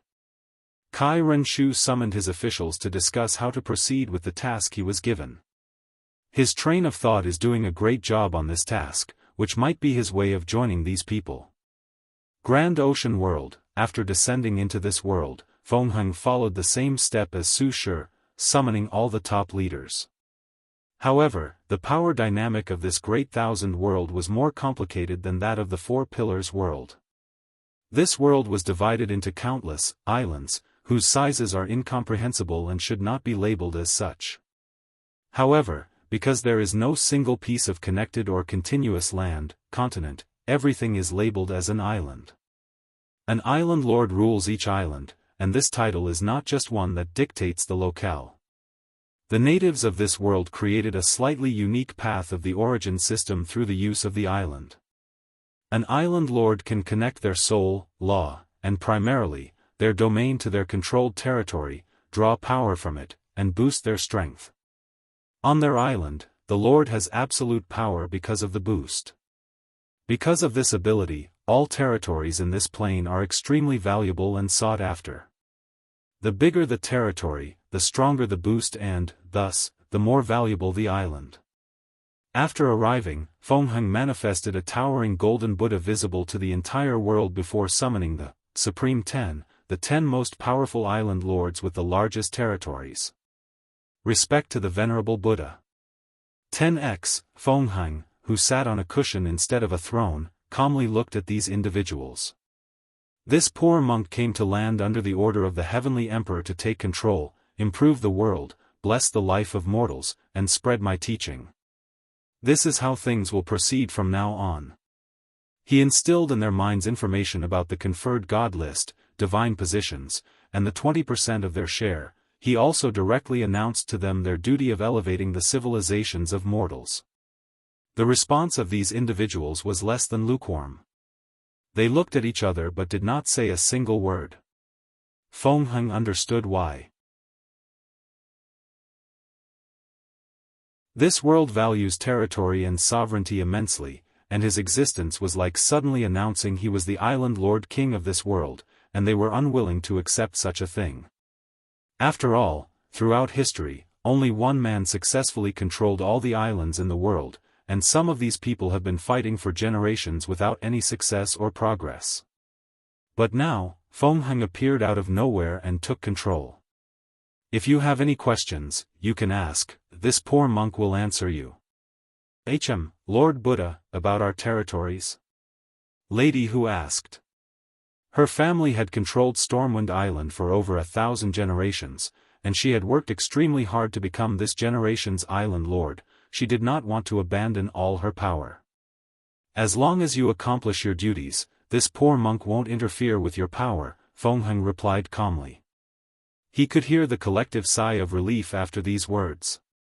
Do we have to convert to Buddhism? Of course not. Faith is a personal experience, and this poor monk would never force anyone to believe. These island lords once again felt reassured, such a mighty being had no need to lie to them. There are other benefits to becoming a member of the court. I have established a point system that will allow you to exchange powerful cultivation techniques or rare resources. With these techniques, you can enter the quasi-emperor realm. These lords finally displayed excitement. What they want the most is strength and territory. However, a few wise individuals gave the Lord Buddha a strange gaze. They understood these techniques were definitely Buddhist scriptures, meaning even if they didn't join Buddhism, they would have a karmic connection to it. Do you have any more questions? No one had anything to say. Feng Heng pointed to another monk next to him. This is Monk Fawn, he will be the main god of this world and your overseer. If you have any trouble, you can address it to him. Fawn bowed slightly to these people to show respect while also releasing a silver of his aura. Everyone saluted back. The benefit this poor monk offered is the bare minimum, added Feng Heng. As long as any of you laymen do a good enough job, you can even receive permission to travel to the myriad emperor world and access the path of longevity. After dismissing these people, Feng Heng left Fawn to deal with the weaker island lords while his focus was on the sea. He discovered the sea race of this place acted similarly to the one back home and decided to tap into this population. The heavenly emperor's actions have shown the benefit, and Feng Heng would not leave this untapped potential untouched. Although he expected some resistance, it was futile before his might despite only sending a projection. Purple Sky World, Ocean exhaled deeply, releasing his frustration. As expected, this world resisted his rule after knowing they were from the demon race and had to suppress them. Luckily, he was smart enough to strike a quick deal with Su Shi to borrow some people from her. The purpose of these teachers was to convince the natives of this world that humans ruled the heavenly court, and the demon race was granted permission for their actions. Things calmed down after the Academy's teacher's effort but soon became chaotic when he did not hide his desire to give many of the native positions to the demon race or when he announced he was building demon schools. He once again had to suppress these people while controlling his urge not to kill them all. Finally, after using both threat and diplomatic means, he achieved what he set out to come to this place. However, a small part of him was resentful that he had to go through all this trouble just because of his race. Ocean exhaled before proceeding to the next world. He would be busy for a while with the expansion of the demon school. And, this chapter is the last one for a different POV. If you find any errors, ads pop up, ads redirect, broken links, non-standard content, etc., please let us know to report so we can fix it as soon as possible.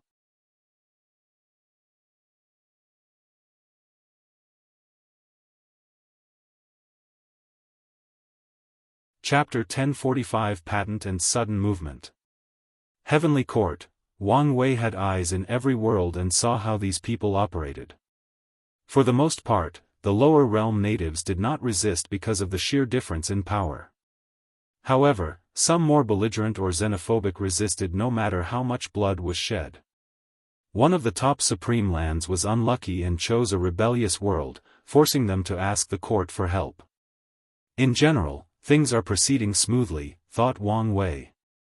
It's only a matter of time before the court's tentacles spread to every corner of this world community. The next thing is to keep an eye on those thieves. He looked in the distance. There were too many eyes paying attention to this community. With such a large commotion, these people immediately began to try every means to learn what was happening, so he had to block them temporarily. Wang Wei sneered before moving his eyes away. The next step was the creation of the patent system. N0v3LTR0v served as the original host for this chapter's release on N0v3LB1N, True Heavenly Tao, be my witness, I wish to create a patent system to protect my creations or innovative ideas. Wang Wei's voice echoed throughout the myriad emperor world, and a few seconds later, the eye of True Heavenly Tao manifested. He immediately used his divine sense to convey this new system, explaining its ins and outs, and defining its intricacies. Half an hour later, Wang Wei's voice was no longer limited to the myriad emperor world but to every corner of the endless void. All cultivators in the world then knew of the existence of the patent system. All factions, both visible and hidden, immediately began to mobilize. They wanted to know the exact details of this system and how it would affect them. Well, things did not proceed as I wanted, muttered Wang Wei, not hiding his disappointment. True Heavenly Tao accepted his patent system, but it was not as detailed or restrictive as he had expected. Firstly, it only protects inventions or ideas that have a wide-scale effect on the entire lower dimension. As such, Wang Wei's dream world, mortal civilization, enlightening temple, and the heavenly court were protected. People must pay him patent fees for using or replicating his ideas in their respective world communities, and he has the right to deny them. Then, True Heavenly Tao will reinforce the rules and protect his assets. However, other things, for example, Yen Liling's automatic cauldron or Tong Rubing's talisman weapon, would not be protected by this patent system. In other words, people can gain merit by replicating these things in their community, and if Wang Wei wants to protect his ideas, he has to use force or something like the former curse he placed on the Heavenly Emperor position. Such a limit was not the only disappointing thing. True Heavenly Tao will hold records of people with patents, but these records are not part of an eternal emperor's existence. In simpler terms, Wang Wei would not be able to use his name on the record to revive himself. If someone erased all his history, they would not have to worry about True Heavenly Tao's record. Wang Wei's biggest surprise was that TET changes in innate environment are not an accepted patent since many people had this idea. So, he is prepared to collect payment for anyone who uses the idea from his formation to change their environment. He won't help anyone since he chose the environmental advantage as one of the things he would leave only for the myriad emperor world, but he also won't allow anyone to use his ideas for free.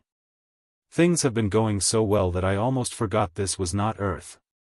In the cultivation world, one of the fundamental rules is the strong prey on the weak, and Heavenly Tao encourages such practice. Wang Wei shook his head. The only positive of this patent system was the lack of term limits.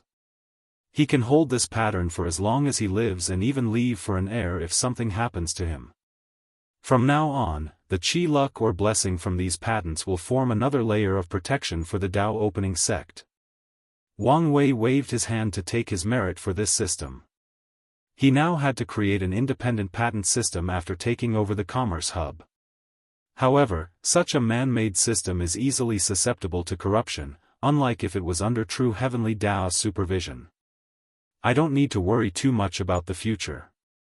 I will do my best, but it's up to them to preserve what I leave.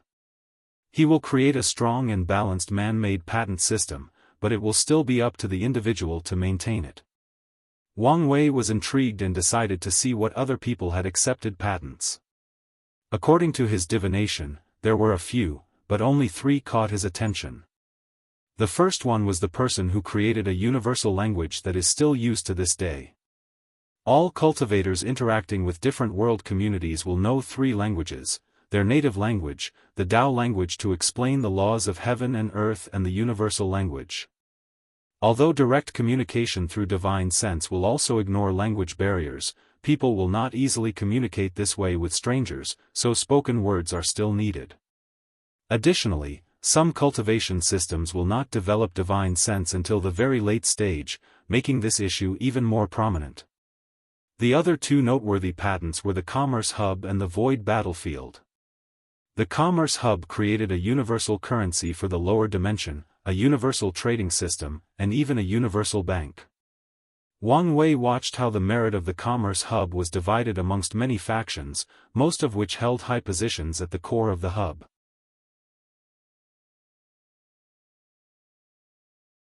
A few of the foundation factions or individuals had long died and had no descendants, so true heavenly Tao handed the merit to the group and let them decide how to divide it.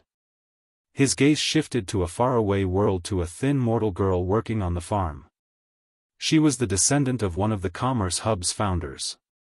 The merit entered her body and immediately granted her a body suitable for cultivation, a basic technique of her world, followed by a peak gold chi luck dragon. She was shocked, and so were the other farmers around her. Then, she ran home, packed her things, and swiftly left the village. Calm, quick, and decisive, thought Wang Wei, but not cruel enough. The best choice was to eliminate the people who saw her and delay the trouble that was coming. Wang Wei removed his gaze and focused on something else. What to do? The patent for the Void Battlefield belongs to a sect with 3 great emperors. If he wants to create his Void Battlefield that runs through the entire endless void, he must ask them for permission and pay the fee for using their idea. Let's use a diplomatic approach first. If they disagree. He had a cruel smile. The cultivation world's law of the jungle is something that I can also appreciate. Wang Wei turned away, preparing for his next plan. He had a few more things to do before continuing healing and cultivating. He suddenly stopped as he sensed something. He divined what he wanted but felt resistance, so he temporarily activated all his strength to proceed. The corpse-selling sect is about to move. His eyes lit up as he navigated the infinite strings of fate, trying to find the future or fate he desired. They want to acquire a patent involving the death business and recycling dead bodies. Beforehand, they need to make some changes to how they operate. This is my chance. He immediately contacted Wang Ju and told her about the news. This was the perfect opportunity to either infiltrate or find more information about the corpse-selling sect. Wang Wei smiled at this good news, no longer minding the unpleasant experience with the patent. However, he soon returned to a contemplative expression. He wondered whether this new movement on their part was simply because of the appearance of the new patent system or whether there were greater implications. For example, was this an indication of Death Reverence's return? This theory is not too far-fetched.